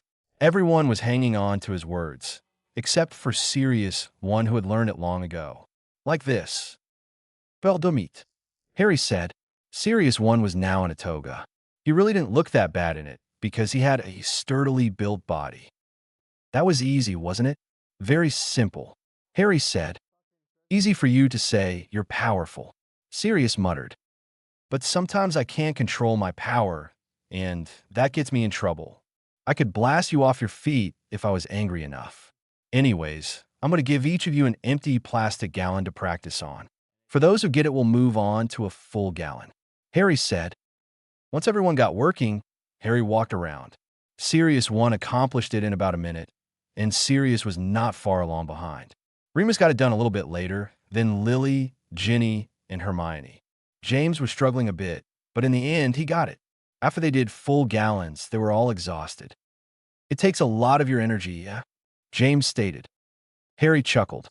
Just rest for a few minutes, then we'll levitate each other with the Wingardium Leviosa, he said to everyone. After 5 minutes or so, Harry had them all sit down so he could pair them up. Remus and Sirius. Harry picked. They got up, and Remus easily lifted Sirius. I can fly, I can fly. I'm invincible. Sirius shouted gleefully. Remus raised an eyebrow at him, and Sirius fell to the ground with a soft thump, and Remus smirked at him. Sirius had no problem levitating Remus. He was a natural at wand-less magic. James and Lily, Harry said with a slight smile. Lily looked warily at James as they walked up to the mat. I'll do you, James suggested. Lily nodded. James spoke, Wingardium Leviosa. It didn't work. Try again, said Harry. James tried and tried nearly 15 times. He grew really frustrated and roughly ran a hand through his massive tangles. Just hurry up, will you? It's easy, Lily finally said, throwing her hands in the air. I will, if you weren't so damn heavy, James said through gritted teeth. Lily's eyes widened and her face got slightly red. She had angry tears in her eyes. James saw her glassy eyes. Lily, just stay away from me, Potter, Lily said emotionlessly.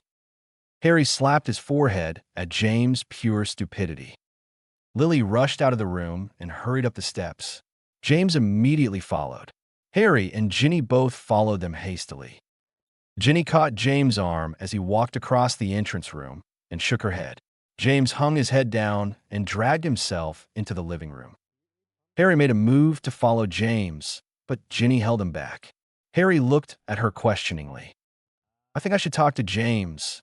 I know exactly what Lily's feeling right now, so I can explain the situation to him. You should talk to Lily and explain James' behavior, Ginny explained quietly.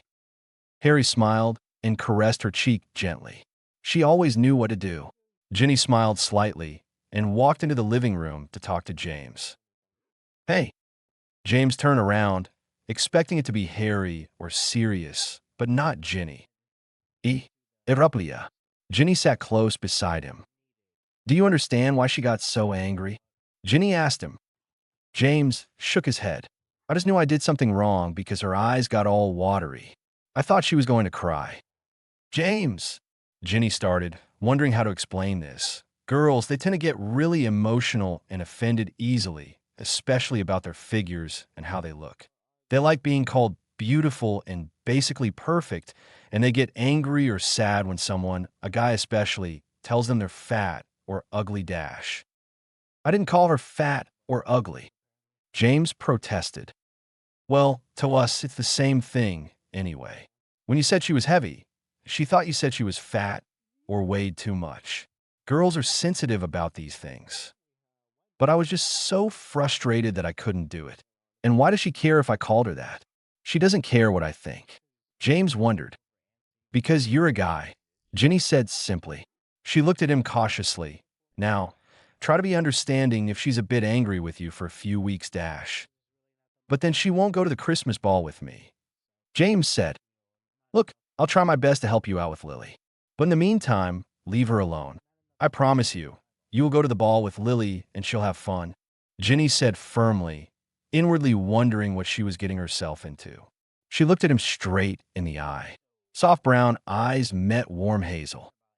At last, James cracked a smile. Thanks, Ginny, you're great, James said warmly. No problem. It's what I do best, Ginny said, grinning. They leaned in for a hug. I can't believe I'm going to marry Lily Evans, James exclaimed after they parted from the hug. Ginny laughed. You know, James said with evident hesitation, you have my approval and best wishes for you and Harry, even if I'm, dead and all. Ginny stopped laughing. Who said anything about marriage? She asked seriously. You two seem serious enough, though. You and Harry are perfect, James said, smiling a bit. Ginny half shrugged. Well, I'm only 17. Yeah, I know, but later, when you're old enough. James replied. Ginny nodded thoughtfully. Well, then, if that ever happens, then thanks. She cocked her head at James. You should think about deflating your head a bit. Down with the ego and up with the modesty. James looked at her surprised. Really? Lily said the same thing, just a bit more harshly. But if two people say the same thing, then maybe I will. Just a little. Well, let's go. The others will be waiting for us. Harry walked to the door, got a cloak from the hook by the door, and stepped out into the snow. It was pretty chilly, but it was warm with his sweatshirt on. Harry couldn't see much, so he just let himself roam around, hoping to spot Lily somewhere. A few minutes later, he found Lily sitting on a large rock by a big pond that was coated with thick ice. She was shivering, as she only had a long-sleeved shirt on. Harry jogged over to her and gently placed the cloak over Lily's shoulders. Lily turned around sharply, but relaxed when she saw Harry. Harry sat down beside her, staring out for a while. Thanks, Professor, for the cloak, Lily said quietly. Call me Harry, he offered insistently. Lily slowly nodded. He really hurt your feelings, didn't he? Harry asked, hesitant to talk about this with her professor. Lily tilted her head into a nod. Try not to take it personally, Lily coughed abruptly. Okay, he was just frustrated about the whole thing. He probably forgot who he was talking to. He didn't mean it. He would never in his right mind say that to you intentionally. That boy's crazy about you. He would probably understand if you ignore him for a while. It was his last chance too. Harry said gently. Lily stayed silent for a while. I really don't know what to do. She finally said. Well, do you like him? Harry asked cautiously. No, not like that. I can't. But sometimes he's decent enough. But at other times, her voice hardened, he's an egotistical, big-headed prat. Well, I guess you'll find out in time. Are you still mad at him? Harry asked. Lily bit her lip. I don't know. I guess I shouldn't take this too seriously. I don't want to act like a drama queen. But he's not my friend or anything, Lily said. Harry nodded. Let's go inside. The rest are undoubtedly waiting for us. He got off and jumped off the rock and held out a hand to help Lily down. Thanks, Prof. Harry, Lily said. She smiled up at him shakily. No problem.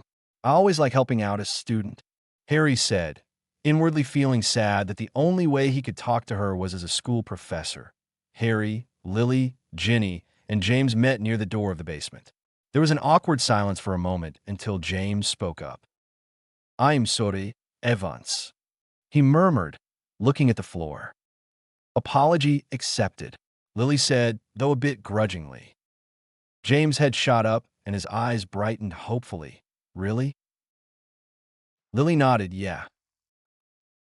Thanks, James said happily. But it doesn't mean we're friends, Lily said sharply. James nodded understandably, right. Well, let's go down, said Ginny. James and Lily went first, and then Ginny and Harry went. Harry put an arm around Ginny's waist and looked down at her proudly. We did well, he said, triumph glistening in his eyes. Ginny smiled and nodded. We did very well. Well, that took you a while, Sirius said with a roll of his eyes. Everything all right? Remus asked. Lily and James nodded slightly. It's 4:30. We can use something to eat, Harry said, glancing at the clock. James nodded. Dolly, he hollered. There was a crack and Dolly appeared. Yes, Master James, sir, Dolly squeaked. She glanced at Remus with large, shining eyes. He shifted uncomfortably. Can you bring some sandwiches and pumpkin juice for us? James asked. Yes, Master James, Dolly said, and with a crack she was gone. So what do you think of Ray? Sirius 1 asked everyone. She's okay, but there's something about her, she's hiding something, James said, creasing his eyebrows. Yeah, Remus agreed, though we're all entitled to our privacy. He was clearly thinking about his lycanthropy. She's fantastic, Sirius said dreamily. Harry snorted in amusement. Who's Ray? Ginny asked curiously. She's a new student in our year. She got sorted into Gryffindor. Remus explained. Oh, is she nice? Lily asked. We've just met her, but she's decent enough. She's not one of those pure-blood freaks like Malfoy and not, thank Merlin. Harry said. There was a crack and Dolly appeared with food and drinks. They ate and talked until 5:30.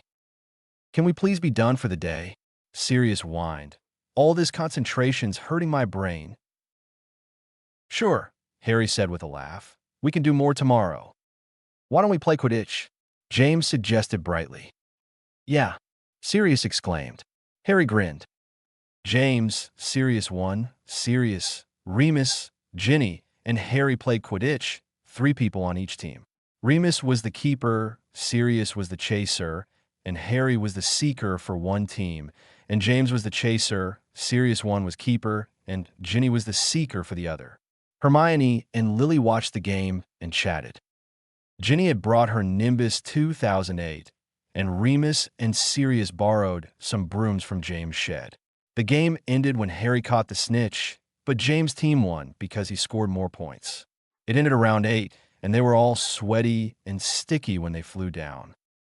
You guys should take a shower, you stink, Hermione said, scrunching her nose daintily. Lily turned her head away to block out the smell. Thanks, Hermione, Ginny said sarcastically.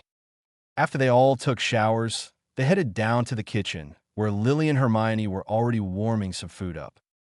What's for dinner, Mums? Sirius asked goofily. Hermione and Lily rolled their eyes. Well, we found some food in the refrigerator, and we warmed it up. We mixed up some chocolate pudding for dessert. Hermione answered with a smile. Great. After everything was set, they began to eat. You guys can stay overnight if you want to, James said uncertainly.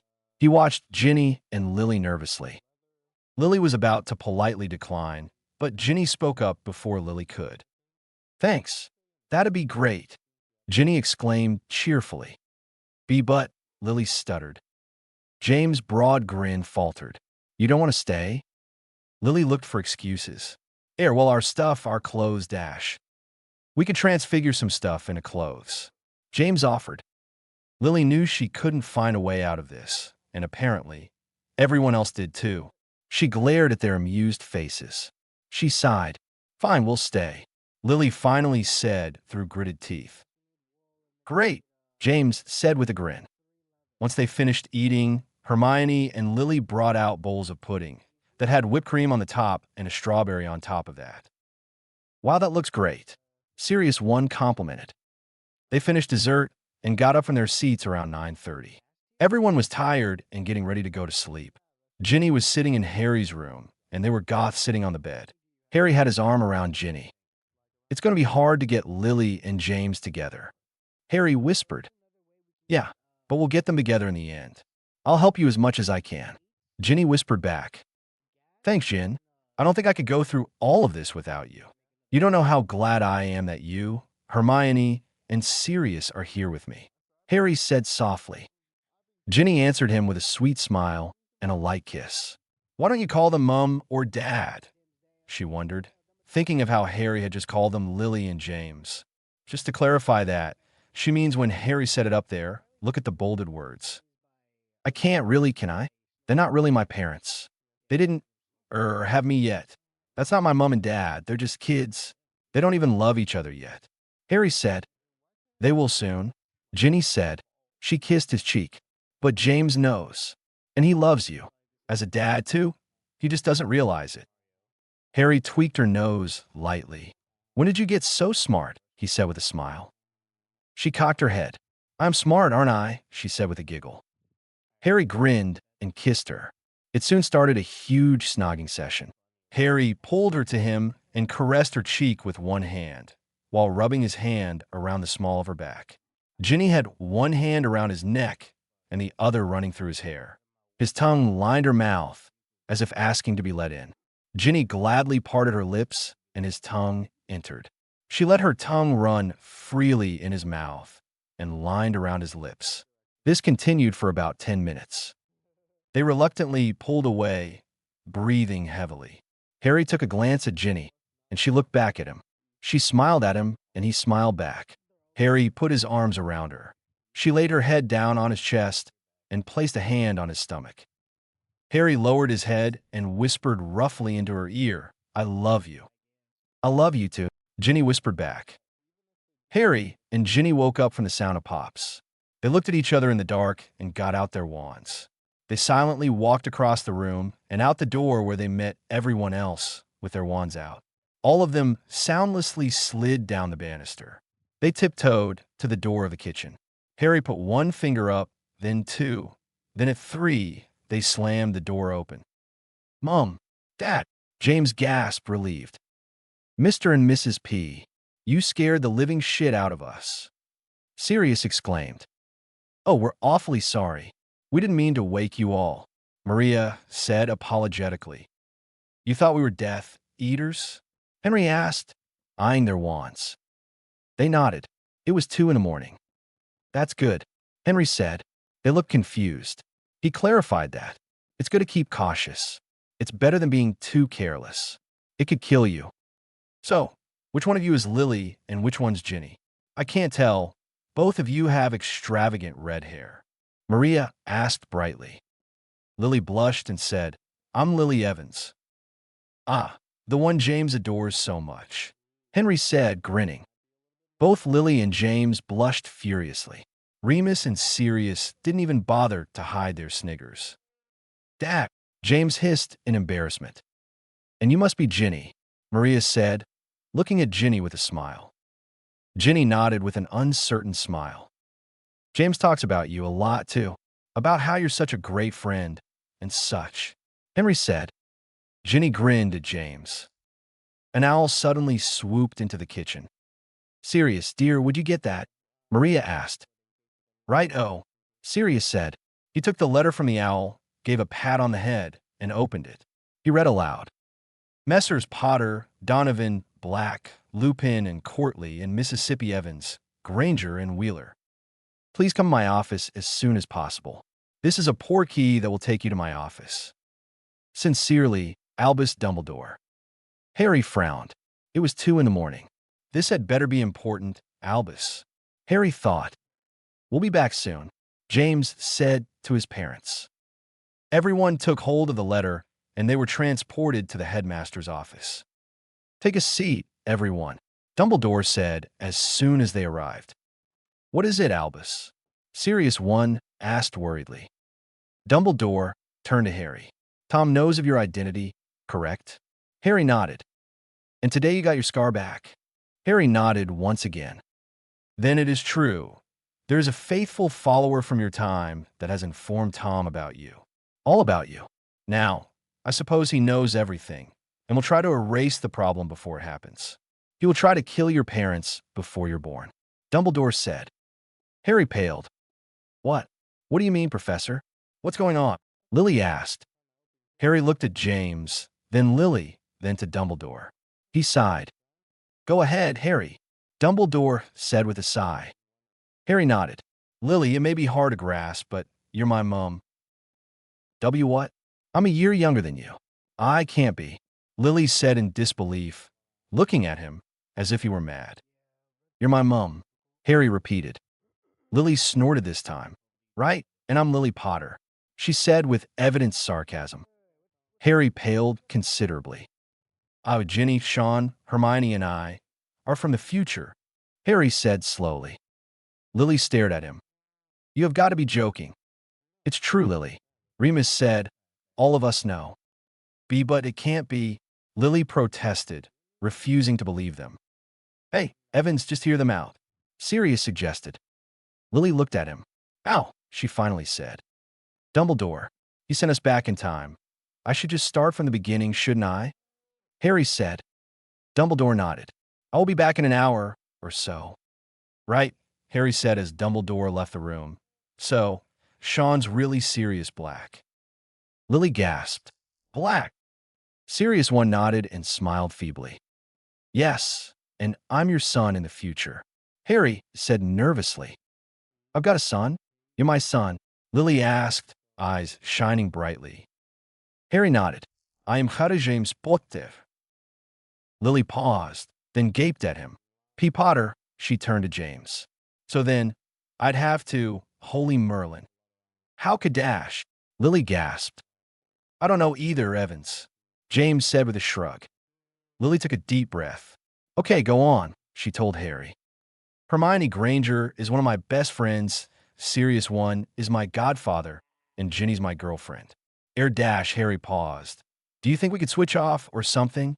Please, he asked Ginny, Hermione, and Sirius One. All right, Sirius One said. It starts off when you two get married. Voldemort is after you. They switched off until Harry's 7th year. Do you want to tell her, Harry? Hermione asked him. Harry nodded slowly. I haven't told anyone the details yet. What happened? Lily asked somewhat hesitantly. She was afraid to know what happened after listening to the horrible events Harry had gone through in the past years. Well, first there was one on Halloween night. Not many got hurt or anything, just some Death Eaters having some fun. Hermione answered. When was the final battle? Sirius asked. Harry spoke. June 1st, just 1 week before the summer holidays. Everything was great. Lashback. Everyone was eating dinner in the Great Hall, famished from a day of classes and homework. 3 students weren't hungry at all. Ron, Harry, and Hermione just pushed their forks around, not eating anything. The 3 of them had identical bad feelings in the pit of their stomachs. Harry looked up at Dumbledore, who was silent and staring around at all the students in the Great Hall, finally setting his gaze to the doors of the Great Hall. Suddenly, there was a loud bang from outside on the grounds. Immediately, Dumbledore stood up and said loudly and clearly, 4th years and up, remain here in the Great Hall. 3rd years and down, go up to your common rooms. Immediately, 4th years and up, any student who wishes to defend the castle, come with me. For those who don't, go with the others to your common rooms. Now, the headmaster sounded like he had anticipated this. The 4th years and below streamed out of the Great Hall and towards their common rooms.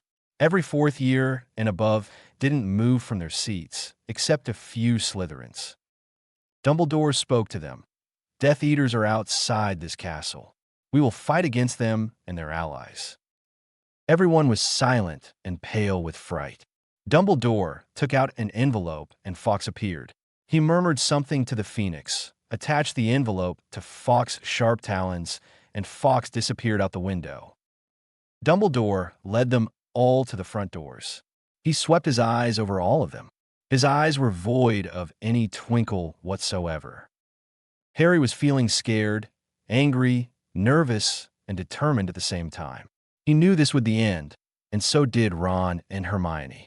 Harry had never killed anyone before, but he knew he would have to. Dumbledore glanced at Harry, then opened the doors. Many gasped at the horrid sight. There were hundreds of Death Eaters, a dozen trolls, more than 100 Dementors, a handful of giants, and many snakes, large snakes. And there was Voldemort.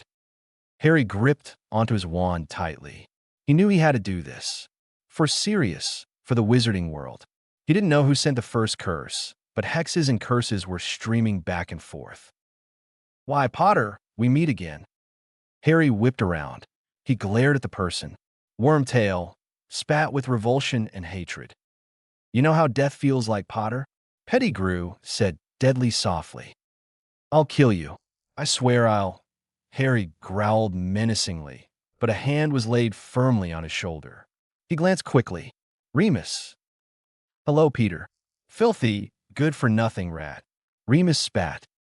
Remus, my friend, I'm not your friend. I don't want anything to do with you. Harry, may I?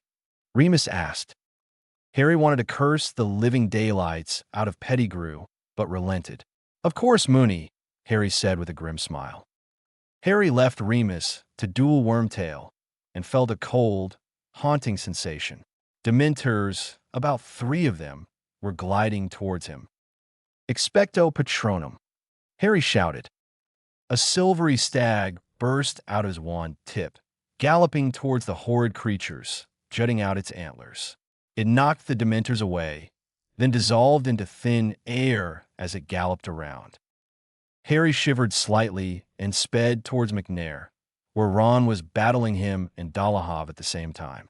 He dodged stray curses as he ran to Ron. Stupefied, Harry shouted at McNair. The spell whizzed by McNair's ear, and he growled menacingly. He turned to Harry and hissed, "Crucio!" Harry dodged it in time, but he narrowed his eyes. Dumbledore had given the students the right to use an unforgivable, but in moderation. Harry didn't want to, but he knew he would have to, or the battle will be going on all night and day. Harry built up his anger quickly and easily, and bellowed, "Crucio!"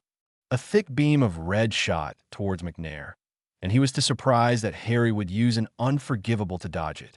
McNair let out a piercing scream, though it could not be heard over the noise of the battle. McNair slowly got up, breathing heavily.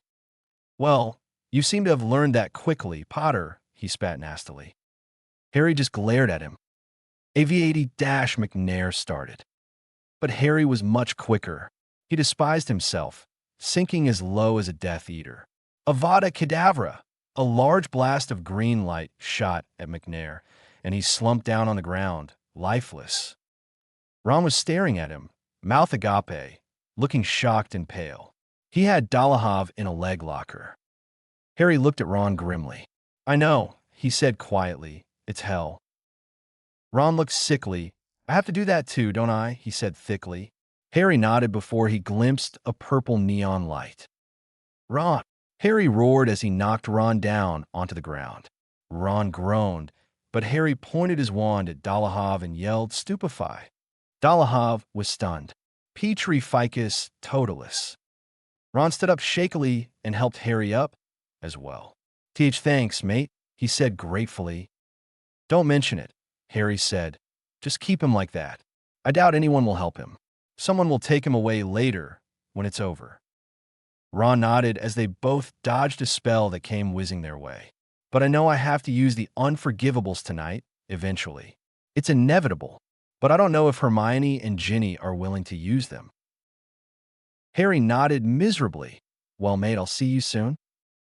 Ron smiled faintly. "Definitely." They hugged awkwardly and went their separate ways as Ron found another target. Harry shook his head in misery and looked around quickly. Nearby him, Ginny was battling Rookwood and losing greatly. Rookwood shouted a spell, and a red beam sped to Ginny. It seemed though time went by slowly. Harry panicked and sprinted to Ginny as fast as his legs would carry him. Without a second thought, he lunged in front of her, taking the curse. His body met pain. Lots of it. It was excruciating pain all over his body. 1,000 white-hot knives stabbed repeatedly into every centimeter of his body. He bit his lip to prevent himself from screaming out loud. It was hard. He would lose it any minute. Just as he opened his mouth to scream, the pain ceased incredibly. He breathed heavily, moaning softly. He attempted to get up, but his body was too sore and prickly.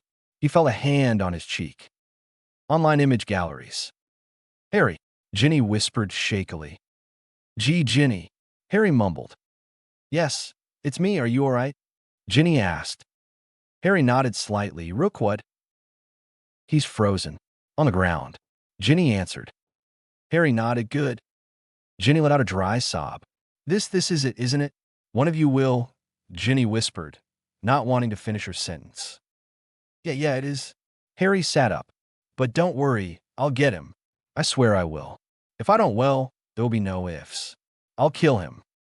"I know you will. Without a doubt. But I've no choice to worry about you. Everyone does. Just be careful.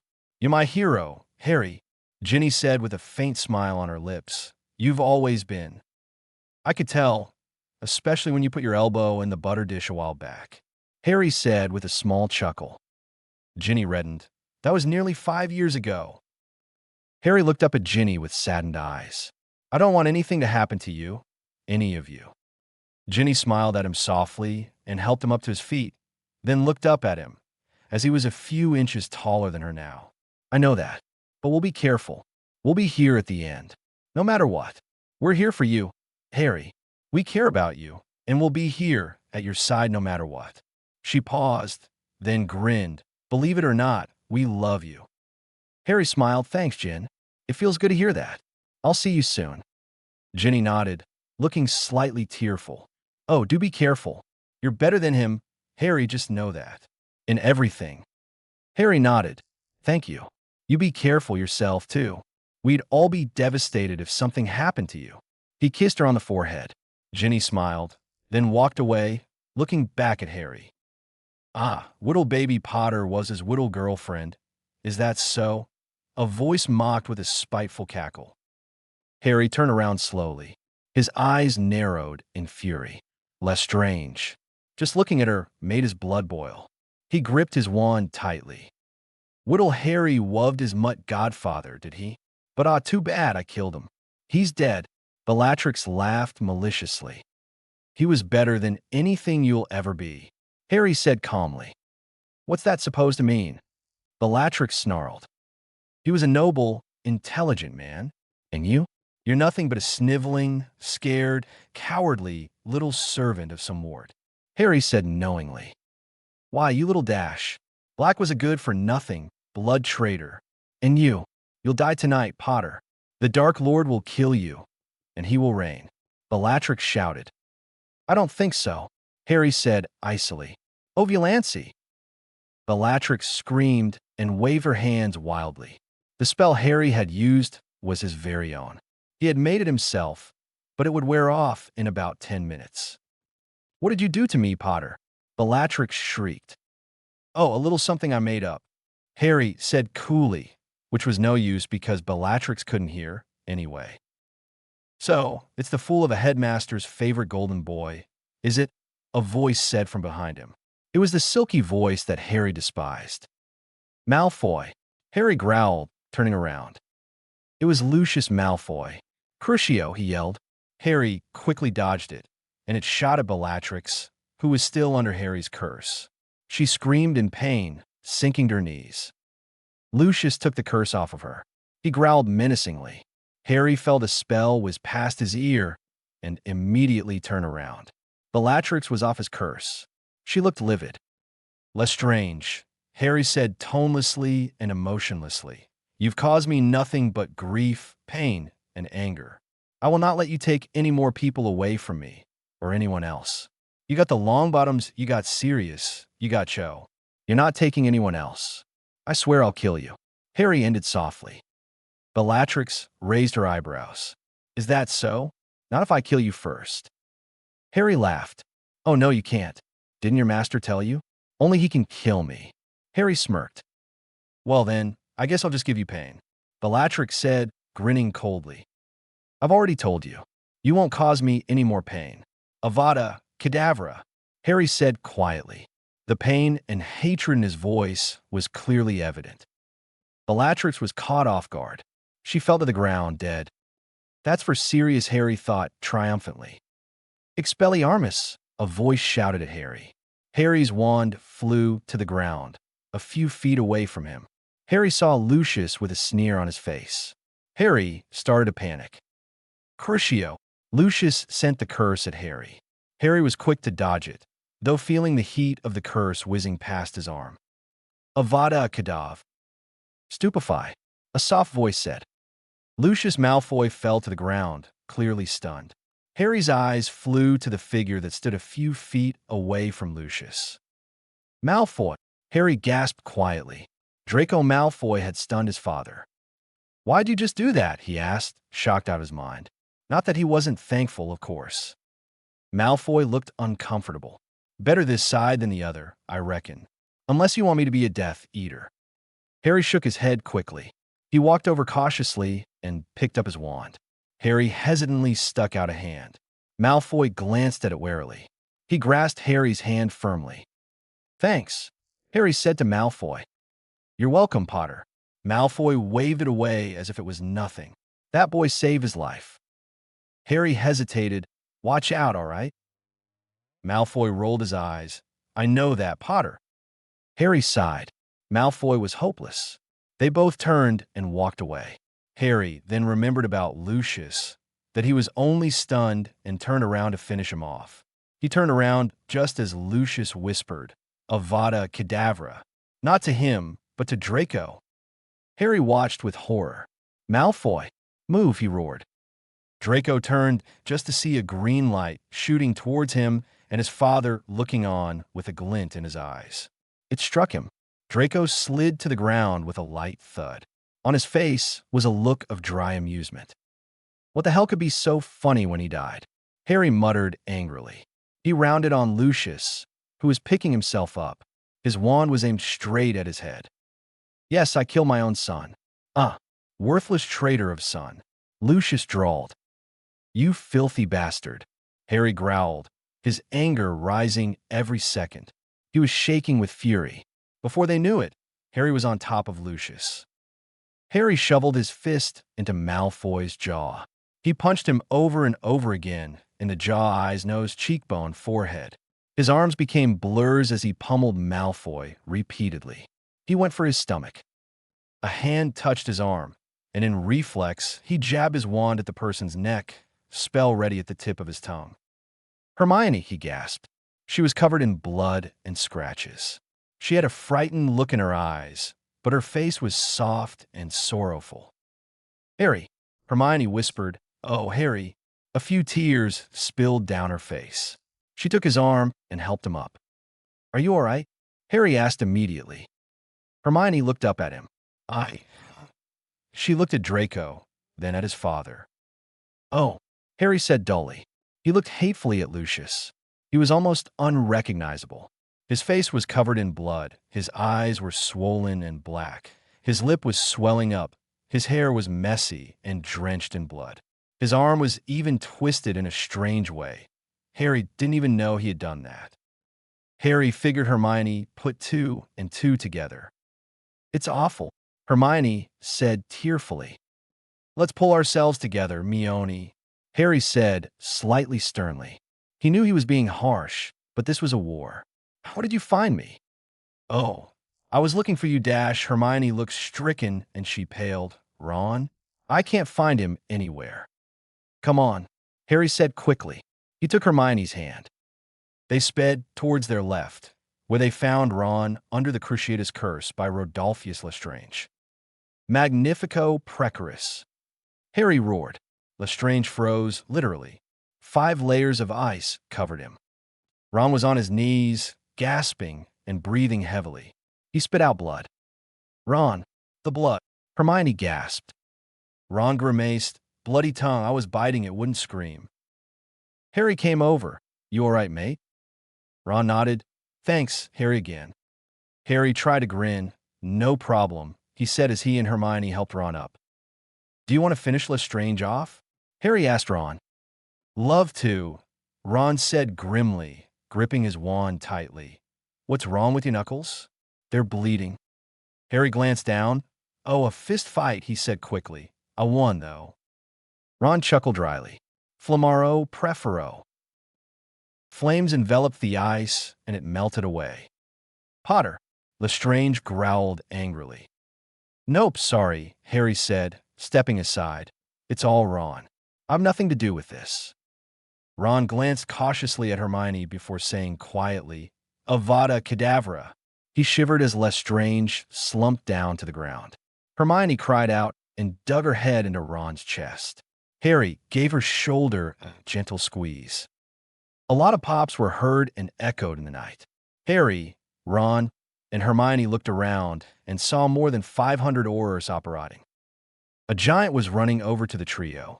They tried stunning it. Dash, Harry said, unsure of what to do. The giant came closer. Conjure a rope. A long one, Hermione said. The giant was coming closer, footsteps shaking the earth. Ron conjured a long, thick rope. They got what she was trying to do. Harry grabbed one end, and Ron grabbed the other. Harry ran to the other side until it was tight. The giant ran over to them, but it tripped on the rope and started to fall. It fell with a loud, vibrating thud. Hermione smiled triumphantly. Harry jogged over to them, casting a few patron uses and curses on the way. He dodged quite a few also. Well, Ron, Hermione, I guess I'm off to fight Voldemort.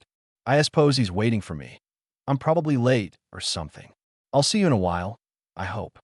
Harry said lightly. Oh, Harry, Hermione cried, hugging him tightly. I'm so sorry this had to become your burden. Harry smiled grimly and patted her back. I'm not. It would have been horrible if it was Crabbe or Goyle. Ron chuckled awkwardly. He took a good, long look at Harry. Here, how about a good luck, mate? Then I'll be off, Harry said to Ron. Ron frowned and shook his head. No, you don't need luck. You got it in you. You're going to win this, Harry. I could just feel it. Thanks, Ron, Harry said with a genuine smile. You've got all in there, Ron said, patting his chest where his heart was, and Voldemort doesn't have any of it. Harry nodded. Oh, you prats, your best mates, you can hug, you know, Hermione said shrilly. Tears leaked through her eyes. And they did just that. They embraced in a brotherly hug. Bloody hell, Ron finally said. You got that right, Harry said bluntly. Well, at least I'll be with Sirius and my parents if I die today, Harry said, trying to look on the bright side. Oh, Harry, don't say that, Hermione cried. Harry shrugged, helplessly. I feel strangely calm. I feel good, too. Just simple.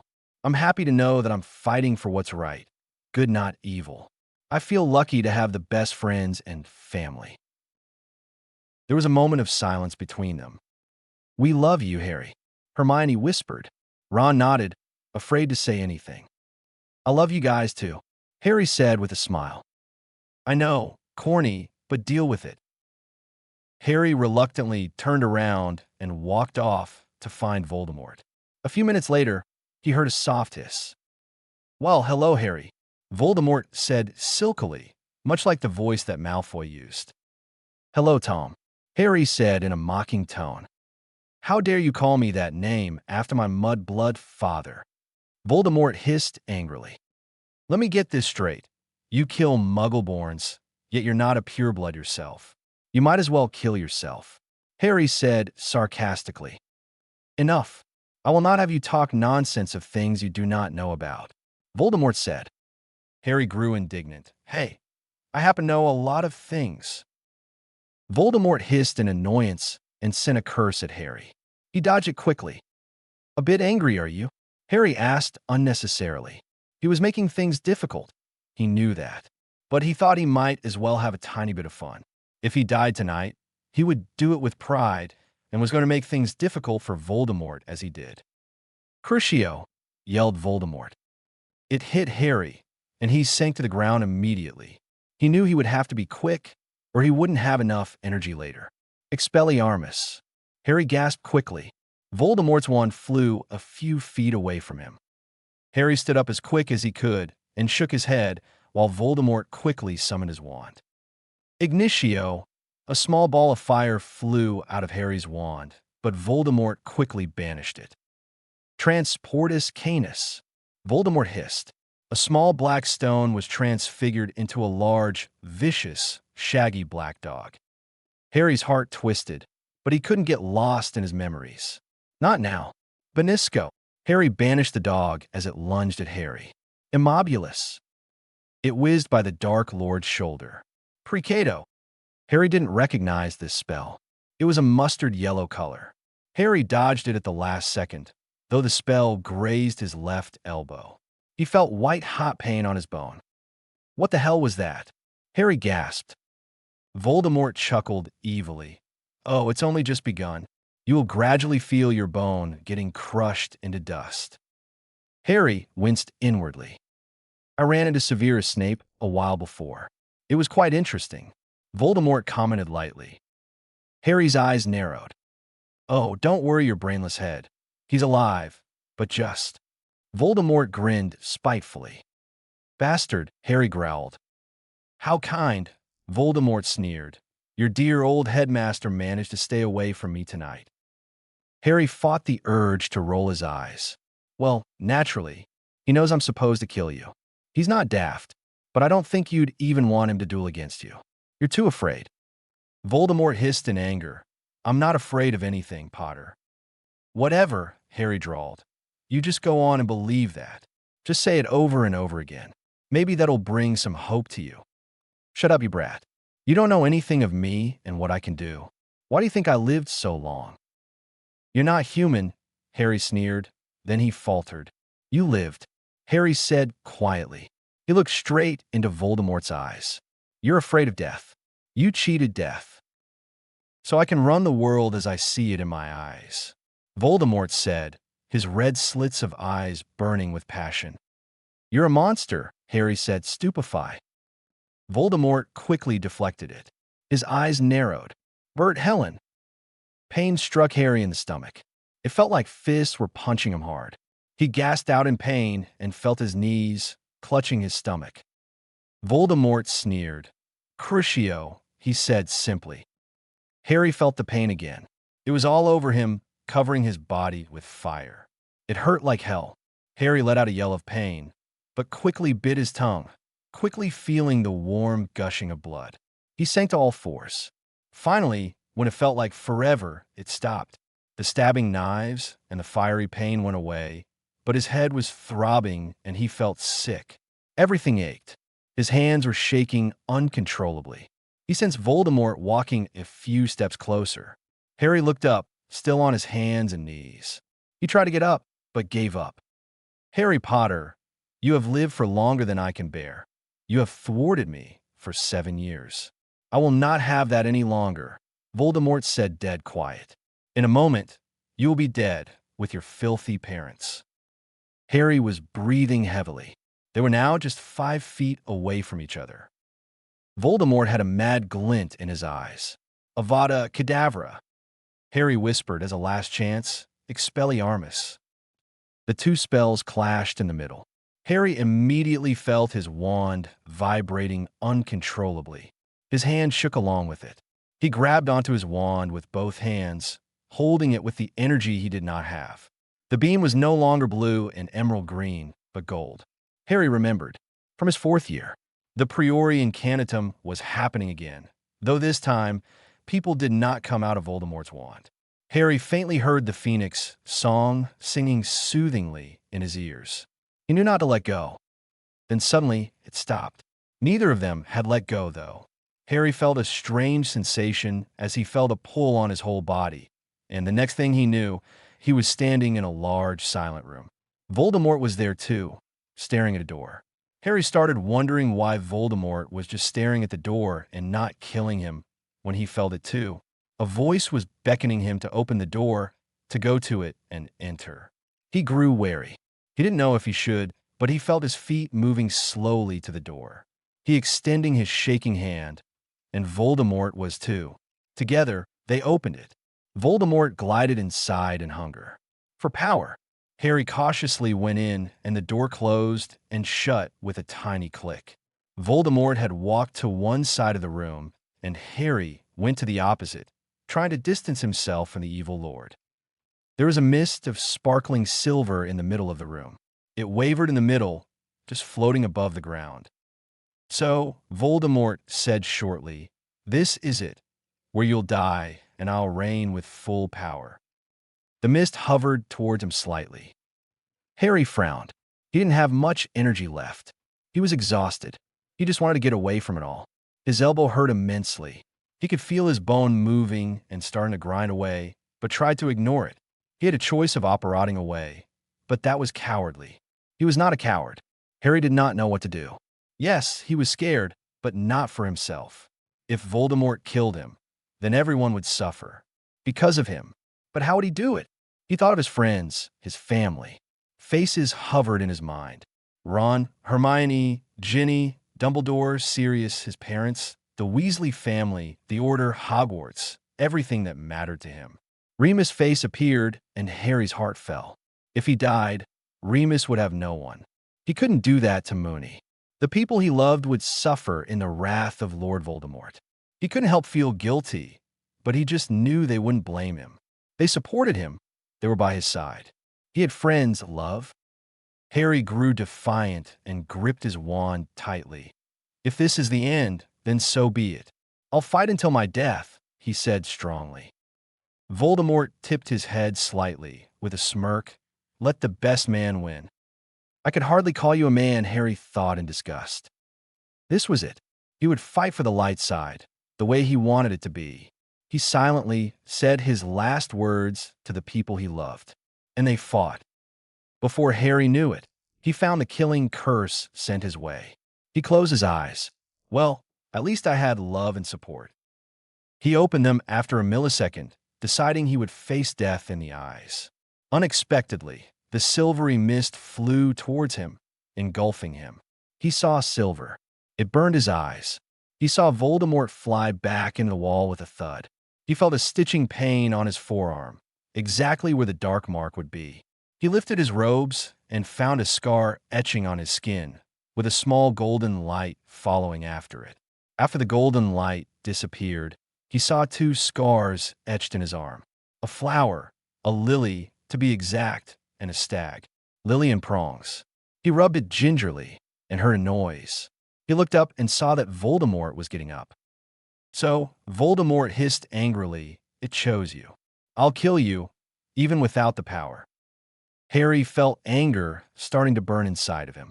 All Voldemort wanted to do was kill him, then take over the world and make people suffer.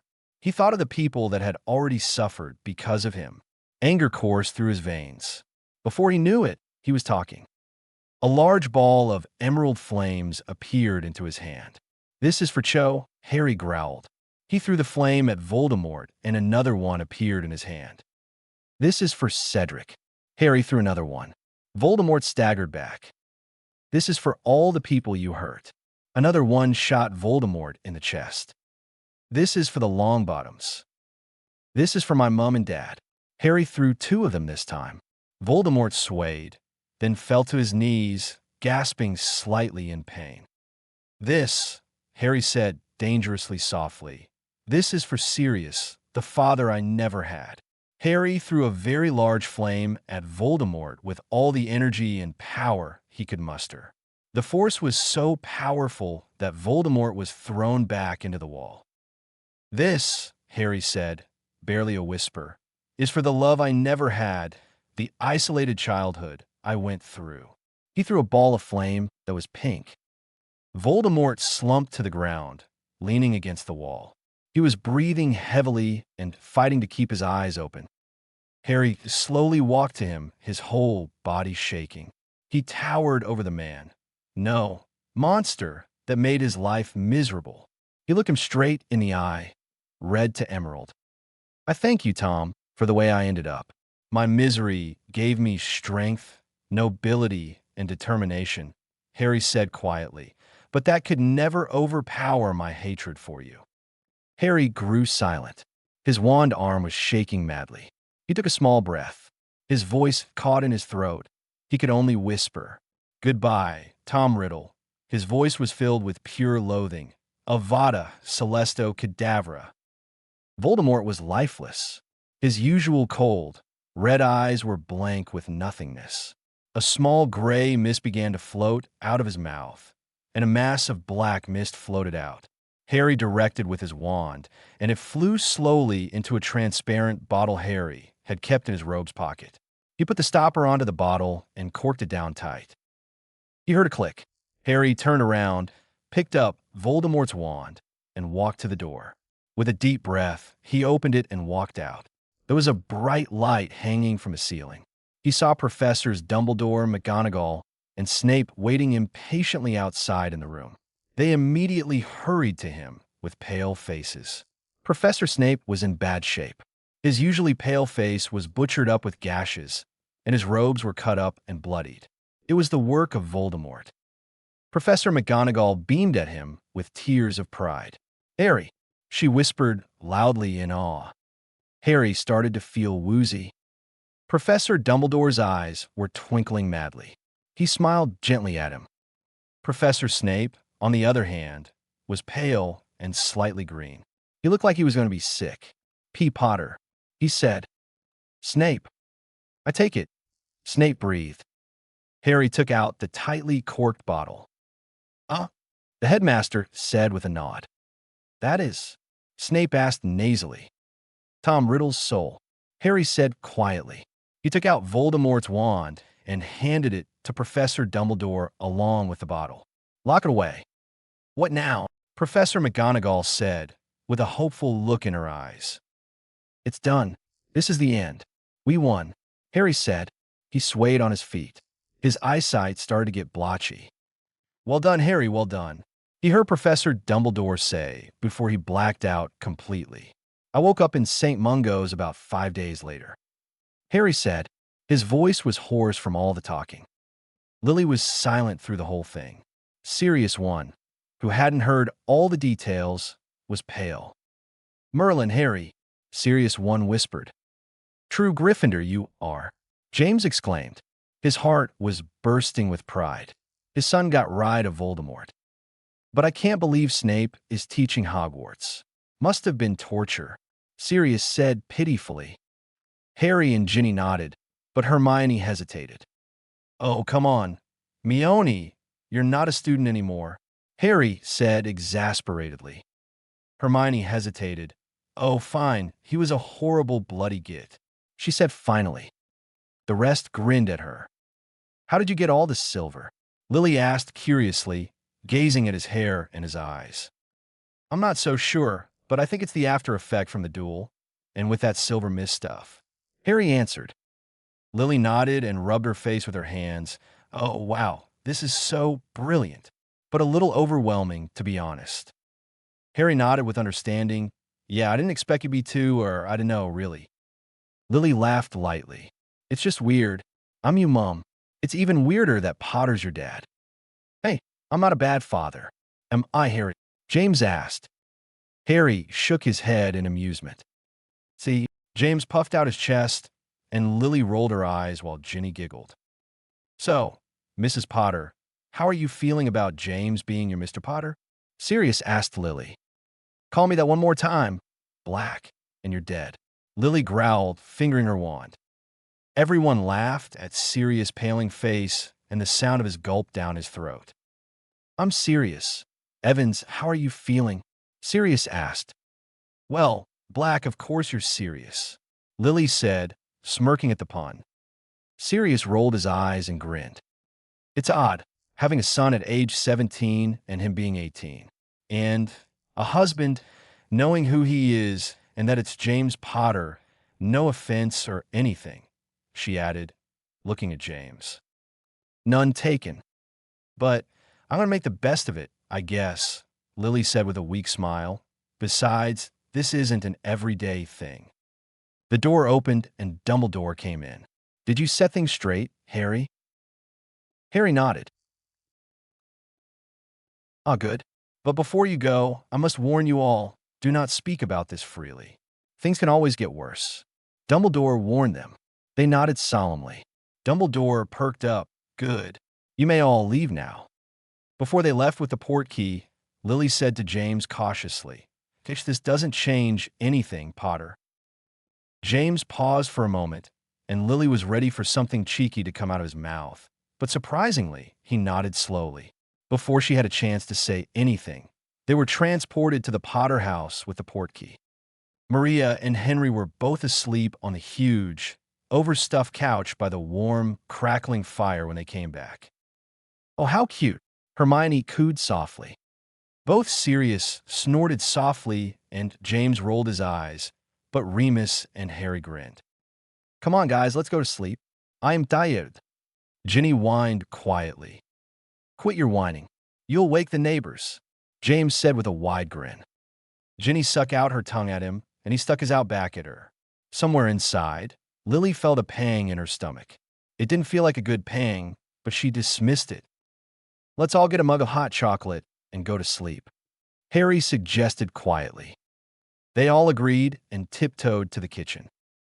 They were sitting at the counter in silence, sipping their hot mugs of hot chocolate, when all of a sudden, Harry dropped his mug and it fell to the floor with a crash and broke. Harry clutched his forehead and disappeared with a crack. The rest stood up at once. What happened? Lily asked immediately, worried to the bone. Her motherly instincts kicked in. Where's Harry? Ginny said, her bottom lip starting to tremble. Don't worry, Ginny. He'll come back. He always does, Sirius said, putting an arm around her to comfort her. He gave her a small smile, but inside, he was worried and scared to Merlin's grave. All we can do is wait, Hermione said quietly. They all nodded grimly. Meanwhile, Harry felt burning pain on his scar, and the next thing he knew, he was somewhere else. He looked around him and saw tables and chairs. Harry was behind a counter, so he couldn't see much, but he could tell he was at the Three Broomsticks.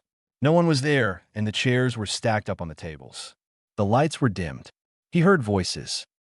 Silly girl, you should have known not to run. He will always find you. Come, he has a punishment ready for you, a cold voice said. No, cried a determined voice. It was a female's voice. He didn't even know I was still alive until I showed up a little while ago. He doesn't give a damn about me, you know that. He's pathetic. Rayanna, you come here right now, or I will make you, spat another icy voice. No way in hell, the girl's voice said defiantly. It was Ray. A Death Eater lost his patience and muttered a curse at her. She let out a small scream. Harry closed his eyes in concentration, and when he opened them, they were silver. He whispered stupefy at both Death Eaters, and they both fell to the ground, stunned. He walked out from behind the counter cautiously. Harry, Ray gasped. What are you doing here? I really have no idea, Harry said. Are they dead? Ray asked uneasily. No, just stunned. Come on, I'll take you to the Potter's house for now, and we'll go to Hogwarts afterwards, Harry said, holding out his hand. It was then that he noticed a huge, deep gash on Ray's left arm. It was bleeding heavily. That's a nasty cut you've got there, he commented casually. I'm fine, Ray said hastily. She wiped some blood away from her arm and grimaced. Harry noticed she wasn't in her Hogwarts robes, but in a casual pair of jeans, a fur coat, and a pair of black combat boots. Ray took Harry's hand, and he found that it was ice cold. Sorry, Ray said, smiling apologetically, gesturing toward her cold hands. Harry smiled and waved it away. Nah, it's all right. I always get cold hands after running into a couple of Death Eaters. Wait, except that one time it was too fast, so I didn't dash. Ray rolled her eyes. Harry, just apparate, please. All right, Harry said sheepishly. He concentrated, and with a light pop, they appeared at the Potter's kitchen. Harry, Ray, someone cried instantly. Harry turned around and saw them all sitting where they were before. What happened, Ray? Sirius One asked in concern, eyeing her cut with worry. I'm Phoenix, Ray said impatiently, wiping some more blood away from her wound. She winced. I'll fix it for you. My mom's a healer, and she taught me a few things, James suggested. Ray nodded slowly. Thanks. Who were they? I'll curse their arses off, Sirius said angrily. Calm down, Sirius. You know you can't do that, Hermione said, rolling her eyes. James got some medicines to treat Ray's arm and started to wipe away the blood around her arm. Once he got it cleaned, he lightly put some pale yellow gunk on and slathered it around the cut. Then he got an elastic bandage and wrapped it around Ray's arm. There, you're going to have to keep that on for a couple of days, though. You'll be fine. Nothing too serious, James said with a smile. Thanks, Ray said gratefully. No problem, James said with a shrug. Ray, what happened? Sirius One asked again. I was at Hogsmeade Dash, she began. What were you doing at Hogsmeade? It's well after hours, Harry said, raising an eyebrow. I simply felt like going. Anyway, I went to the Three Broomsticks, and it was empty. I didn't know it had closed so early, so I looked around some shops. I went back to get to Hogwarts, but the stupid Death Eaters got there. They threatened me and all that rubbish. Then they lost their patience and, well, hurt me, Ray said, fingering her arm. Then they both hit the ground. I saw Harry coming out from behind the counter. How did Harry get there? Lily asked. Everyone turned to look at Harry. 1 minute I was fine, and then my scar burned like hell. Then, I guess I apparat, or something, to the Three Broomsticks where Ray was. Harry said with a shrug. I don't really know how. You two must have a connection of some sort, Hermione stated. Her fingers were jittery, and Harry knew she was itching to run to the Hogwarts library and research on it. Merlin, it's 6:30 already, Ginny exclaimed. Ray, you can sleep here if you want to, James offered. Dash, Ray said. But all of the bedrooms are full with Lily and Ginny sharing one, Remus said with a frown. Oh yeah, James said, faltering. She can sleep in my room, Sirius offered loudly. Ray raised an eyebrow. Without me in it, of course, Sirius said quickly, biting his lip as his face turned slightly red. Looks like young Padfoot here has got a crush on Mississippi Elder, Remus whispered to James and Harry. They both nodded and smirked identical smirks. Right then, Sirius can sleep in my room. Let's go, James said, jumping off his chair. Hermione brandished her wand and gave it a little wave. All the mugs were sparkling clean and put themselves away in the cupboards. They all went to their bedrooms. Around 3 o'clock in the afternoon, they awoke. Together, they went downstairs. Sirius couldn't help but notice Ray's pajamas. She bravely had transfigured a piece of parchment into a peach-colored slip. She put a transfigured satin robe over it. Harry eyed Ginny's white tank top and her navy blue short shorts with great interest. And of course, James' eyes widened at Lily's emerald green-colored spaghetti-strapped silk top and black shorts. James, Remus, and Sirius all had muscle tees and cotton-plaid pajama pants of Gryffindor colors. Harry and Sirius on the other hand, chose to go shirtless with dark-colored sweats on. Once they were all downstairs and in the kitchen, James read a note aloud. James, we've gone to work. We don't know when you all will be getting up, but it looked like you had a rough night, so we didn't have Dolly wake you. Set up some lunch or dinner. Surely you wouldn't wake up in time for breakfast. Your dad's got oar duty for the ministry overnight, and because of that, I have to stay at St. Mungo's in case any oars on duty gets hurt, so I will be staying overnight as well. We apologize that we cannot be here tonight. Stay out of trouble. Oh, sometimes I wonder why I even say that. Love, Mom and Dad. Remus chuckled. She's right. It makes no sense to tell us to stay out of trouble. They grinned. For breakfast, they had some sausages, eggs, bacon, and toast even though it was past lunchtime. So, what are we going to do today? Ginny asked while they ate. I don't think we should do wandless magic today. It's far too late, and we don't have much energy. Harry said. The rest nodded in agreement. They were all tired from yesterday. So, what exactly are we going to do? Ginny asked again. James shrugged. Whatever we want, I guess. Well, we went to Hogmead the day before. Remus said. I know. Let's go ice skating in the pond. James exclaimed. It's dangerous, and I can't skate very well, Lily protested. Padfoot, Mooney, Wormtail, and I always go there to ice skate during the holidays, and it's perfectly safe. And I'll teach you to skate, James said. Lily looked at everyone helplessly and sighed. Oh, all right. Everyone cheered. James transfigured everyone's skates except for himself, Sirius, and Remus. They had their own pairs because they went ice skating every winter. James transfigured the guys' skates into black hockey skates, and the girls' skates white figure skates. They put on their coats or cloaks, scarves, and their mittens. Then they put on their skates. Harry and Ginny skated slowly together, discussing a bunch of nothings with each other and smiling. Ray, Sirius won, Hermione, and Sirius all skated together, just talking. James was teaching Lily how to skate. The other were secretly looking at them from the corner of their eyes. Okay, the most important thing is balance. James started. Right, balance. Lily repeated, nodding. Second most important thing is to have fun. James said. Right, have fun. Lily said, nodding again. Next is falling. Right, to fall, wait, fall.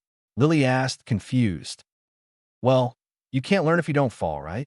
James said. Right, it makes sense, I guess, Lily said thoughtfully.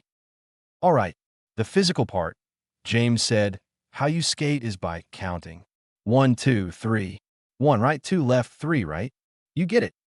Yeah, Lily said with a nod. Lily, relax.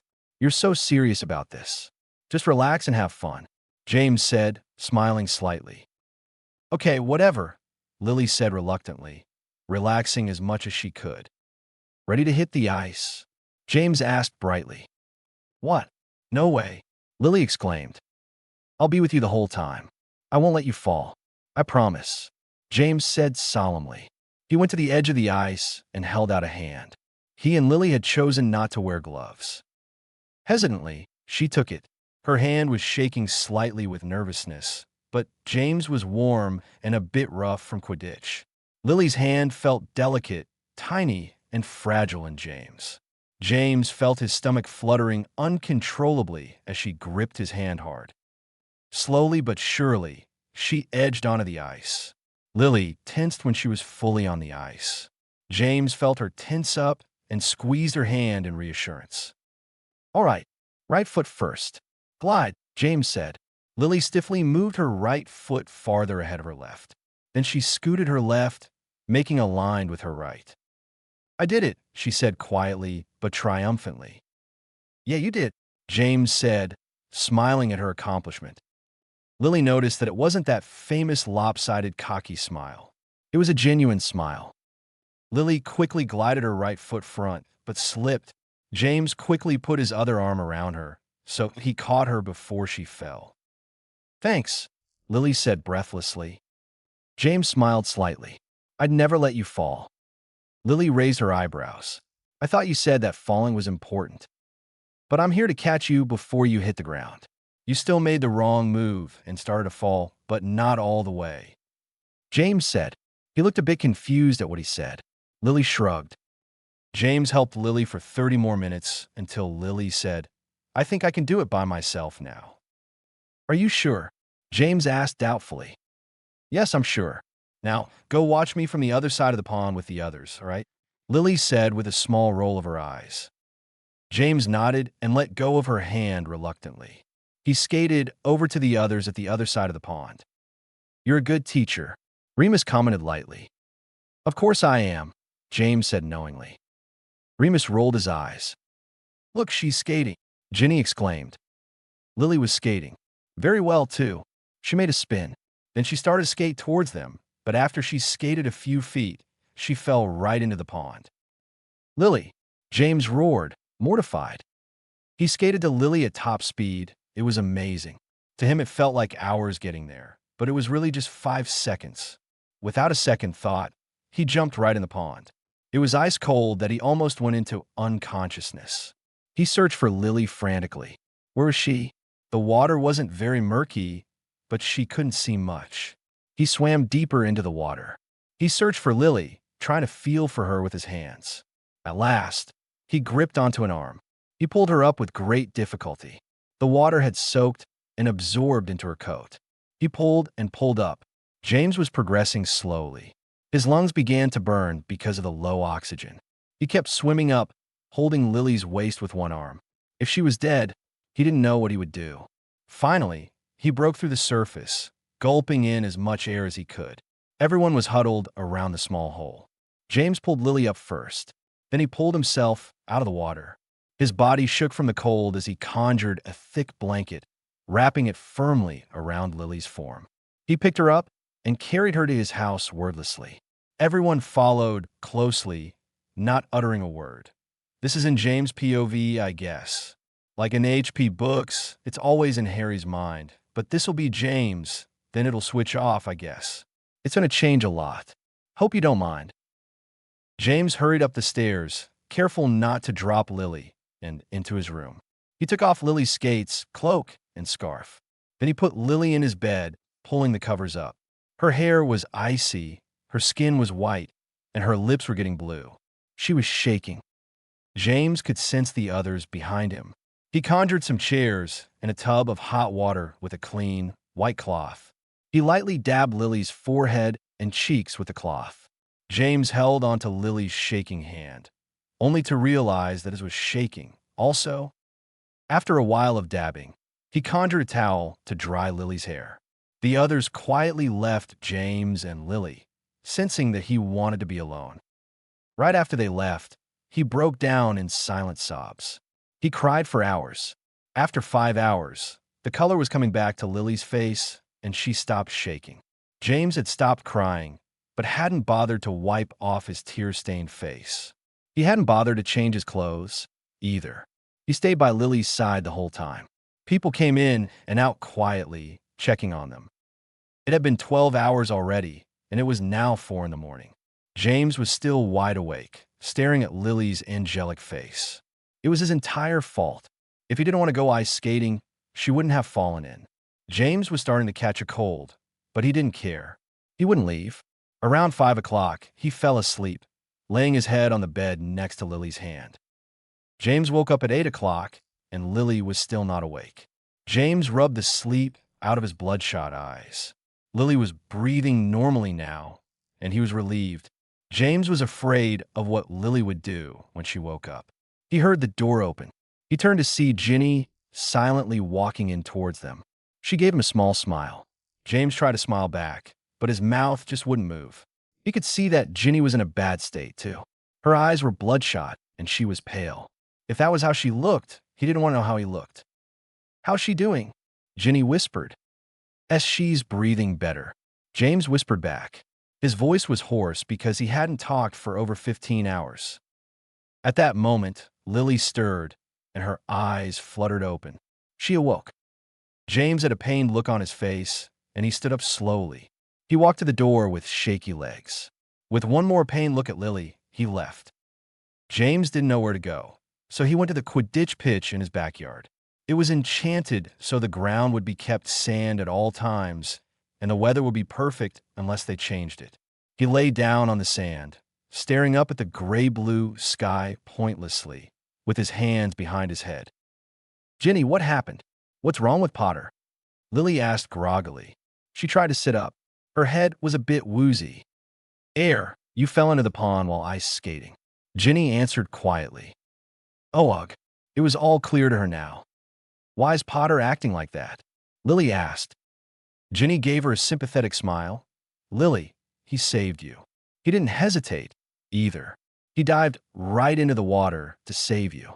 He carried you up here and took care of you all this time and never said a word. Ever since you were here, unconscious, he was here. He didn't eat, he barely slept, and he didn't talk." "Oh," Lily whispered. "He's feeling guilty. He thinks that it's his fault that you fell in. He probably has a cold. That's what it looked like, but I don't reckon he cared.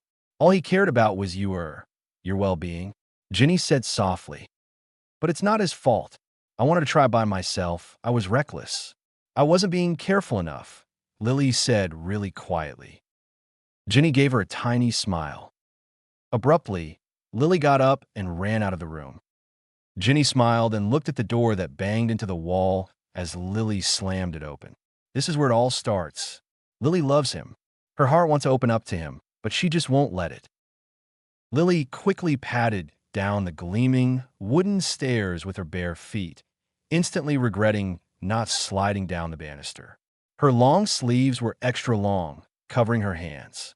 She had the same sweatpants and shirt on from when she went ice skating. She paused at the end of the stairs, catching her breath and thinking of where he would be. She searched through the rooms of the whole house, and then it struck her. She hit her forehead with a hand. She was so stupid. Lily ran into the kitchen, where everyone was, ignored them, and shoved open the patio doors. She stepped down the deck stairs and stopped at the bottom. She saw a lonely speck lying in the middle of the sand. She sighed and walked slowly through cold snow with her bare feet. The snow bit her toes, but she took a breath and tried to ignore it. She walked onto the warm sand and stood in front of James' figure lying on the sand. He was looking up at the blank sky. "James," she whispered. James looked up at Lily. He closed his eyes for a moment and opened them. He got up and looked down at her. He looked questioningly at her, and when she didn't speak, he let out a small, shaky breath. "I hate myself so much," James finally whispered hoarsely. Lily shook her head in anger. "James, you didn't do anything. If you did anything, you saved my life. It's my fault. I was too careless. I take the blame, all right? Please, James, don't blame yourself. Don't do this," Lily pleaded quietly. "The thought of you dead, Lily, it messes me up," James whispered throatily. "James, I'm really sorry," Lily whispered. It took her a whole lot to say that to him. Then she put her arms around him and hugged him tightly. She didn't know what made her do it, but it was necessary. James hugged her back hard. He felt anguish, relief, guilt, helplessness. "I'm so sorry," Lily whispered again. Tears prickled her eyes and dropped down onto James' shoulder. She felt him start to shake and could tell that he was crying. Also, this was her fault. She made him like this, and she was the sorriest than she had ever been. It was 12:30 p.m. when they finally had lunch set up. Lily and James wordlessly went back inside. Nobody asked or said anything. They ate lunch in silence. Even Sirius knew it was serious and stayed silent. They mostly sat around for the rest of the day. At 4, James' parents came home. They all had a silent agreement not to tell them.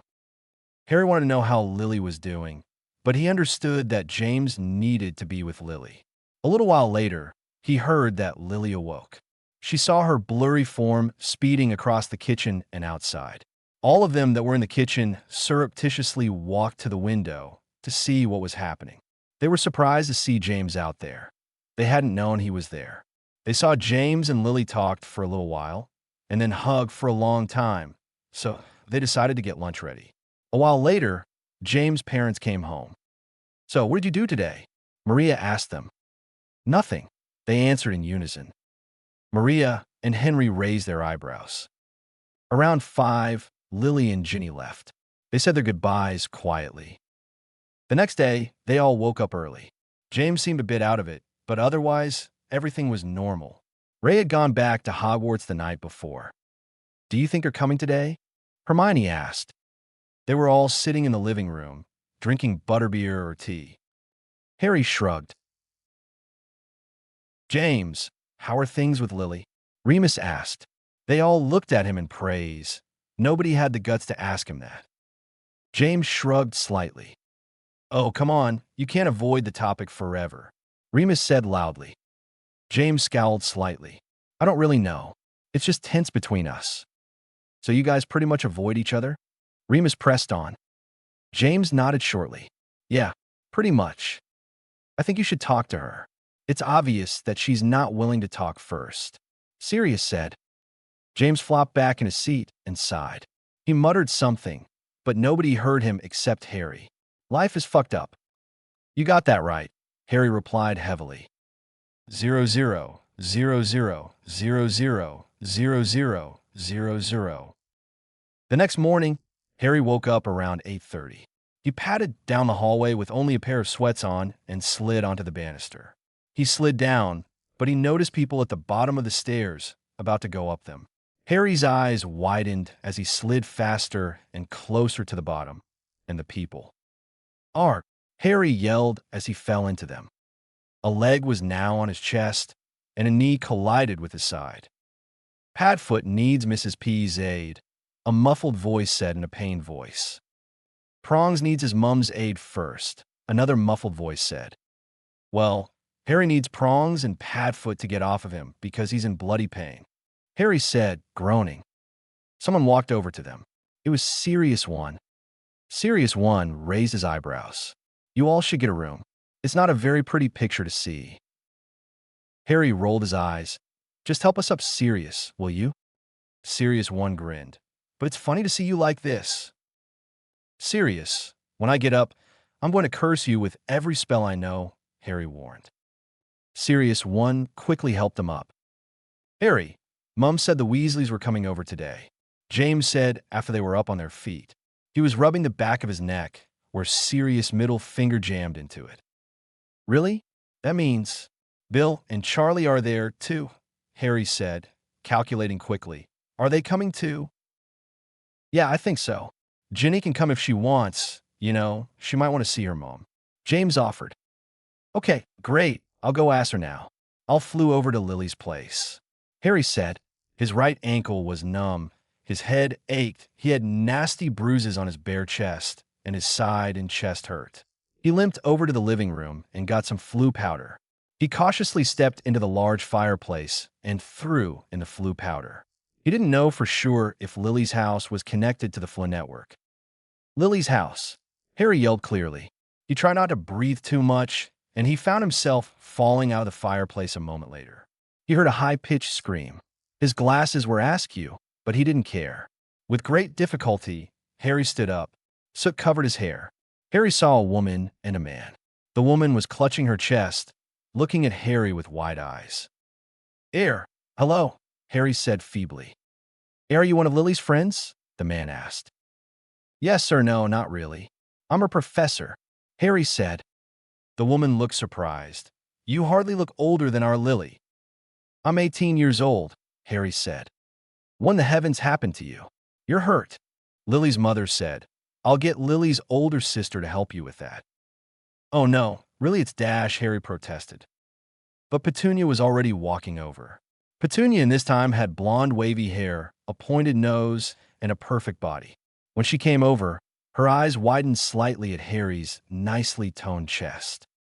Mother, father, who is this charming fellow? Petunia asked in a sickly sweet voice.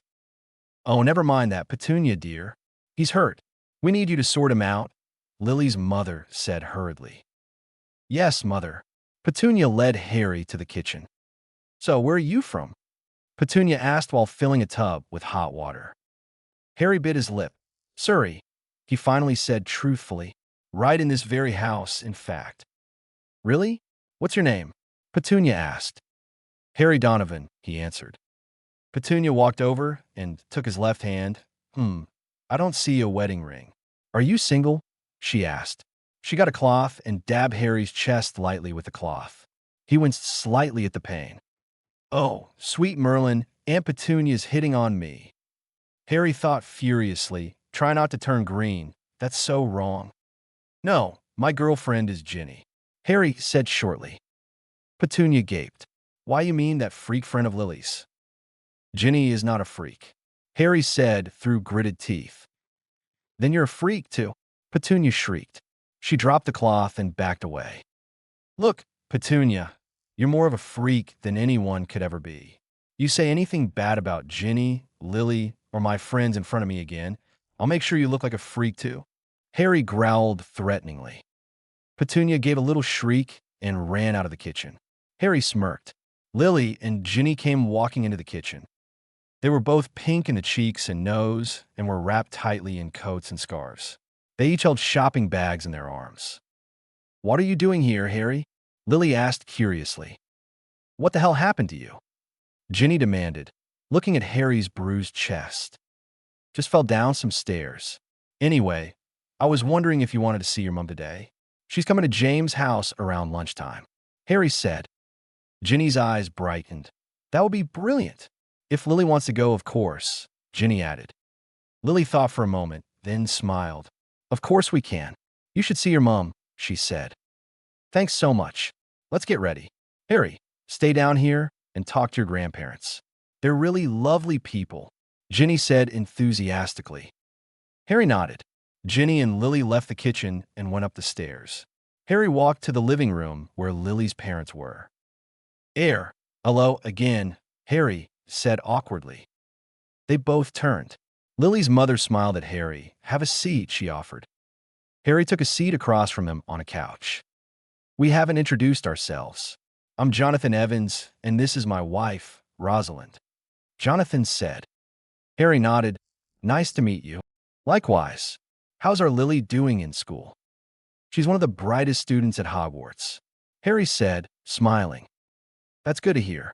Lily hasn't been complaining about this James Potter boy much during the holidays, though. She used to complain every day of how he was so immature and that sort. Did anything happen when she was there? Rose asked. No, not really. I guess James grew up, Harry answered. Where did you live before teaching? An exotic wizarding town? John asked. I was brought up by non-magical people, Harry answered carefully. Mom, Dad, we're going. Harry, where are you? Lily's voice rang throughout the house. In here, Lily, John said loudly. They came over. Now, that's not a way to speak to your teacher, Lily, Rose chided with a frown. Harry chuckled. Oh no, that's fine. Students can call me anything while I'm not teaching a class. Mr. Donovan, Harry, hey Ugly, whatever. Are you ready, Ugly? Ginny asked with a grin. Harry grinned back at her. All right, maybe that's going a bit far. He laughed and nodded in reply. Mom, Dad, we're going to the Potter's house. Lily said to her parents. Have fun, Rose said. It was a pleasure meeting you, Mr. and Mrs. Evans, Harry said politely, bowing to them slightly. Rose smiled warmly at Harry. Bye, Mom. Bye, Dad, said Lily. Bye, Mr. and Mrs. Evans, Ginny said. Harry just nodded politely because he didn't know them well enough. They apparat to the Potter's house. Lily was already there, and about 10 seconds later, Ginny appeared. What took you? Lily asked. Ginny just shrugged in reply. We're here, Harry hollered. He summoned a t-shirt and pulled it on. Remus, Sirius, Hermione, Sirius 1, and James came in. They greeted each other quickly. The Weasleys aren't here yet. It's 11 o'clock. We got an hour to spare, Remus told them. 5 more days until Christmas, Sirius said randomly. Then a week until holidays are over, Sirius 1 said. They all nodded somberly, wanting the holidays to last forever. So, what shall we do while we wait? Ginny asked. They thought for a moment. Lily's eyes brightened. Let's bake Christmas cookies. So, what exactly are we making? Sirius 1 asked once they were all in the kitchen. Cinnamon cookies, Lily answered. She took out 4, sugar, eggs, butter, cinnamon, measuring spoons, a cookie platter, and cookie cutters. We're going to need 2 beaten eggs. Harry, you can do that, Lily said, giving him a small bowl, the carton of eggs, and a whisk. Lily ordered everyone to do something, and it was 11:40 when chaos arose. Okay, put the flour into the bowl, Sirius, Lily said. Sirius nodded. He tried to pick up the heavy flour sack, but it was too heavy for him. James, help him, Lily ordered. James nodded. Together, they upended the sack of flour. Once it had tilted, the whole sack of flour poured out. There was so much flour dusting up the area that no one could see each other. There were coughs and shrieks. In the minutes, the room cleared up a bit. Everyone was covered in flour, head to toe. Harry saw flour atop of Ginny's hair, a bunch on her clothes, and some settled on her eyelashes and nose. Harry thought she looked rather cute like that, and chuckled to himself. He knew that he looked ridiculous. For a moment, there was complete silence. Then, James didn't know what had happened. He saw Lily was covered in flour. He gulped. James knew Lily would blow up at them. But surprisingly, they all burst out laughing hysterically. It took about 15 minutes for them to all calm down. Guys, Remus said slowly. They looked at him questioningly. We have 10 minutes until the Weasleys get here. Remus yelped. We should clean up then, Sirius 1 said lightly.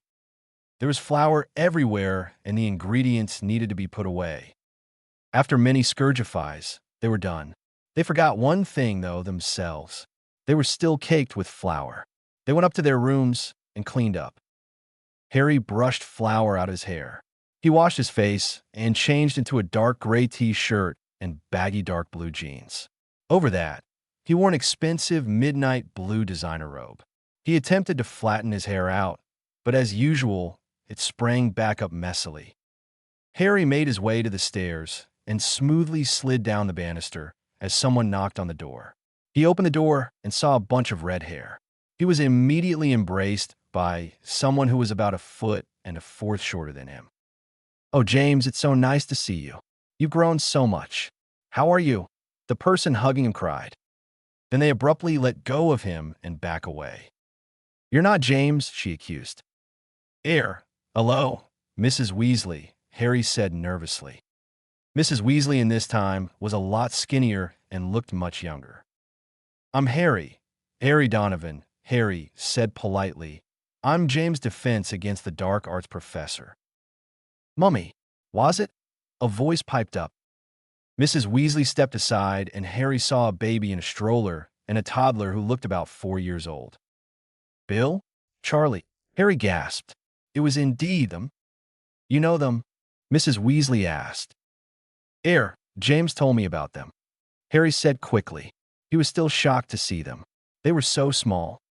Before either of them could say anything else, someone walked over. Molly, what a pleasant surprise. Harry turned around and saw Sirius walking over, beaming at them. Hello, Sirius, Mrs. Weasley said with a fond smile. Mrs. Weasley? Another voice inquired. James came over. James! Mrs. Weasley squealed. She attacked him into an embrace. James patted Mrs. Weasley's head with a goofy grin on his face. Let's go to the living room. The rest of them are waiting there, James said. He took Bill's hand. Mrs. Weasley propped the baby's carriage by the door and picked up baby Charlie. Oh, are they your friends, James, dear? Mrs. Weasley asked once they were in the living room. This is Hermione Granger, one of my defense professors, and Sean Courtley, another one of my defense professors. You met Harry already. This is Lily Evans, one of my classmates, James said. And this is Ginny Wheeler, a friend of mine from school, James said with a big smile. Ginny was looking at her mother with a brilliant gleam in her eyes. Well, hello to you all. What about me, Molly? Remus said with a pout. Oh, Remus, of course. I haven't forgotten about you, Mrs. Weasley said with a fond smile. She gave him a big hug. Me, Bill. Bill piped up. Ginny giggled at her older brother. How old are you now, Bill? James asked. Foul, Bill exclaimed, putting up 3 fingers. He meant 4, by the way. That's old enough for me to teach you Quidditch, James said brightly. Absolutely not. Hermione, Lily, and Mrs. Weasley said sternly. Harry burst out laughing. Along with him were everyone but the 3 that protested against it. Lily, Mrs. Weasley, and Hermione glared at them. I'll go tell Mom that you're here, James said, slipping out of the room. So, tell me about yourselves, dears. You must be quite close to James since you're here for the holidays, Mrs. Weasley said. She directed the question at Ginny, Harry, Lily, Sirius 1, and Hermione. Lily and I go to school with him, Ginny said a bit nervously. Oh yes, Lily, I've heard him talk about so much, but I've never heard him speak about you, dear, Mrs. Weasley said to Ginny. Oh, I'm new. I was, homeschooled before, Ginny said quickly. She looked at others for support. Molly, a voice said from the door. Maria, hello, Mrs. Weasley said brightly, giving James' mom a hug. You've brought Bill and Charlie too, Maria said, smiling broadly. Annie Mawia, Bill said happily. He waddled over to Maria, and she picked him up. Auntie, Harry asked, raising an eyebrow. Maria answered him with a smile. Oh, I'm Bill's godmother,